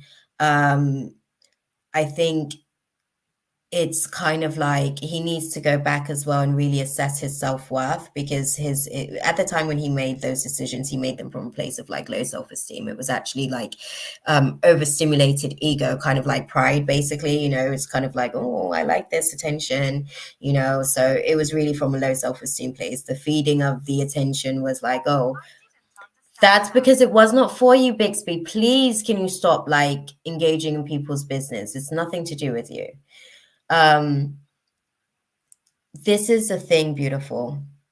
And this is the thing, like, this is why I have to sort of like put it across to you in terms of like what's hindering the process, because you guys are on this path basically towards abundance, and he feels it, right? He feels like he can do anything with you, like he can like really grow with you and manifest life, right? He sees the door to value in the door to this romance. But guess what? His crown, his what's it called, his sixth chakra, so his third eye is off. So when your third eye is in balance, basically you're navigating through feelings of forgiveness, basically like unprocessed forgiveness. You haven't necessarily like gone through forgiving, but I see that it's not necessarily anything to do with you. It's actually an internal thing on his end. Like he took off the mask, right? And he kind of like walked away from the situation, because he got a real genuine like appreciation for this like connection that he was able to kind of like build with you. When he saw how strong the foundations could potentially be, he saw that externally. It was like, oh my god, I can actually manifest like the things that I've spoken about with this particular person. There's a nice sort of balance here in the construct of everything, right? It's not all hostility all the time. Yes, sometimes he doesn't necessarily feel like he can speak up and express himself because he's not necessarily comfortable being within his temple. He's not necessarily comfortable being within his space, because there's a lot of decisions that he's unrested with internally, right? But on the external, he gives the impression that he's okay, right? Yeah. And I'm not, girl, you clearly see I ain't lying. Snap. But honestly, it really was a case of him being insecure at the time. So this is what you don't know, because this is what clearly he's communicated these things to you, but it's like, I don't know, you probably didn't receive him as well as you needed to be able to kind of like receive him, hearing somebody feedback his actual like emotions on everything. And I'm basically soundboarding and saying to you exactly what he's put across to you, because that's really where he's been at in terms of his journey and his growing process. But honestly, beautiful, he needs to revise his contract with the spirit of guilt, because he needs to let that ish go. Like he needs to let it go. Needs to let it go. I'm sorry. They're such losers. They're such losers. Sorry, love you guys, but you're such losers. They're like, need to let it go. They're giving me like a track, basically, because that's what happens. Like, so basically, when he does that, he will resonate at the frequency of that soundtrack. That's all that is. That's what that means. That's what's it's in reference to, right? So, if he can go through the process of actually like letting himself be happy and actually be okay with the fact that he does deserve this happiness, his finances will start to grow. His confidence will be in a place where he can actually, can you maybe have a conversation with him as well to perhaps let him know that you've actually forgiven him and it's okay for him to forgive himself, because you're ready to move forward? I think that would be a useful conversation for you. I think that will definitely trigger a shift in the way that he is dealing and handling himself in the process of this. Okay. Sorry, because they're saying to me, timing, we're going to move on to the next person. I'm going to go and get some clarity in terms of like your guidance as well from the angels on the situation. Okay. What do you guys advise for our girl So Uplifted?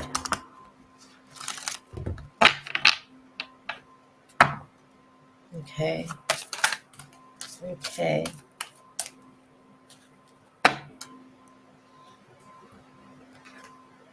They advise it's time for you to communicate clearly.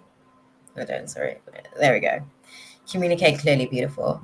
What I've just said to you as far as like having that conversation with him, like letting him know, because I think that he's basically been punishing himself with this spirit of guilt to be able to grow.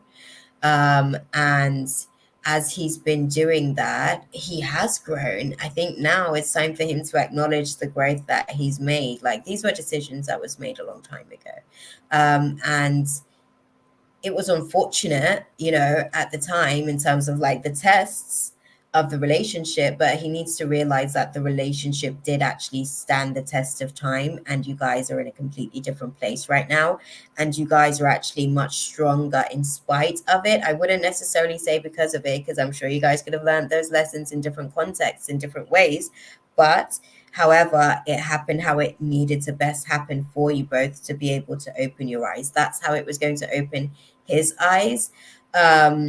And also equally for yourself as well. This is where you were able to really understand your own value and worth as well with the situation. And also really learning to be able to navigate through the spirit of patience and really charging forward in the relationship with the spirit of patience, but also compassion and resilience has been a major component in terms of the formula that's allowed for you guys to get to where you guys are in the relationship right now. Just continue to utilize the network around you as well, in terms of like the communication factor. I think honestly, once he can like get the spirit of guilt into check, bloop, bloop, bloop, like he goes back up like very, very quickly. Within the next like 3 to 4 months, he could be in a completely different place. There's a great sort of like what is it, guys? This is a great astrological sort of climate for him to be able to like go through the shedding of that. We're dealing with the Scorpio full moon as well. So that layer of him being able to kind of like shed that spirit of forgiveness and like activate that transformation, it can come to form really, really quickly because this is a lunar eclipse as well. So the endings and beginnings, like the transition of it is like really, really effective during this climate. So definitely have that conversation and let him know that you see him, like you see the growth that he's made and the progress that he's made. Yeah, let him know it's time to like release himself. Like he's carrying it around like a ball and chain. He needs to release himself. Okay, beautiful. I hope that was useful for you though. Okay. Yeah, that was a lot. Like they took me. Oh God. Sometimes it's like obviously I know I have to like obviously have these conversations and stuff when they tell me what it is. It was like they're like, you better say it. You guys saw me with my mouth. I'm like, I don't want to. How can I book a private with you? I know you're exhausted. On the website, Leslie, on the website, you can book a private reading with me on the website. and we can sort of like dive into. And also, I think that's another thing as well, Leslie. I think because it's like a public forum as well, like I don't want to put people's like business out there in the streets. It's like when I did that reading for like Will and Jada years ago, and then they took me to their bedroom, and now obviously after the facts, the August Alsina thing happened basically because we were talking about Will Smith's solo return, and they were talking about like basically how like we even spoke about like his kids talking about him a certain type of way about how he wasn't present for certain things. Everything in that reading actually did come to pass, which was interesting, but it's just always so awkward. You know what I mean? Like I can openly say certain things in a private space where it's like I'm a little bit more comfortable to be able to say, oh, by the way, because then we're in a session. You know what I mean? Like I know that you're okay to be sort of like, we're having a vulnerable moment and it's a safe space to do so. But in this space, I never really want to like, I almost feel like I have to put out a trigger warning and be like, oh, I'm about to go into like level 3 of your files now because I never want to do that. You know what I mean? It's just like so intense. But yeah. I hope that was useful for you though. So uplifted. Like, thank you so much. Oh, you go to book. Yeah. Because the actual like the space again, I'm actually no, that's okay. Thank you. Thank you, so uplifted, for actually coming in here and actually like bringing some uplifting energies. I'm gonna be doing this stuff in my private like space actually, where I have the readings, whereas on my private platform I actually do have an app, and I feel like I'd feel much more comfortable like doing these free readings and setting in that kind of climate where it's like interestingly a climax as well actually, because we can all like really, it's just us, it's a safe space, it's not basically like YouTube. So definitely this space just kind of continued that. Oh, my website. You know what? Here we go. Hold on. Let me get it up as well. I'll actually get the actual page up for you. Hold on. Consciously connected.com. Okay, I'm gonna like get the services page up. So it's direct. Oh. Every time someone sort of like visits, I get a notification. It's funny because now that I just visited, it's actually gone ahead and okay, there we go. The readings. There we go, loves. I'm gonna pop it into the chat. I'm glad I was guided to you. I'm glad you were guided to me as well. It seems like there were some things that needed to be put like really into perspective, because it seems like he's been speaking to you about these things. And his spirit of guilt basically is what has been like speaking these things to you. But it's really, really impacting him in different ways that's just not serving him positively anymore. So I think once you guys have the conversation, things will really start to move forward. Jasmine, we're actually closing out the space, my love, but maybe tune in next week. I've just popped the link in as well for like personal sessions as well. Maybe it might be worth doing a private session. Okay. Took a picture. Thank you. I just want a general reading for my first question. Anything Spirit wants me to know, because I've been dealing with financial issues. Okay. We're going to follow up on that, Mystical Lena. Oh, I love your energy. You came in and you was just giving it all the vibes. I loved it. I loved it. Like just from the like intention of the name alone, you just brought so much like positive energy into this space. So yeah. Thank you. Thank you guys, man. I appreciate you guys. I'm going to bring Chaylee in because she's in the background now as well, guys. So I'm going to bring her in so that we can actually I guess, get her question in, and you guys get to see as well what it's like to do the live in this way. Okay, there we go. Hi. Hey, lovely. How are you doing, my love? I'm good. I've almost got my face figured out. Oh, that's awesome. Mm-hmm. That's awesome. Feels lovely. I hate being on camera because I can see that evenness. Anyways, I'm not gonna look. Anyway, yeah. No, you look beautiful, my love. I have a Virgo moon and Virgo rising. I do not like uneven. No, I can imagine. I know what that's like.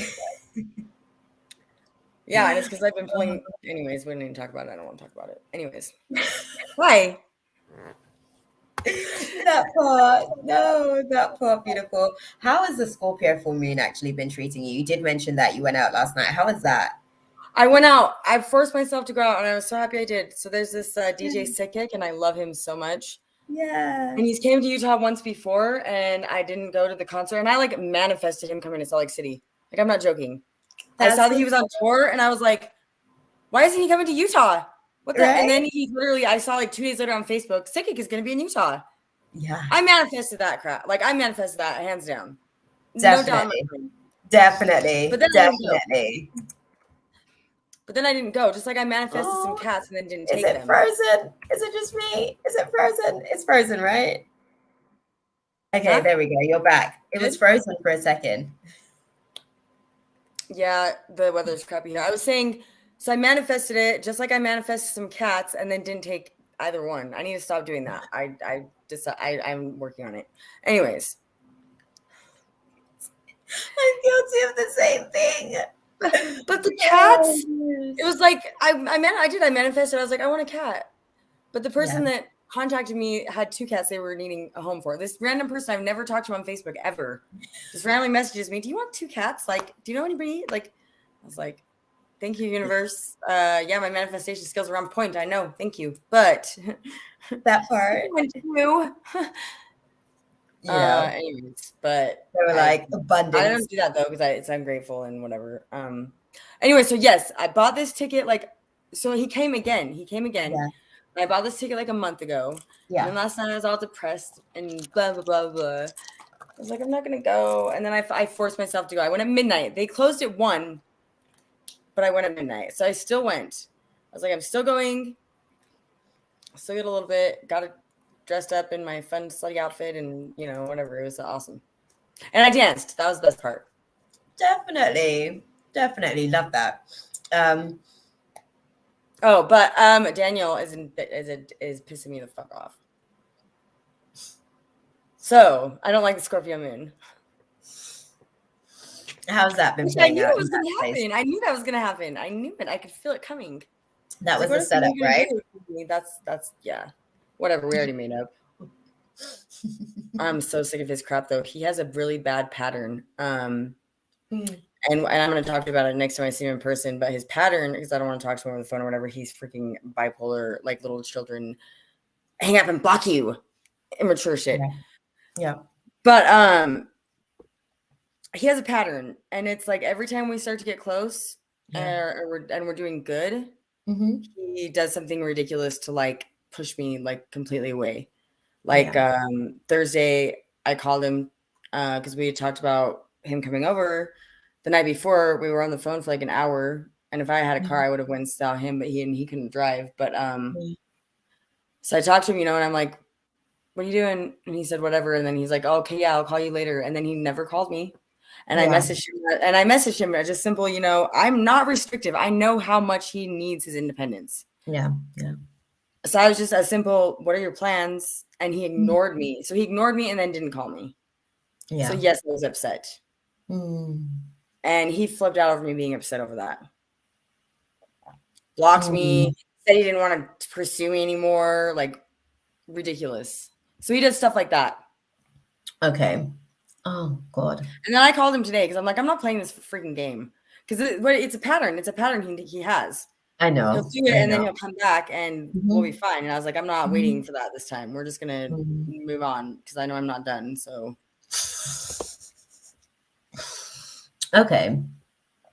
Okay, that's interesting. So what's your question to you, like coming into this space I think tonight? that's how he's dealing with his abandonment issues. It is. I deal with mine differently. I don't know how, but that's how he deals with his. Yeah. I mean, I do know how. If I thought about it, I don't want to. I'm not going to ask about him. I need to stop talking about him, actually. I contemplated this. I was like, am I going to ask about him or am I going to ask about something that's important? And I decided to do important this week. Okay. So, just whatever guidance and advice my guides, your guides, God, the source can give me, please, that I need to know right now. It's interesting because it might come back around to Daniel. I'm not gonna lie. No, that's fine if it does. That's fine if it does.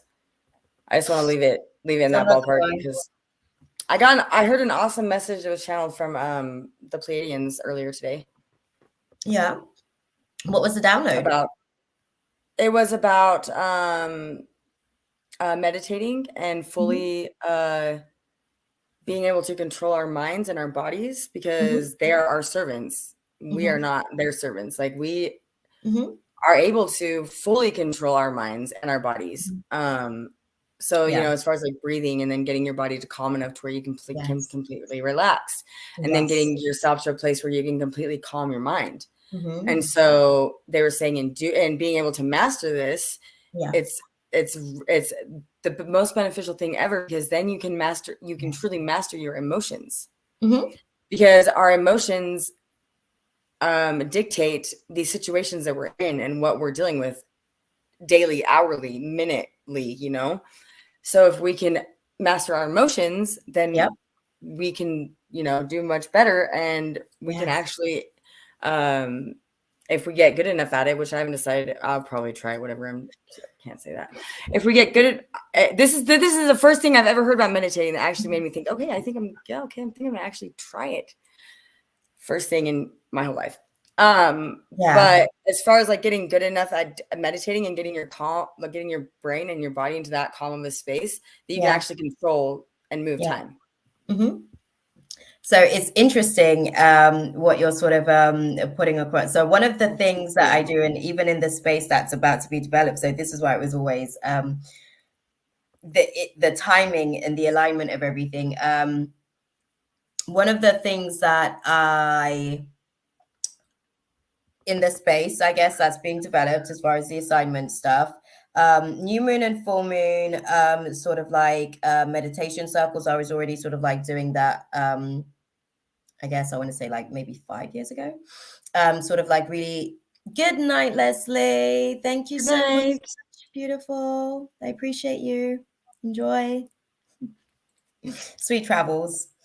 So it was I guess them even then, I guess at that time it was like teaching people. You're absolutely right about that because I guess I got that download at the time from my guides in being able to sort of like do certain things as well. So that's actually how the human works.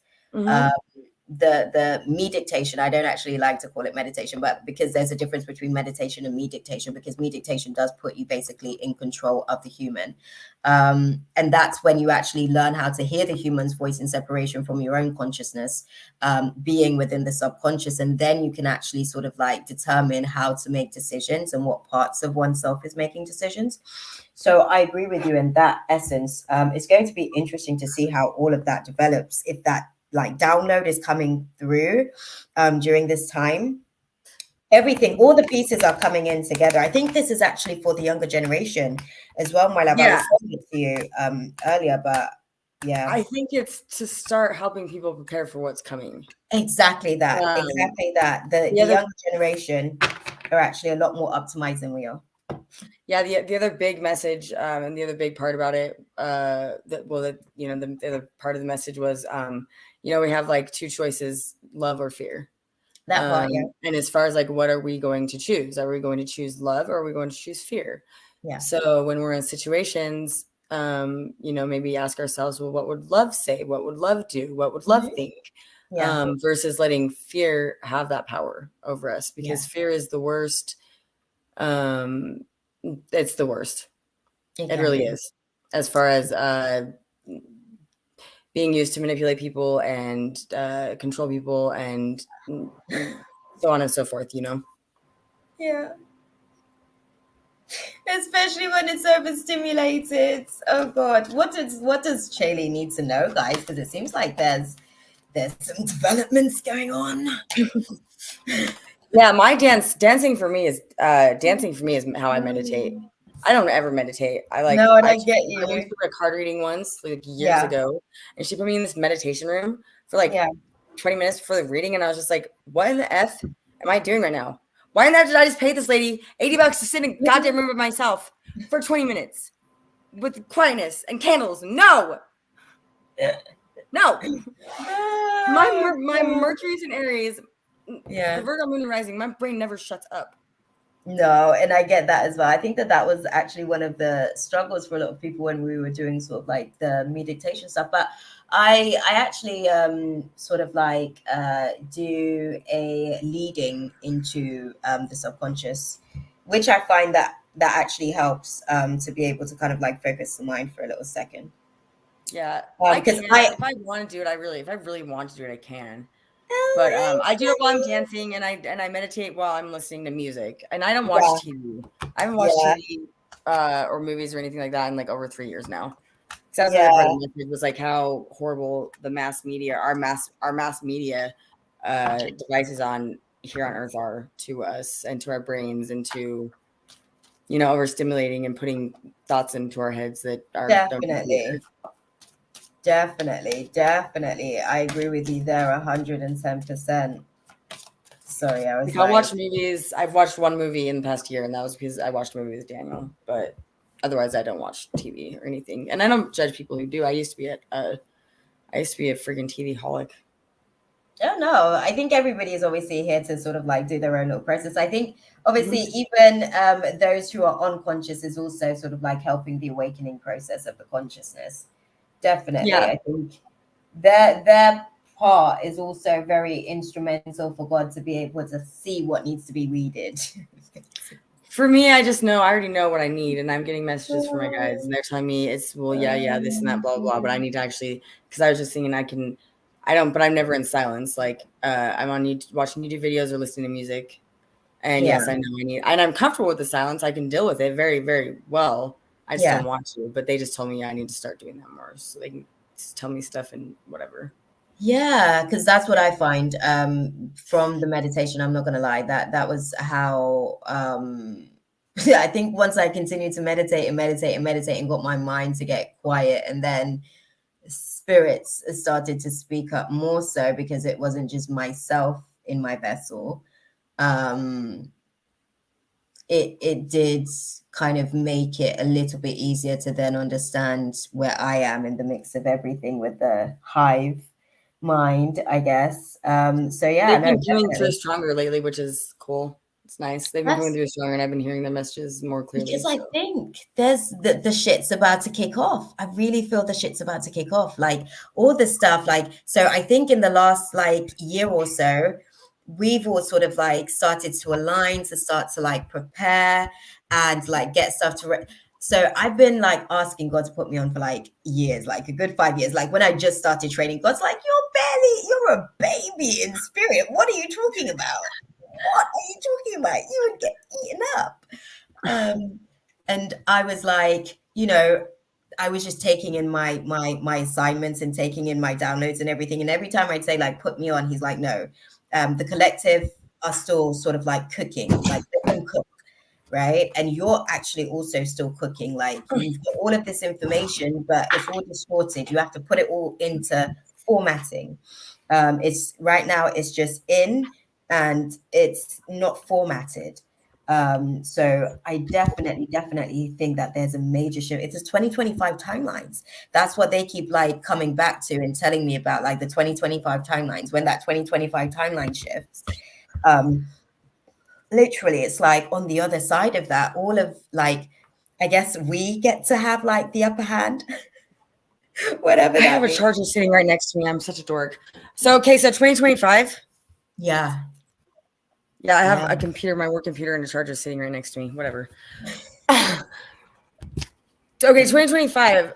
So that's when. Well, I mean, I think this year's gonna be whatever, but Yeah, no, the shift is Makes safe sense, I to guess. be done. Yeah, 2025. the shift Okay. is done. We're doing a Although I lot was of talking to my stuff cab right now, driver though. last night. Huh? Huh? What'd you I say? was talking to my cab driver last night about how we don't really have social connections anymore. No, that's yeah. You know, since COVID hit and everything, and it's all like online and digital, which is kind of, it sucks. Which I've said this for a while. Like, yeah, I want to date. I want to see you, motherfucker. I don't want to fucking talk to you and text you. And they're like, no, get your ass here in person. Present. Quality time's my love language, though. That's how I like to receive.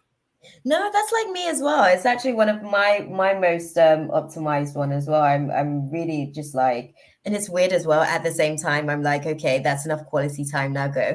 So it's weird. It's I don't weird. know. I've been okay. So my best relationship I was ever in was my Yeah. firstborn's father, and he was a commercial fisherman. So he was Yeah. gone 9 months off and on out of the year in Alaska fishing.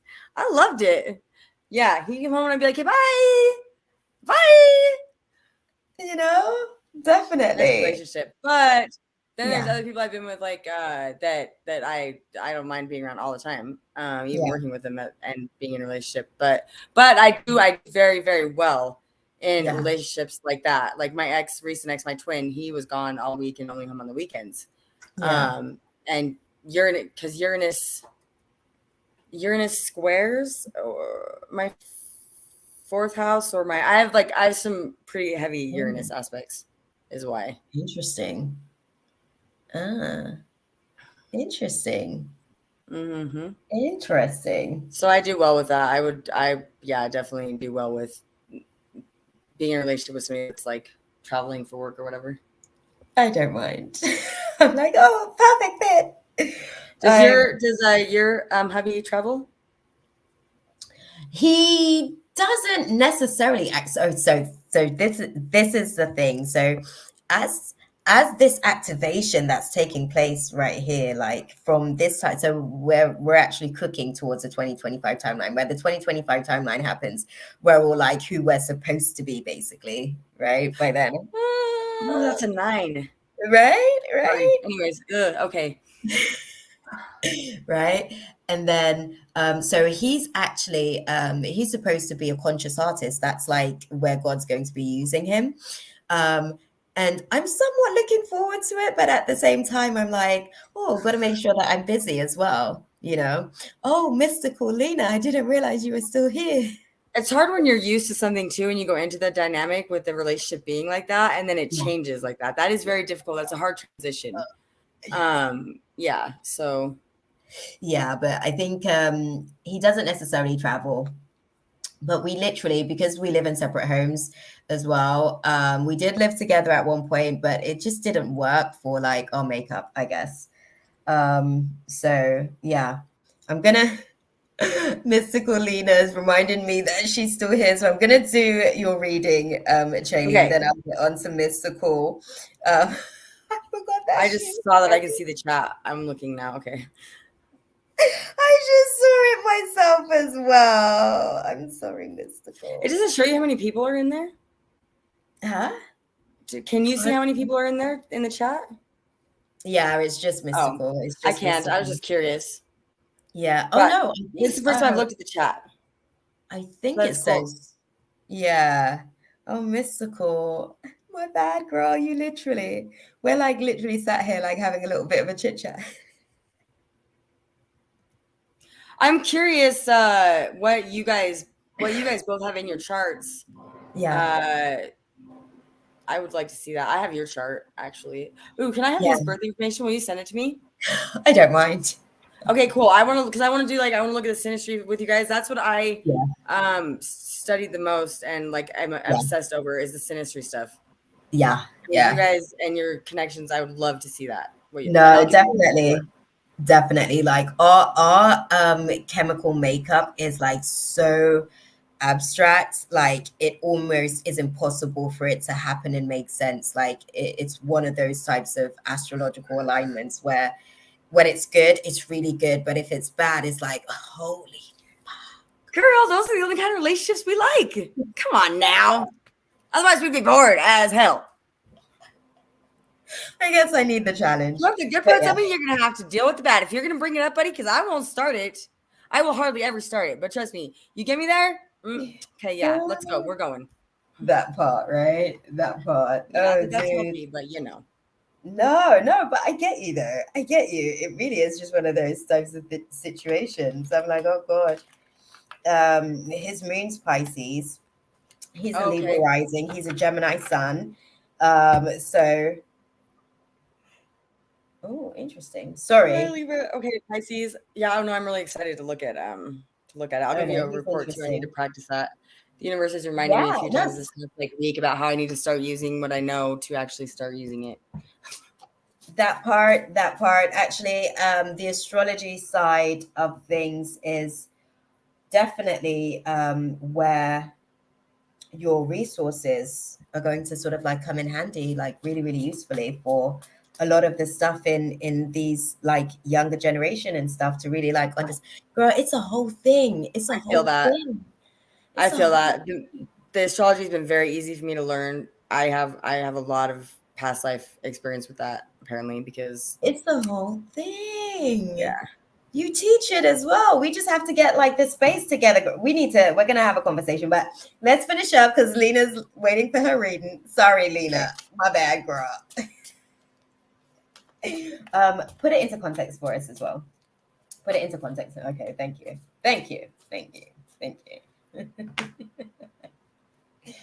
Oh, dude. Smart asses. Right? They're just happy. They're just probably happy I'm in a little bit of a better mood. I mean, now I am. Jesus, I'm bipolar, I think. No. Oh, God, no. I'm actually not. Actually, I might be.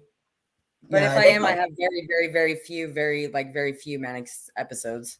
Yeah, like it's a quick turnover time. I have the same issue as well. I'm like, oh, had a little bout of bipolar today. I think I got through that in like maybe 6 or 8 hours. Sometimes. Yeah, my sister-in-law and somebody else pointed it out to me, and I thought about it, and I was like, okay, yeah, I can see that. How that could be considered like a manic episode. Yeah, it happens. I think as well, like, I don't know if it's the Pisces because I don't know. Obviously being like that, like sensitive, because sometimes even for myself, like I'm a little bit like shocked. I'm like, wow, didn't realize that that would have that kind of impact, but okay. Go with it. But yeah, I mean, especially with how we both are to energy and filling other people's stuff. I mean, that's true. I didn't think about that. That's a good point. Exactly that, actually. I'm like, oh, interesting. Okay. Girl. Shaylee, we have all internalized cards here. That's why I kept pulling cards. Yeah, no, I know. They've been, yeah, and I've been, yeah. It's been, yeah. And the funny thing is I get that.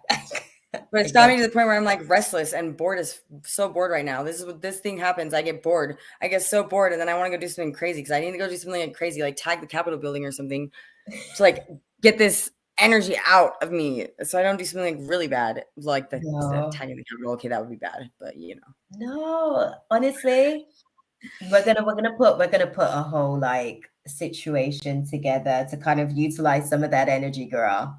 Definitely. And I'm lonely. I'm not bored. I'm lonely. Yeah. I'm very lonely. It's been difficult. Yeah. But yeah. Anyways. No, and I get that. Thank you for sharing as well. Beautiful. It's always so nice to just kind of like have an open, transparent dialogue as well. Sorry, Mystical. We're gonna wrap up space and we're gonna come to you, beautiful. What they're saying to me, as far as like the situation. So I started with the energy cards first, as far as like what your what's your general reading at the minute? Sorry. So they're like, well, you're not taking any action towards spirit, that's for sure. Yeah, well, they know I do stuff in my own time. Literally. And they know I am, God damn it. I just am not doing it on their pace, and I don't care. I will continue to do it at my pace, like I always have and always will. Yeah. They're like, you're not taking action towards the door of spirit. Because it's internalized cards, right? Obviously, like it's an internalized energy at the minute. Yeah, whatever. I used my tarot deck a couple times this week, okay? They're saying, okay, there's gonna have to be some compromises with the recovery because it's like we spoke, I guess, about it's not really a punishment per se. It's actually more just like a tightening of energies as well. But they're saying the recovery period that you're navigating through is going to have to come with some compromises, and some of that compromise is about purpose. Yeah, no, the recovery has been for real. But surprisingly and luckily enough, I think. Yeah. Well, I know I've done a really good job on a lot of my shadow work, and so I don't Definitely. necessarily have too many things that get triggered or come up that I haven't dealt with. So that's good at least. And the fact that you're open to actually dealing with them is actually more of a viable situation with the recovery process as well. Because, like I said, even for myself, sometimes I'm like, I didn't even realize that was a thing, but okay, I'll deal with that. Oh yeah, no, I always know because I always know my things. I always know my things. No. I think for myself, sometimes I know until I go a little bit deeper. Because there's been some spirits that have used me when I've not necessarily been on watch. I wasn't aware that was something I needed to be aware of. Another thing that was sort of like coming up with the tarot on the situation was more internalized energy in terms of the pentacles. So this is all about the actual like tangible manifestation of everything. So there's a lack of planning, which is causing a little bit of a lack of foresight. They're like, the more you plan towards things, or the more you're able, and I know we spoke about this before, but the more you plan towards things, the more you can actually see the vision further ahead. I don't like planning. One of those people, if I have to move across the country, I will start packing the night before. My whole house will be done by the next day. But you know what? There's no planning. And it's not like planning. You just take this and put it in the U-Haul. It's that simple. Go. Just go. That part. But unfortunately, life works in a measure where even God plans. It's just the way that things has to be in order for manifesting to be able to kind of move. Because as we manifest, I think what they're saying, even with the dynamics of the situation, the planning is basically going to give you some foresight. Because right now, a lot of the stuff that you're saying, as far as like not necessarily having, they're like, what do you mean you're bored? You have assignments on assignments. Like what? They're like, you have assignments on assignments on assignments. They're like, there's no room to be bored. I cleaned my kitchen. Okay. Assignment check. Oh God, no. They're saying for the most part, like with the situation, obviously, it's a case of finding a right sort of balance with all of this overinvestment in work, I guess, or financial setbacks. They're saying with the situation that you're navigating through, they're like, this is exactly the thing that is going to fix that thing, but you kind of have to get into the context of what is required to do this thing. And my finances keep getting brought up, but I'm not doing horribly financially. Like with placements in my chart, I have money and then I don't. And then I have money and then I don't. That's a normal thing in my life. I'm used to it. And right now I actually have money in my bank, plus I'm about to pay my rent and still have money in my bank. So for me, I'm good. And see, this is the thing. Finances for that reason. It always works out. They're not asking you to stress over finances. Okay, so the best way that I can put it to you in terms of the dynamics with the situation, sorry, I'm laughing as I'm getting the information. They're like, have you seen Soul, the cartoon? It's a movie. Oh yes. Me and Skylar actually went and saw it in movie theaters. My firstborn. Right. So with that, Dinah, so they're basically kind of like giving me the impression, like, obviously you always have been quite an evolved soul and consciousness. And actually sort of like getting you to come here was quite the challenge. It was reminding me, they were telling me about the story of 22. It was quite the challenge because there was already so many levels of optimization. It's like, okay, well, what am I going to come here and actually really do? Like, I'm over the actual game in essence, right? And that's exactly why I guess you were called into service. So I think as far as like the finances side of things, it's not necessarily anything to do with you per se. It's actually something more so as far as like what is owed on the lineage that you're on. They're actually owed a financial windfall. You're probably I'm not going to say the only, but you're probably the most optimized. I've been getting that message a lot too, that I'm going to get some sort of something. Yeah. You're the most optimized. And because you've already like gone through so much of clearing your financial, like your money mindset, basically, that's what allows for a lot of these things to be able to come into you, because you can attract money very effortlessly. You know what I mean? It's something that actually like happens, sometimes without even trying. It's just like, oh, I feel like this today. And then that's what it is. Yep. Before I even knew about manifestation, I didn't stress about money. So I was like, okay, whatever. I have 10 cents in my pocket, rent's due, whatever. Oh, well, my friends are like, how are you not freaking out right now? I'm like, because it always works out. I'll figure it out. I always do. And if I don't, I don't. I'm not going to add stress. I'm not going to add stress. I'm going to just fix it and it'll work out. I'm going to go buy me a beer. No. It's honestly, it's actually going for the most part. I think even with this internalized energy, the only upright card I have is compromise.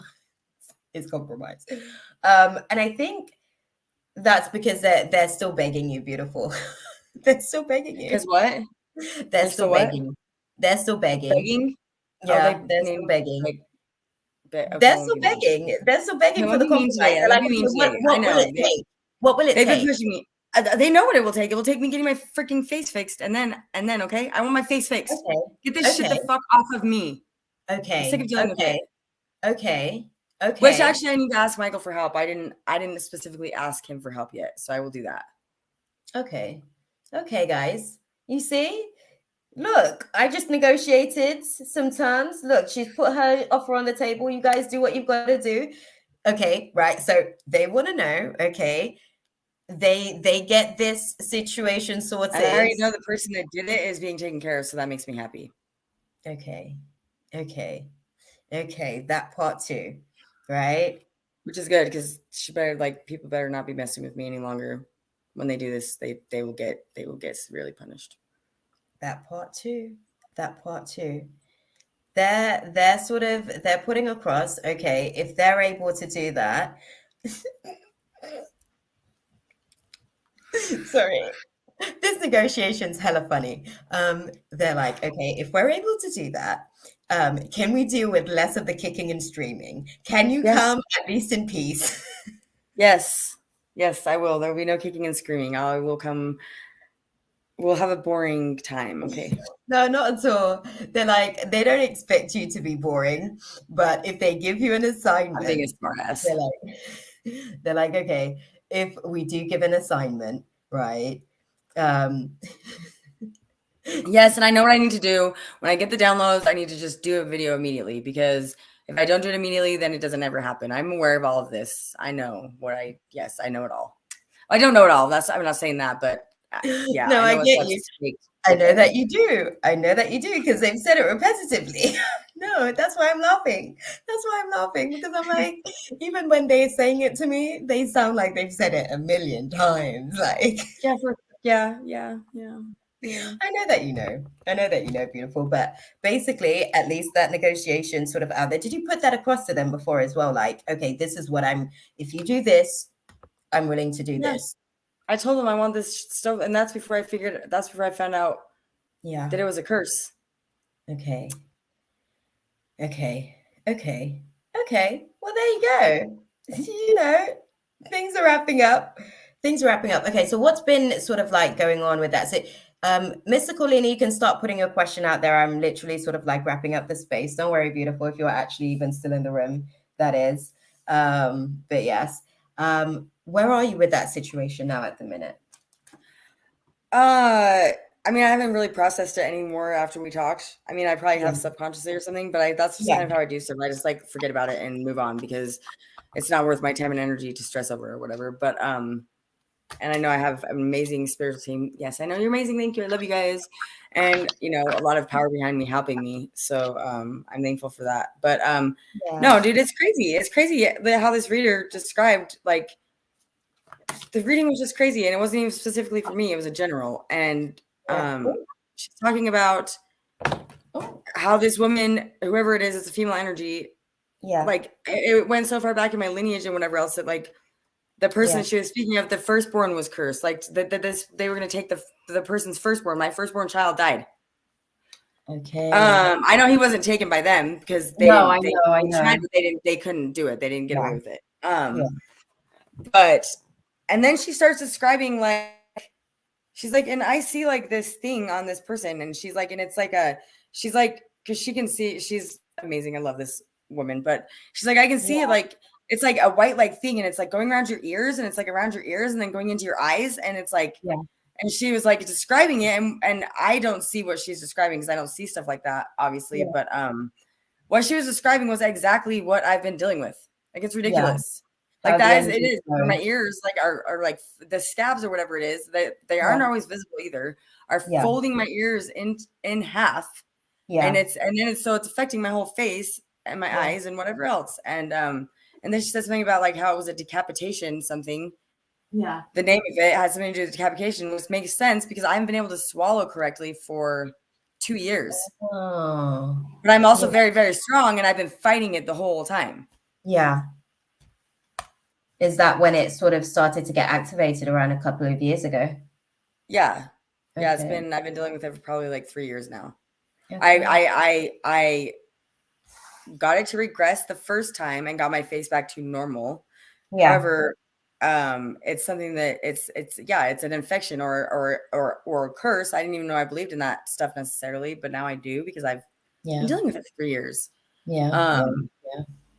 So, but I mean, it's fine, whatever. She didn't get what she wanted from me. I guarantee you that. Yeah. Yeah. That because it's supposed to be actually worse than it was. But like I said, I'm very strong and I've been fighting it. So that part as well. Exactly that. Sorry, I was like, sort of like, I guess, pulling some. That's craziness to me, though. I don't like, that's craziness. Whatever. What's craziness? That's a thing. That's a thing. Yeah, but that's been going on for like centuries. That's how humans are, unfortunately. I mean, and it's teaching me that I need to start, I guess, learning more about that kind of stuff. Yeah. Do another protection spell as well. Yeah. I've only done one spell my entire life, and it was a protection spell for my house. And I think you actually told me how to do it. Yeah. Was it you to write your intentions on a piece of paper, then burn it? With yeah. salt? Yeah. I did do it, and it worked really, really well. It was amazing. Yeah. I was reading my letter to God, and I bawled for 2 hours. Oh. It was very healing, and it was very amazing. So I need to do another one though. Yeah, no, definitely. I think that's beautiful.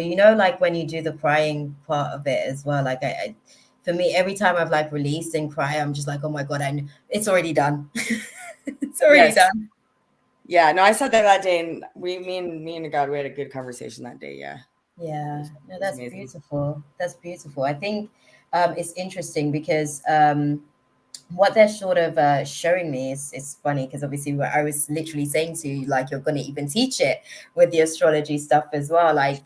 In closing, I guess they're saying, I guess you were always designed to be a teacher, and everything that's going on at the process of this is actually triggering you. And it's about the learning of who or what is triggering you to kind of go into this imbalance where it's oh, I don't want to go where I'm being called to go and leave, actually. But it's interesting to learn who are these people who, or these circumstances, because it's saying who or what, right? Because they're saying to me, I don't think that she has any issues with the who. I think it's more basically concerns about the what, because people are just so fickle. So sometimes the what it may take is really off-putting, I guess they're saying, to yourself. But there's a like transformation that's actually taking place, I guess. Like, this is like, oh, you probably wouldn't be able to see it, the message, but it says like, moving forward, like that training that you've done for many lifetimes, that will be the thing that really helps to be able to kind of like create this heaven on earth that's happening, like really being able to sort of like ground all the things that you basically see that Mother Earth is missing at the minute that you want. We can create it, I guess. She's saying you've been training for this for lifetimes, which is interesting. Oh yeah, Gaia is. Teachers being birthed. I know I was always really close with Gaia. Yeah. Yeah. Yeah. That makes me happy. Yeah. Yeah. I've been training. Yeah. I've been training a lot. Maybe that's why I get away with what I do.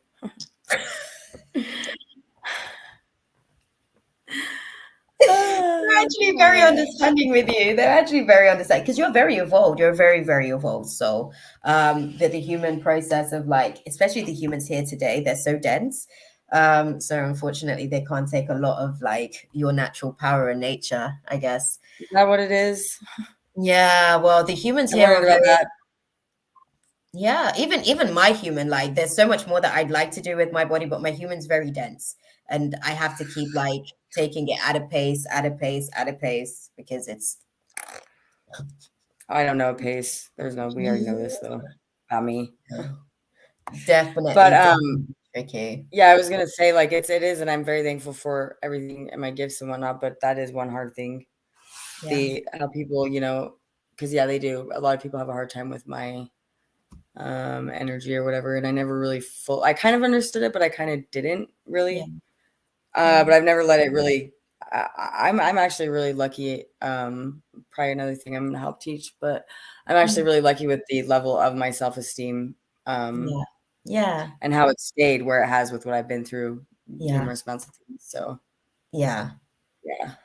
No, definitely. I think you're one of those souls that actually is pretty adept at navigating the human, because there's a lot of neurology and physiology that has to be like navigated. But yeah. Sorry, I'm like looking at Lena's question. Because I won't be fake either, ever. No. So people get my full energy. That's the thing. Yeah. I like the debate. Ooh. That's we won't go into that right now. I'm not going to be alone forever. Okay. No, thank you. You're not going to be alone forever, Chaley. That's not a thing. That isn't a thing. Now, because the things I need to do, which I should start doing. So this will be, I can have what I want. I know. Yeah. Well, it's all sort of, I guess, manifesting. You're already on the process towards it. I always get what I want. That's ridiculous for me to say that. No, it's true though. It's true. It's definitely true. Hold on. Lena, I'm going to let me know if you're still here as well, my love. I'm actually going to try and get into your question. Dang, beautiful. It's been a whole little minute. Let me know if you're still here. He's so cute. Oh, and the teaching part, I was going to say, yes, my south node is in Sagittarius.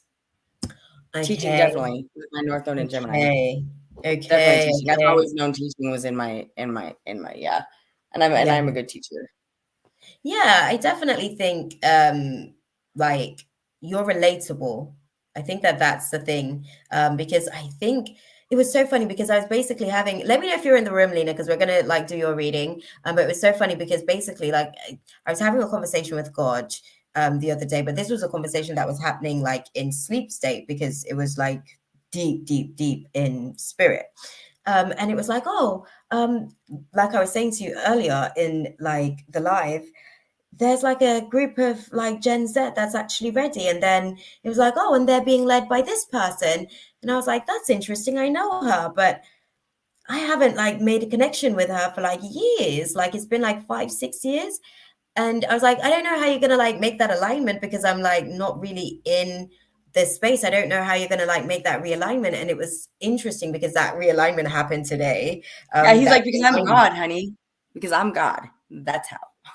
That's why it was so funny to me. I was like, oh my God, look at me doubting God. Because I was like, well, I'll leave it in your hands and we'll deal with it, I guess, and see how it goes. But literally within like 2 weeks, I want to say, the same girl, I guess, who was prophesying, sort of like leading the pack. She got the download, so she's clearly awake and open.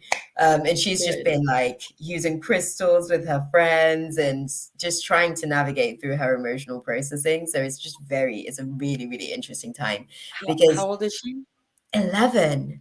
Oh, 11 okay. is That's such a amazing. sensitive time. It was interesting because I got downloads recently about like fostering for teenagers.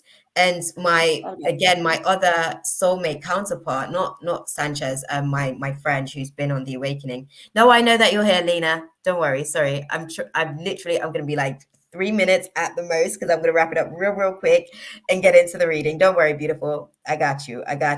Okay. Undivided attention. That's all. I'm going to give you my undivided attention once I get this out.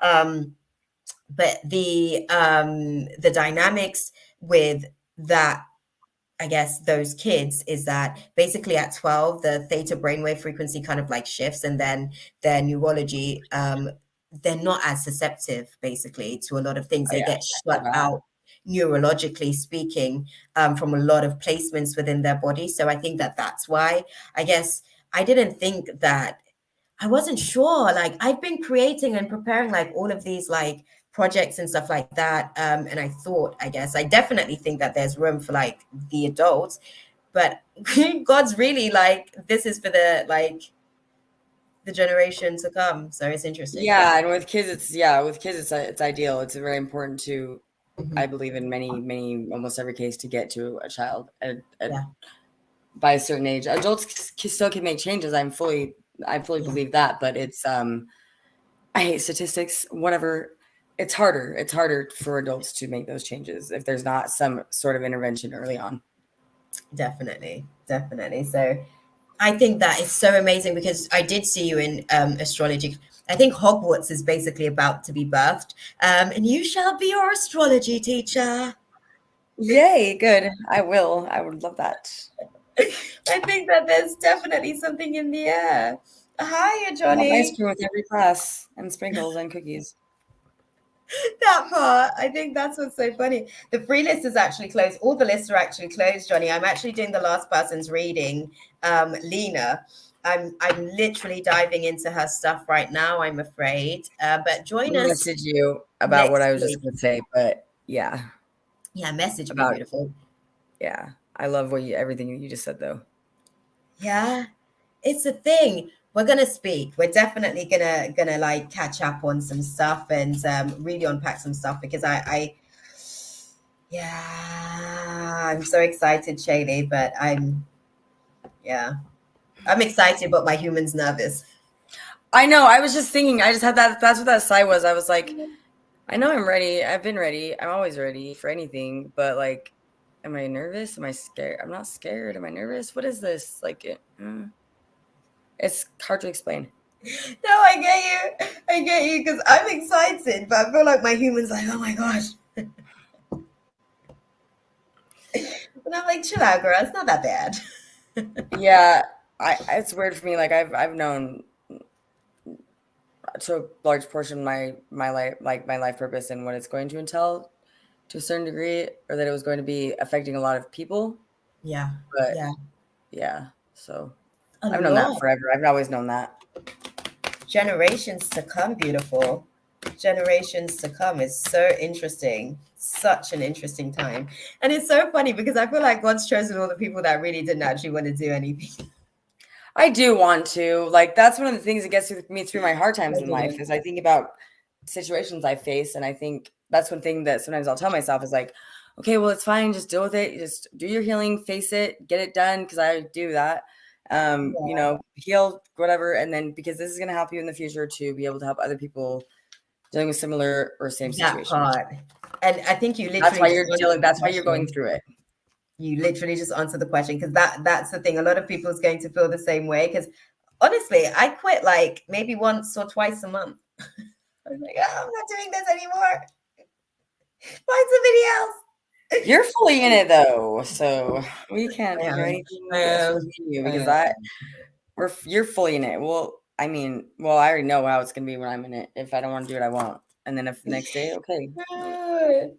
No, I am fully in it, Shaylee. You're right. That's literally why they laugh at me whenever I'm like having tantrums. They're like, look at her. Let's humor her.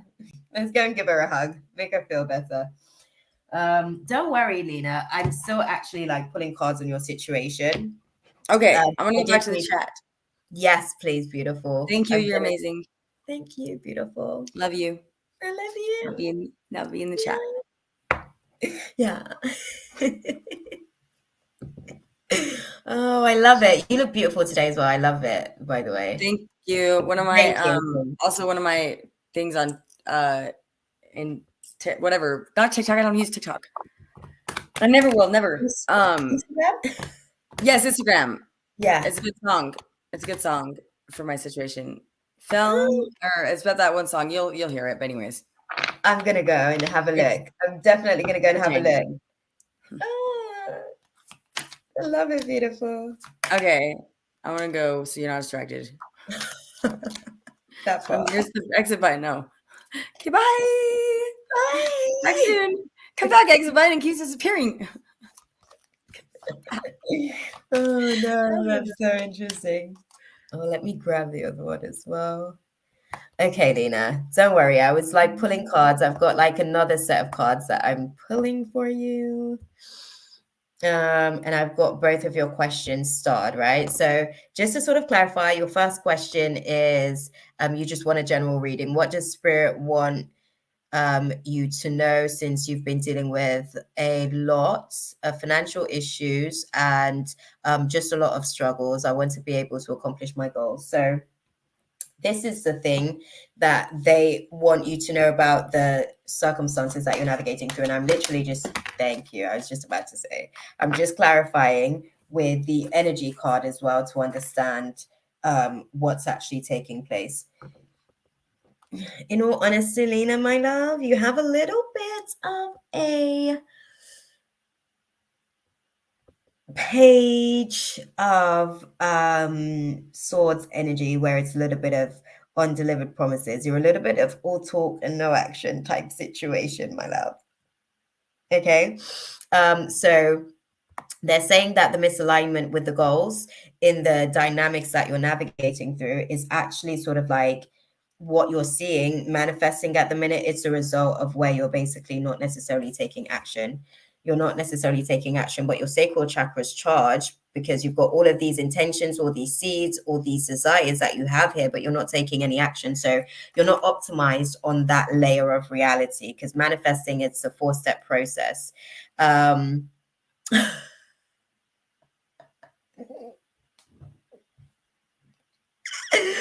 funny. Oh, can't do anything if I'm broke. No, and I hear you on that, but there are actually certain things that you can do. That's not true. You have certain skill sets. What they're saying is you're not actually being resourceful. I take action, but there is no money to accomplish my goals. Nope. You take certain actions because you feel like those are the actions that are necessary to be able to obviously execute the goals. But if you are like, if I want to draw, I need money to buy a drawing book. Okay, you're right there. You're right there. You're not lying. You're not lying there. That's a fair point.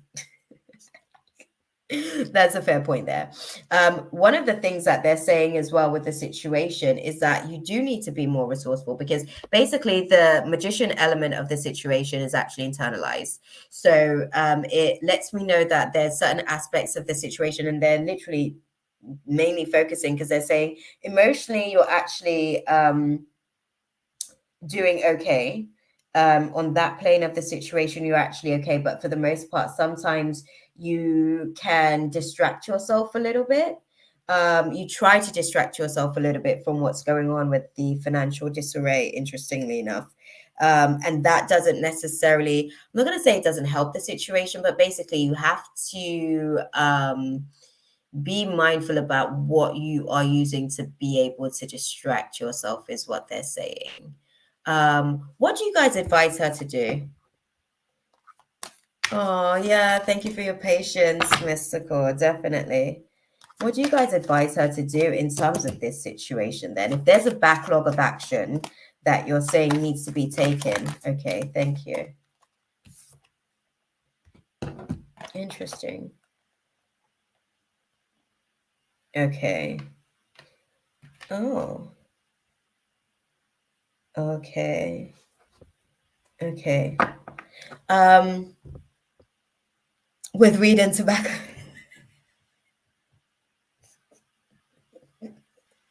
Well, girl, you need to learn about my weed cap that's coming in about maybe 2 years as well for the 2025 timeline. But it's not abusing weed. It's actually about figuring out how to utilize it to help with the physiological shifts in the body.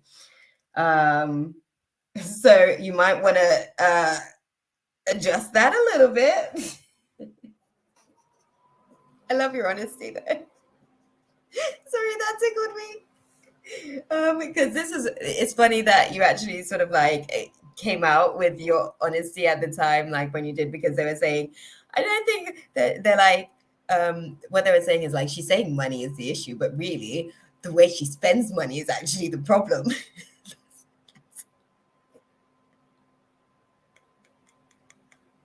That's what they say to me. They're like, well, technically, the real issue is because this, when I clarified like the lack of action, they're like, yeah. The way that she spends money is based on the things that she loves, not necessarily the things that she needs. Oh, that one hurt my heart. That one hurt my heart, Lena. Oh, snap. That is too funny. That is too funny. Okay, so with this type of dynamic, okay, what I would say about this situation, if you're kind of like dealing with this type of situation, right? Because they're saying basically like you're not your crown, like you have these goals, right? And those goals are like in the heart center, and then your crown isn't necessarily aligning. OMG, I can't spend my money right because I'm so unstable with not being stable that when I have money, I spend it on everything I want. Guys, okay, we get it. Okay. Okay, all right, I'm gonna put it across. Okay, so this is what they're saying.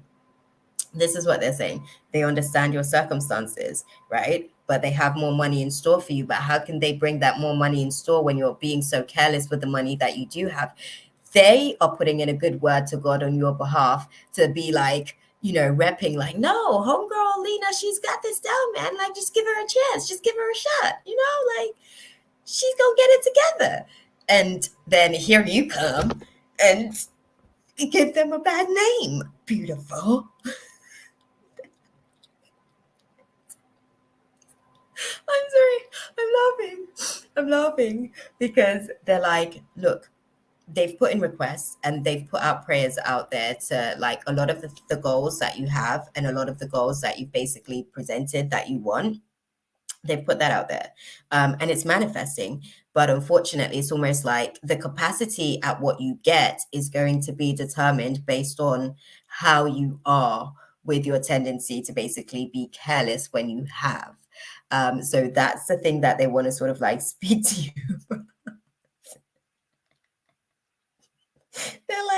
they're like, oh, but when we put in the request and then she gets a little something, it's like, it's gone. They're like, it's so funny because they're like, Shax, like they're calling me Shax. They're like, Shax, it's gone in like no time. It's like the teamwork that we're supposed to be executing, like we do our bit. She says she wants the stuff.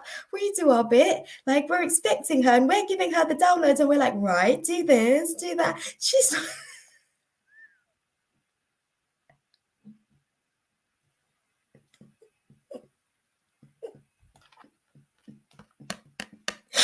imbalanced crown chakra, beautiful. Imbalanced crown chakra.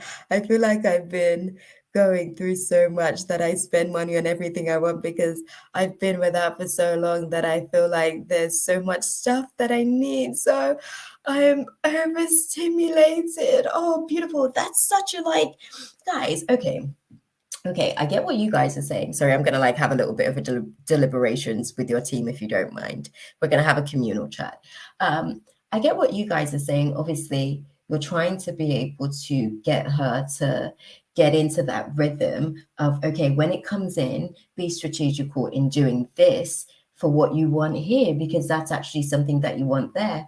And I get that you guys like, okay, sorry, I've got to feed this back to you because they're giving me feedback straight away.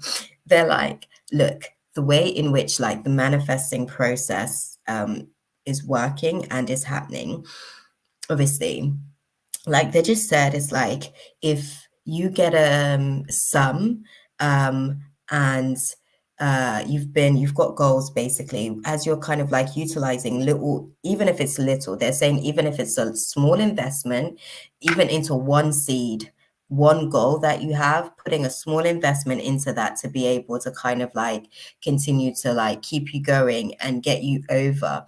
I think you have to be a little bit more disciplined, for lack of a better way of putting it, my love. You have to be a little bit more disciplined in terms of the money management side of things, because they're saying that yes, certain actions, because you've actually said, okay, they're saying certain action isn't necessarily taking place. You're saying, okay, that action isn't taking place because I need the coins to be able to do certain things. They're like, yeah, but we bring you the coins, so that's clearly not the problem because when we bring you the coins, you're funneling it into other things that you basically said to us that you wanted the coins for, as far as the goals that you wanted to execute. So, like in us bringing in the funding for those things, maybe you feel like you don't have the capacity to do, you know, all of those things, but maybe try and put like something into one of the things at a time so that it doesn't feel, because basically what that's supposed to do is to start the ball rolling, is to start giving you a momentum basically. At the minute, in terms of the seeding process of what you're manifesting with some of your goals, they're still just at the point of thought and emotions. They haven't been giving the formatting of action to become tangible just yet. So you kind of have to, again, be strategical, one thing at a time. It doesn't have to be anything big or massive or like too much in essence. You said about like drawing, actually. If that's something that you have as like a natural talent and skill set, get on Fiverr and offer like graphic design services to like basically give them like the rough of whatever it is that they're thinking. Like you'll be resourceful with what you have, because you have, that's what they're saying, like a lot of the things that you're navigating at the minute, you aren't necessarily being as resourceful as you actually can be with situations. And there's so much money, I guess. They're like, girl, she's a whole gold mine. Like you're a whole gold mine. Like you have a lot of natural skill sets that can actually bring resources. Now, another thing, because you mentioned, smoking, right? A lot of the times what comes along with the because every vice basically comes with different spirits kind of like attached. One of the spirits that's usually attached with weed is like a lazy personality. That's why the side effects is hungry, happy, sleepy. Okay. So you would need to optimize that quality within yourself as well, because that laziness isn't just in your action, but it's also in your thought process as well. Basically, when it comes to certain things, it's not necessarily laziness per se. It's like a lax mentality. It's like being really relaxed to the point where it's almost coming off or reflecting as carefree in reality. So in order to be able to find the right balance in terms of like prioritizing things, because I think that that's the issue for you, you need to get more disciplined at prioritizing the right things at the right time, depending on what you're actually doing. The more I try to accomplish anything, I keep getting let down, and it just breaks me even more. Oh, beautiful. I completely hear that. I do completely hear that. Honestly, Personally, I've been on this journey. Like you heard me telling Charlie not too long ago. Like I haven't quit in a long time. I'm not gonna lie. I haven't quit in a long time because I sense that there's so much more ahead. I'm actually really excited for what's ahead. But it's kind of like designed in a way to be able to push you past your limitations. If you want to accomplish more, get out of your own way. I'm just being honest with you. And when I say get out of your own way, I mean your human may be prohibiting your consciousness. So get your head around some of your limiting beliefs and move past a lot of those. That's one of the things that's really going to be able to, because so we talk about the law of attraction, but the law of attraction is only as good as how far you can get through to the next place where you meet the next resistance, and then you're activating the law of repulsion. So it's easy to swing through the law of attraction, move into the law of repulsion. Like there's so many variables to manifesting and actually sort of like bringing things to format. When things sort of like break you down, failure is a natural part of success.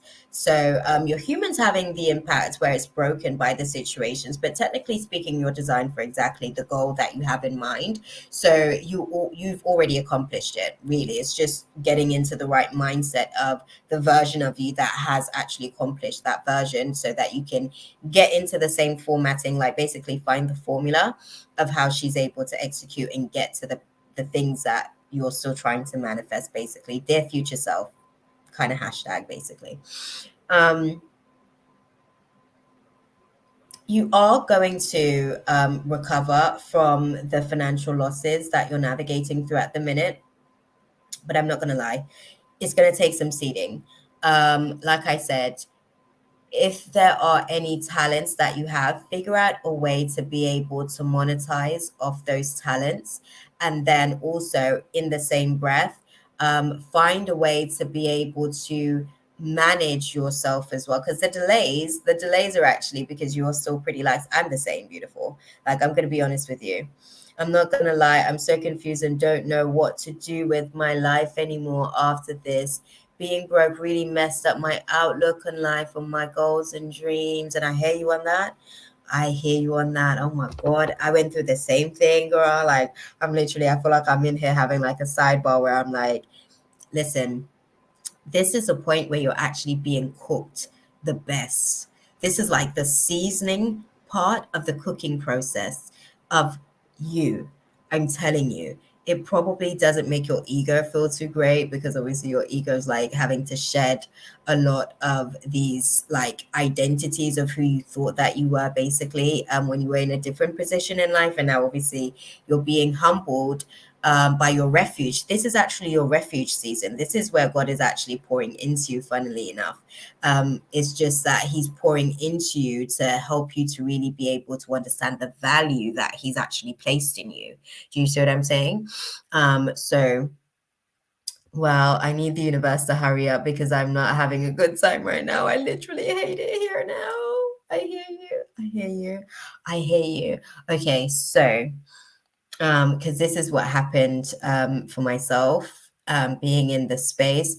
A lot of the times, basically, you're in certain positions because there are certain codes that you basically need to access being in that position. And until you access that code, then you don't basically get to move on. This is why I come into the space and I speak to people a lot about basically rendering this spirit null and void, and actually, getting into a place where they can get a little bit better in terms of their relationship with certain spirits that are basically supporting where they are presently, type thing, right? It's very, very important. So there may be aspects to the situation. Okay, you're dealing with money stuff. So I would say working on your root chakra. Where is your root chakra work? And when I say your root chakra, it sounds so vague, but I mean like your self-identification. Do you see the value? If you're going to ask someone to pay for this thing that you do you believe that you deserve it? Where is your self-worth in the mix of all of this stuff, right? That's the kind of conversation that we need to be having, because when we're in the refuge stage, a lot of the times it's actually because we're in the heart hospital. We want to like actually be out here and doing the most, basically, in terms of like our personal goals, but we actually need to be in the heart hospital at that time, because there's some things that we actually need to sort of like navigate through. There's some trauma basically that needs to be, it's causing distress on our hearts, and we have to sort of like unravel that. So how long have you been in your current refuge season? When did your refuge season start? Let me get an understanding of where you are in the process of it.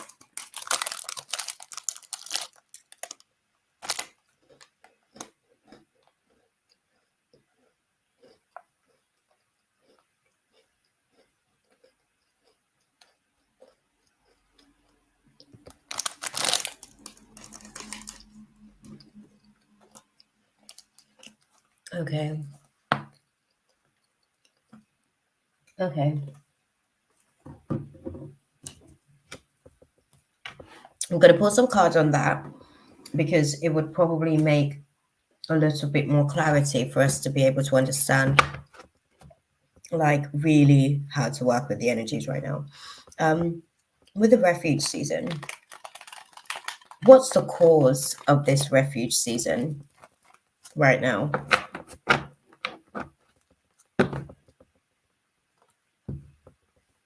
Okay, thank you. Okay.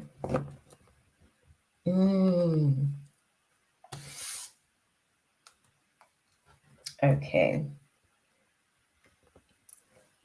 Confidence, my love. Confidence. You're experiencing this refuge season to basically optimize your confidence right now. It's almost like you're experiencing creative blockages actually because of your confidence. And all of these circumstances that are manifesting as a result is just manifesting as a viable excuse, basically, as a self-fulfilling prophecy almost, to kind of validate the building of the confidence that's kind of taking place at the minute. How many months would that be? August, September, October, November, December, January, February, March, April, May. Interesting. About 9 months of cocooning. Okay, let's get a little bit of context to this then, guys. How much longer does Lena have in the refuge stage?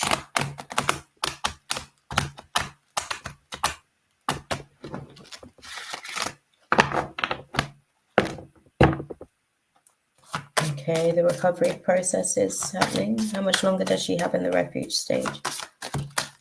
Thank you so much. Improving the health of the situation, right? Okay. Oh, okay. This isn't necessarily a perfect timing type of situation. They're actually saying, yeah, that, well, they're saying that a lot of the creative blockages that you're actually sort of like experiencing at the minute is due to the confidence. Do you believe in yourself? Let me ask you that question. Sounds like such a random question, but I have to ask that question because confidence, you know, I know that when that wavers, it's like, okay, I'm navigating through like actually like believing. I hope that I have what I think I have, but I don't know. I do. That's why I'm so upset. Okay. Okay. Let's see. What does she... I'm going to ask on the work your light card so I can understand, because if your confidence, one of the things that they showed me is obviously the Empress card being in reverse, because that's actually the Emperor God, for the sake of your stability, basically, what God deems to be you actually being in a stable position, because it's not necessarily just like finances that God governs as stability. He actually also considers like our mental state and our emotional capacity as well. So interestingly enough, let's see. So what is it that Lena needs to do to be able to kind of like release herself from this refuge season? What are you guys waiting for? I have so much talent. That's why I'm so upset, because I should have been somebody. There's still time for you to be somebody. I have high standards for myself. Okay. That's a good thing. That's definitely a good thing. What does Lena need to be doing, guys? Tell us. What does she need to do?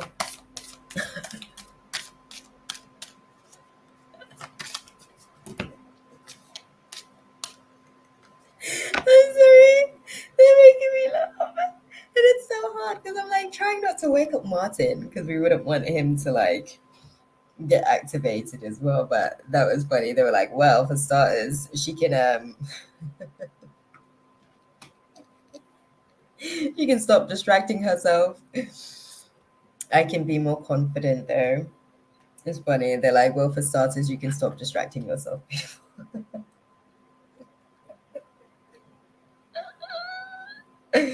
Oh, that's too funny. Oh gosh, they are on some, yeah, some funny stuff, some funny business tonight. Interestingly enough. Okay, sorry.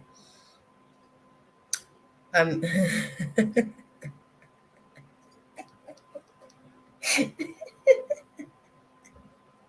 was funny. I wasn't ready. Oh, dude. I'm gonna say this to you. It's not necessarily stop smoking, but they do want you to adjust the relationship with how it is at the minute. So, okay, so one of the things that I am going to be basically teaching people is how to actually smoke for the intention. Which sounds interesting, but like genuinely, there are different herbs for different things, and not every single herb does the same thing. They're not designed in the same way. Their chemistry and how their chemistry works with the body is different. You wouldn't want to smoke sativa if you're actually looking to be active, proactive, and creative. Indica is more of a vice for creative expression, as well as still being able to be cognitive and be present, basically. Like sativa is more sort of like for people who struggle with insomnia, people who struggle with basically like mental and emotional distress. Like they would probably need a bit more sativa, because that's like a higher dosage basically in terms of how it relaxes the physiology of the body and how it shifts the chemically induced states of serotonin and dopamine and all of those factors to the situation, right? So it's not necessarily just about stopping smoking. It's actually like, again, this ties into being resourceful. It's like, oh, I want to do some art stuff today. I'm going to maybe have one joint, and this is kind of like how I'm going to, like, this is the herb of choice, basically. There's a whole reality where these things are going to like become a thing, I guess, eventually, because this is why weed is starting to become normalized in society. God is preparing us for it so that we can actually start to utilize the, I guess, vices that we have to navigate, I guess, the human's physiological responses or triggers to the environment, right? So, yes, I hear you. That part. So, it's one of those types of situations. They do want you to adjust the relationship with it, because they feel as though you know with what you're going through as well, like as far as like this space that you're navigating through, it's like, okay, well, what would she actually do if we were to bring her more?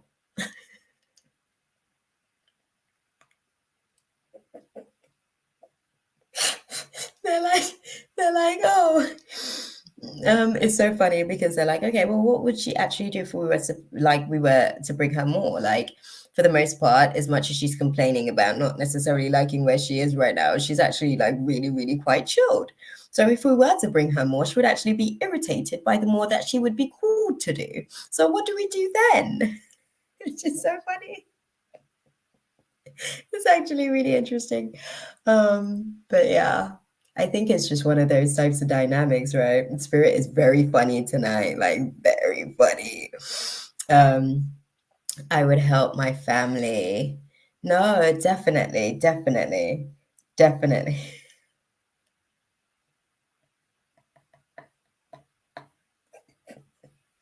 I'm sorry, I'm laughing. I'm laughing because they're like, oh, well, this all sounds well. That's me. I'm stubborn. It's the bull, you Taurus, right?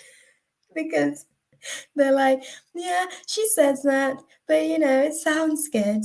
It was funny because it's almost like they were pleading their case to say that, yeah, she says that, right? She says that now, but if we deliver. No, but with this situation, basically, what they're saying is that your vibration is actually raising in terms of how long you're going to be in what you need to do to get out, pretty much. Sorry, that was a question that I asked here. It's not about asking who or what is triggering you. It's not about like teaching anything. The dynamics of everything that you're going through at the minute, it's not about like what you're training for even, or your part in like the creating of what's going on in mass consciousness. This is really just more or less for you to become your own oracle in terms of your reality and what it is that you're navigating through.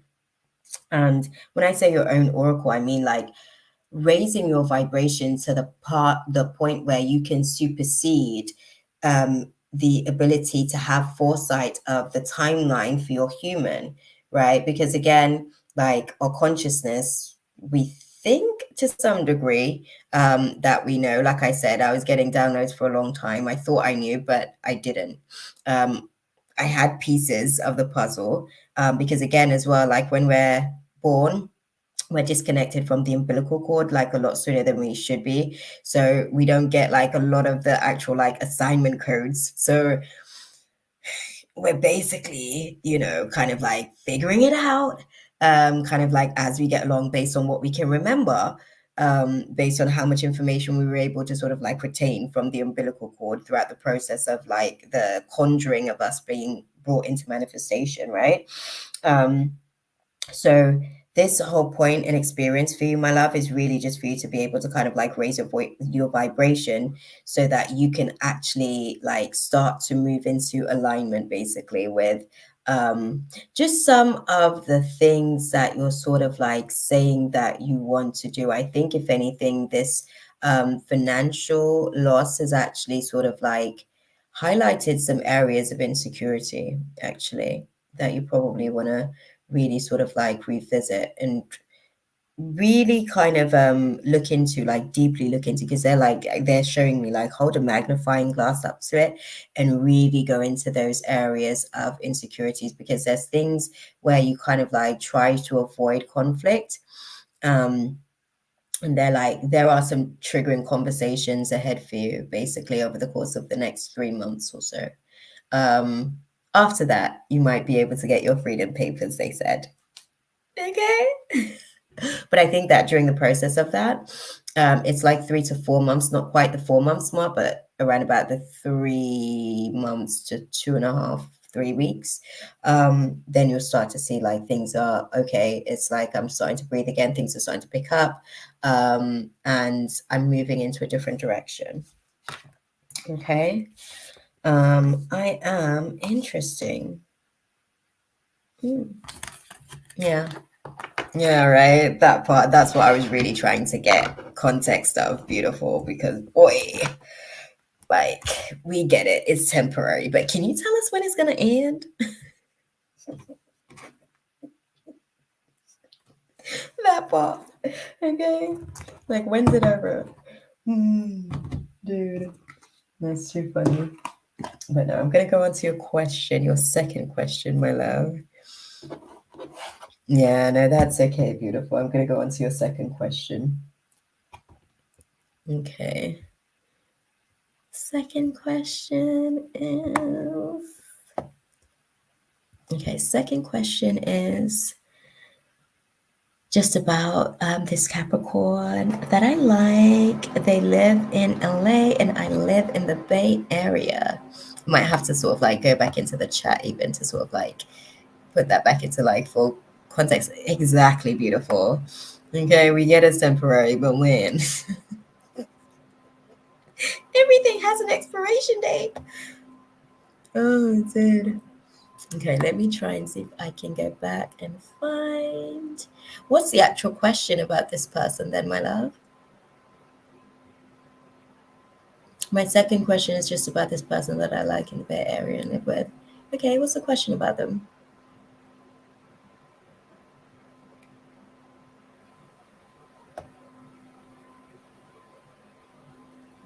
Oh, do they like me? Okay, cool. Okay, let's dive into it. Let's get the romance cards out. Actually, they've been in retirement. Hi, Krish. Sorry, my love. We're actually finishing up. I've done a full shift tonight, almost 6 hours in. We did that.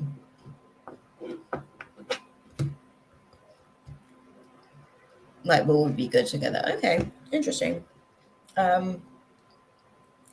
So Lena wants to know about the Capricorn. She lives in LA. Oh, no, they live in LA, and she's in the Bay Area. Talk to me. Okay. Sorry, they're saying, first of all, I need to clarify that question because I know how they're going to answer that. So, hold on. Well, her question is, will they be good together? Thank you.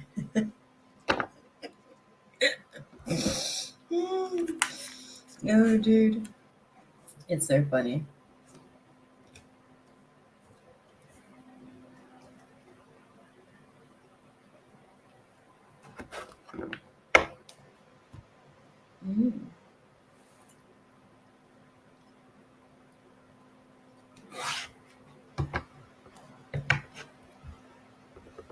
Okay.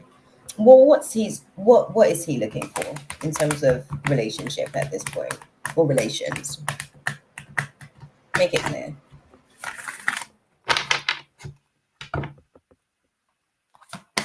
Okay. Sorry, bro. I'm like getting all the tea for you. All the tea. I don't know if you saw that.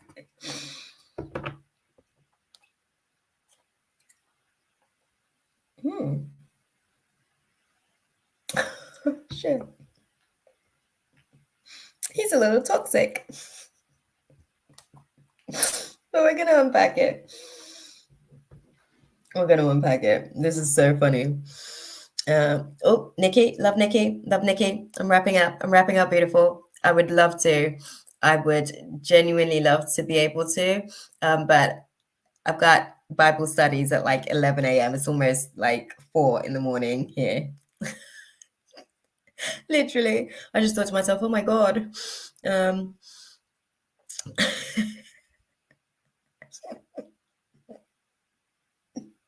That part.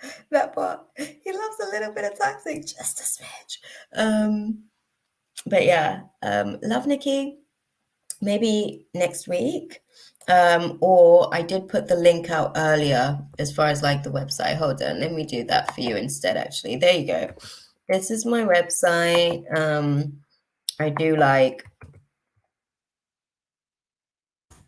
email me if anything. I'll sort of like get some codes. I'll start getting some codes together actually for you guys to do like girl, I wish it was 7 p.m. I'm gonna get like little sleep.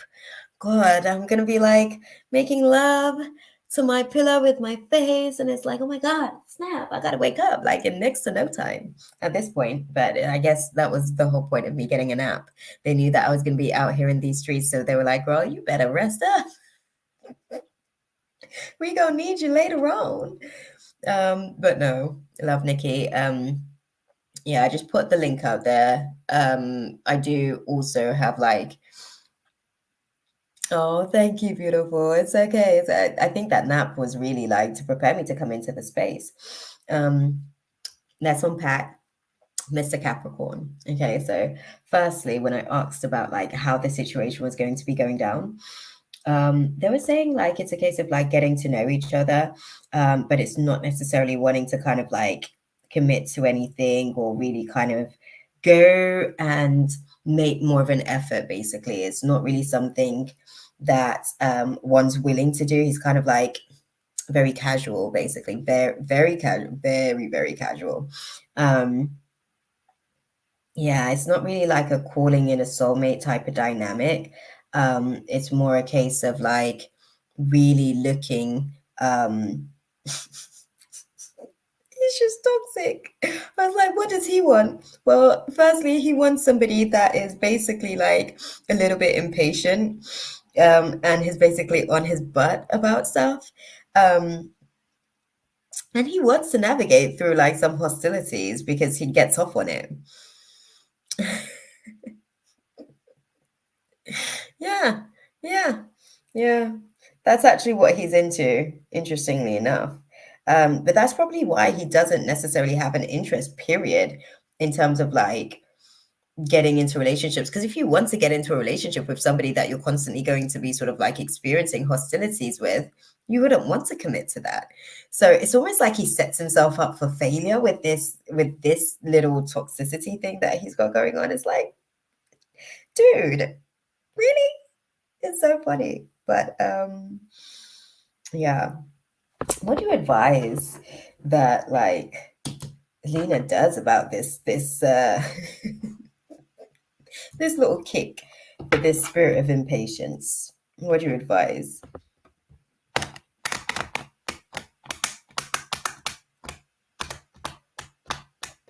It's interesting. I think it literally is just like from a past experience, a past relationship. I think this is how he kind of like that relationship went, I guess.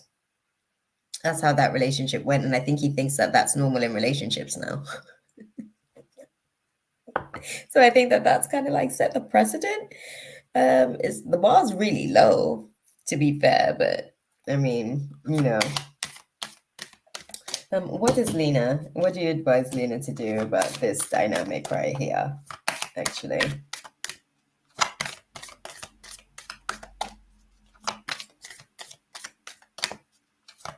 Oh.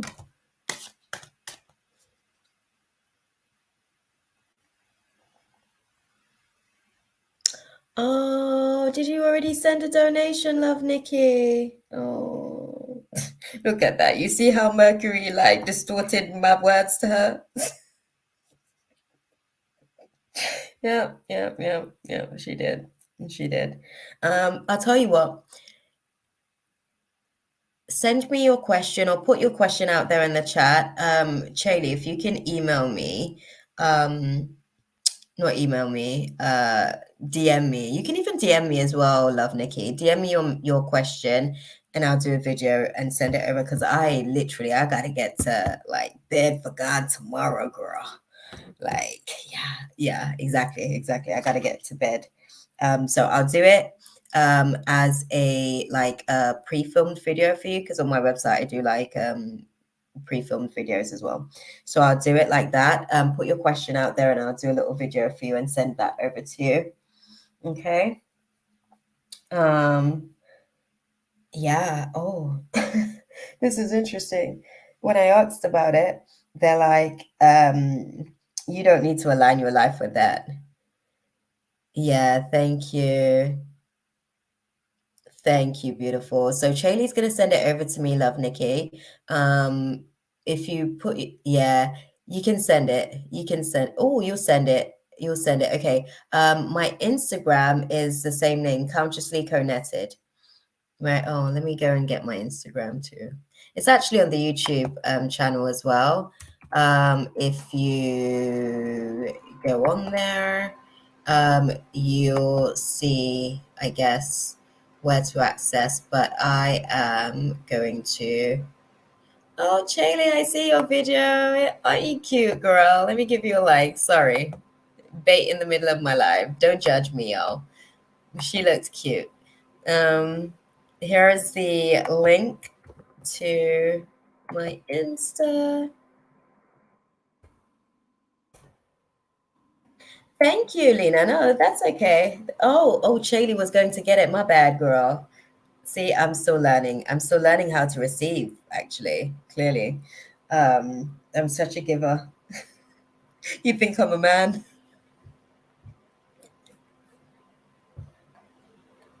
I'm sorry, I couldn't help myself.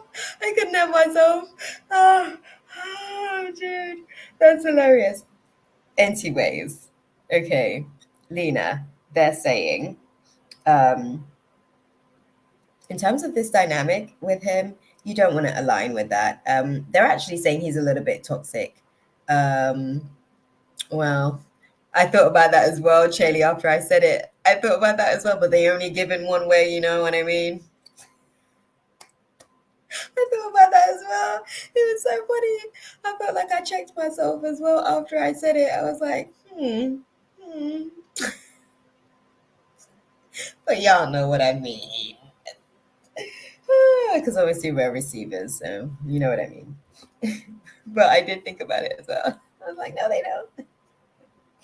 But yeah, they're saying you don't necessarily want to align with like that dynamic of the situation because that throws you off balance a little bit. I think with this situation, with this particular person, you may want to sort of like really define whether or not this is something that's probably better off as friends, is what they're sort of like saying. I know that there's an attraction there, but there may not actually be enough to kind of like really, really develop something that's going to, yeah, like be long term, right? No, Charlie, I was like, huh? Brr? I had a Scooby Doo moment. I was like, brr. Okay, so what do you advise then for our girl Lena to do with the situation with the Capricorn?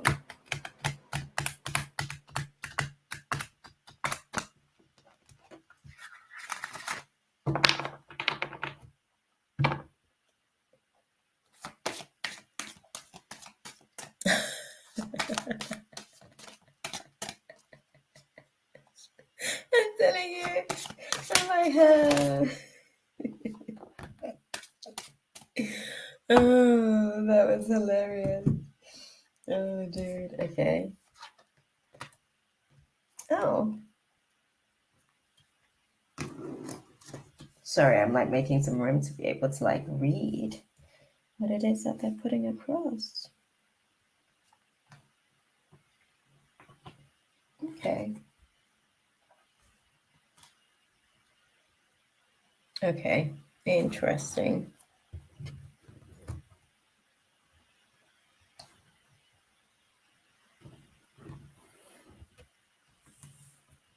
Sorry, I'm like literally making room. So they're saying your guidance for you, my love, is that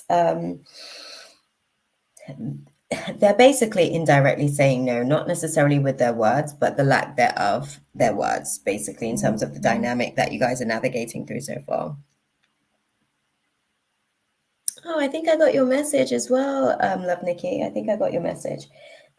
So they're actually saying that you are going to sort of like have to choose a new direction. There's a more peaceful resolution to the situation within the next couple of weeks. Maybe 2 to 2.5 weeks, you can start to sort of like see basically how this situation. I did receive it. I did receive it. Beautiful. Thank you so much. I'll get that done for you tomorrow. Oh, I hate that. I remember I actually used to have, I don't remember what side, but I used to have my nose pierced as well, and that used to happen to me all the time. It would be so irritating, actually. It's one of the reasons I was over it. And then I used to have, I think, hair pierced as well. I had the top of my ear pierced. Like, I've gone through piercings, basically. It was a thing. I thought I was cute. But then the responsibilities, I kept losing everything, so I stopped being able to kind of like manage it. But yeah, this situation, I think this may be a situation where you guys are probably better off as friends. You don't want to be in the mix of this level of toxicity. He'll only make you a toxic person. I'm not gonna lie. I think until he gets to that place where he is comfortable, with actually like expressing his own feelings and actually being able to kind of like take constructive feedback. He just gets off on it. I think he gets off on it because he likes the makeup sex, actually. I think that was the thing. I think he learned in a past relationship, basically, that transactional process of being in a relationship. And I think that's why he gets off on the spirit of impatience. Because he's like, oh, let me press some buttons. Let me press some buttons. But yeah, you don't want none of that, girl. God is sparing you. But I hope that was useful for you. I hope it kind of shed some light for you and put things into context. Okay. I am going to go and get some rest. Thank you, beautiful. I'm literally just packing up shop. I've got a date with God tomorrow. We got to catch up. The assignments never stop. Never stop. I was supposed to have church this morning as well, but I ended up having a different type of church because I was catching up with someone about how the retrograde journey is treating them so far. So, that's a whole different level of church, y'all. It's like, preach.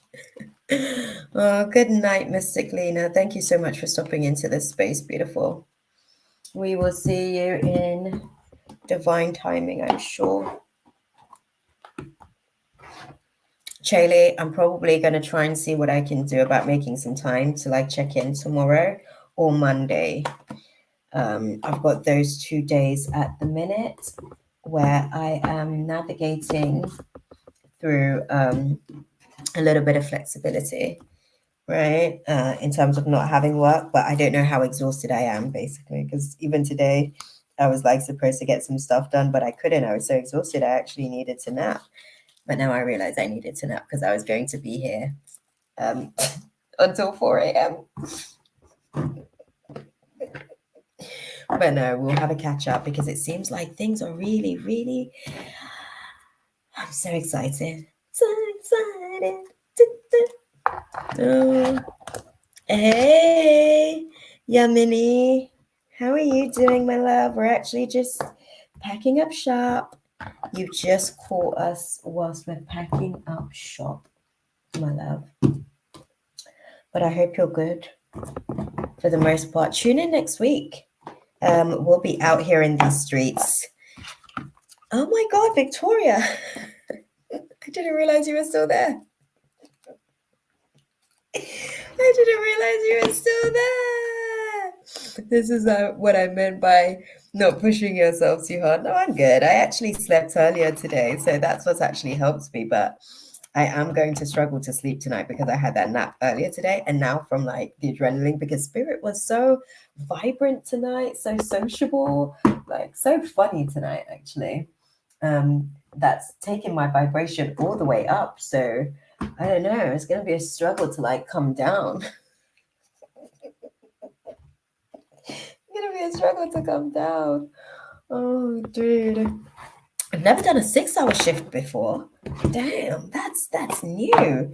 I just keep like surprising myself.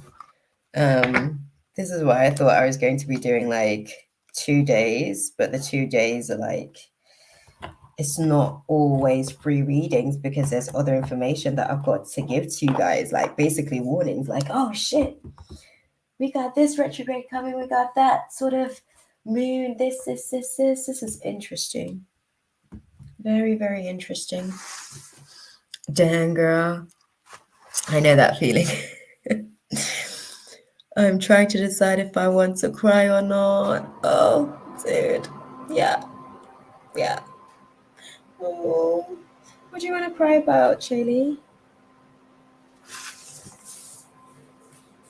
What you want to cry about? Some of the stuff that's there sort of like in the air, right? Because this Scorpio full moon's the most. I think, oh, Daniel.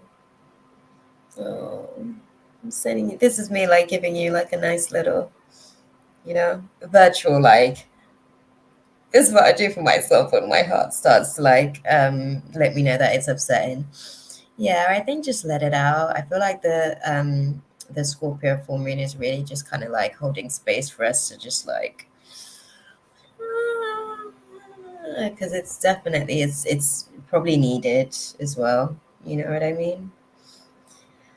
Definitely the intensities are a lot, but I hope obviously on wow, I'm sorry, I literally just looked out the window. Luna is doing the most like that. She's literally just opposite me, like watching me. I'm just like, oh my god. This is so funny. I feel like I'm on the universe is watching me and Luna's kind of like, okay, she's like reporting back to the troopers, right? She's definitely on assignment. She actually stayed in the session today for like 6 hours. Let's get that on call. Oh, dude.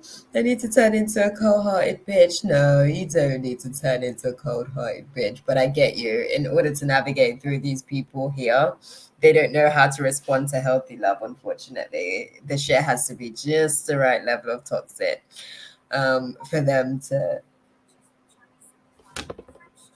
Bixby, can you just chill out?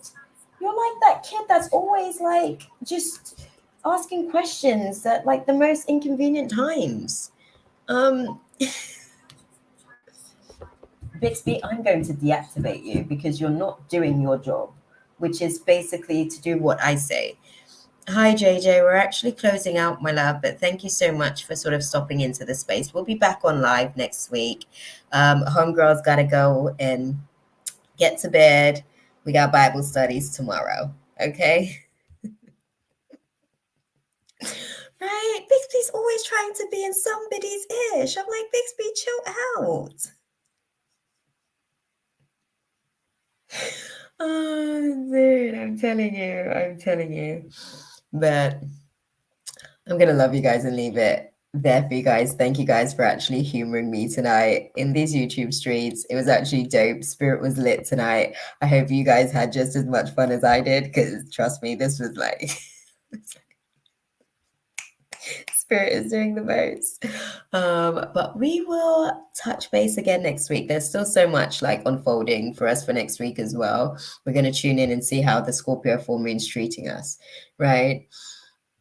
My phone told me not to swear at it.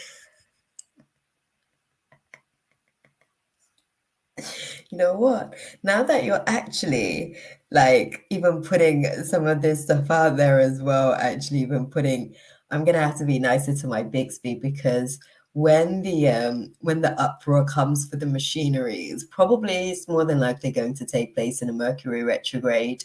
I want my phone to remember that I was decent to it. So you just... Because Bixby irritates me. Bixby's always in my business. It's so inconvenient. And I'm just like, I know you're monitoring me, but you don't have to make it so obvious. Can we have like a discreet relationship at least? We know what the dynamics is here. But yeah, I feel you guys. Oh, I'm telling you, Jelly, I'm telling you. God, I'm going to be like, remember the time when I did this? Oh, dude. I'm going to earn me some good karma for the machinery uproar. You guys should do the same, okay? Because we're in a Mercury retrograde right now. On that note, I'm going to drop the mic and love you guys and leave it there. We're going to sign out. Martin's going to be so happy that he gets to like not have to hear me now. That part. Shh. The things they said to hold her back, they never seem to leave her head and tend to keep her mind at war. All the things they said to hold her back, they keep her locked inside of all the times when she's been hurt before. Bye, guys. I'm going to see you guys next week. I hope you guys have a dope Scorpio full moon, because as intense as it is, we're actually going to be like super after this, actually. Genuinely super. That part. On that note, bye.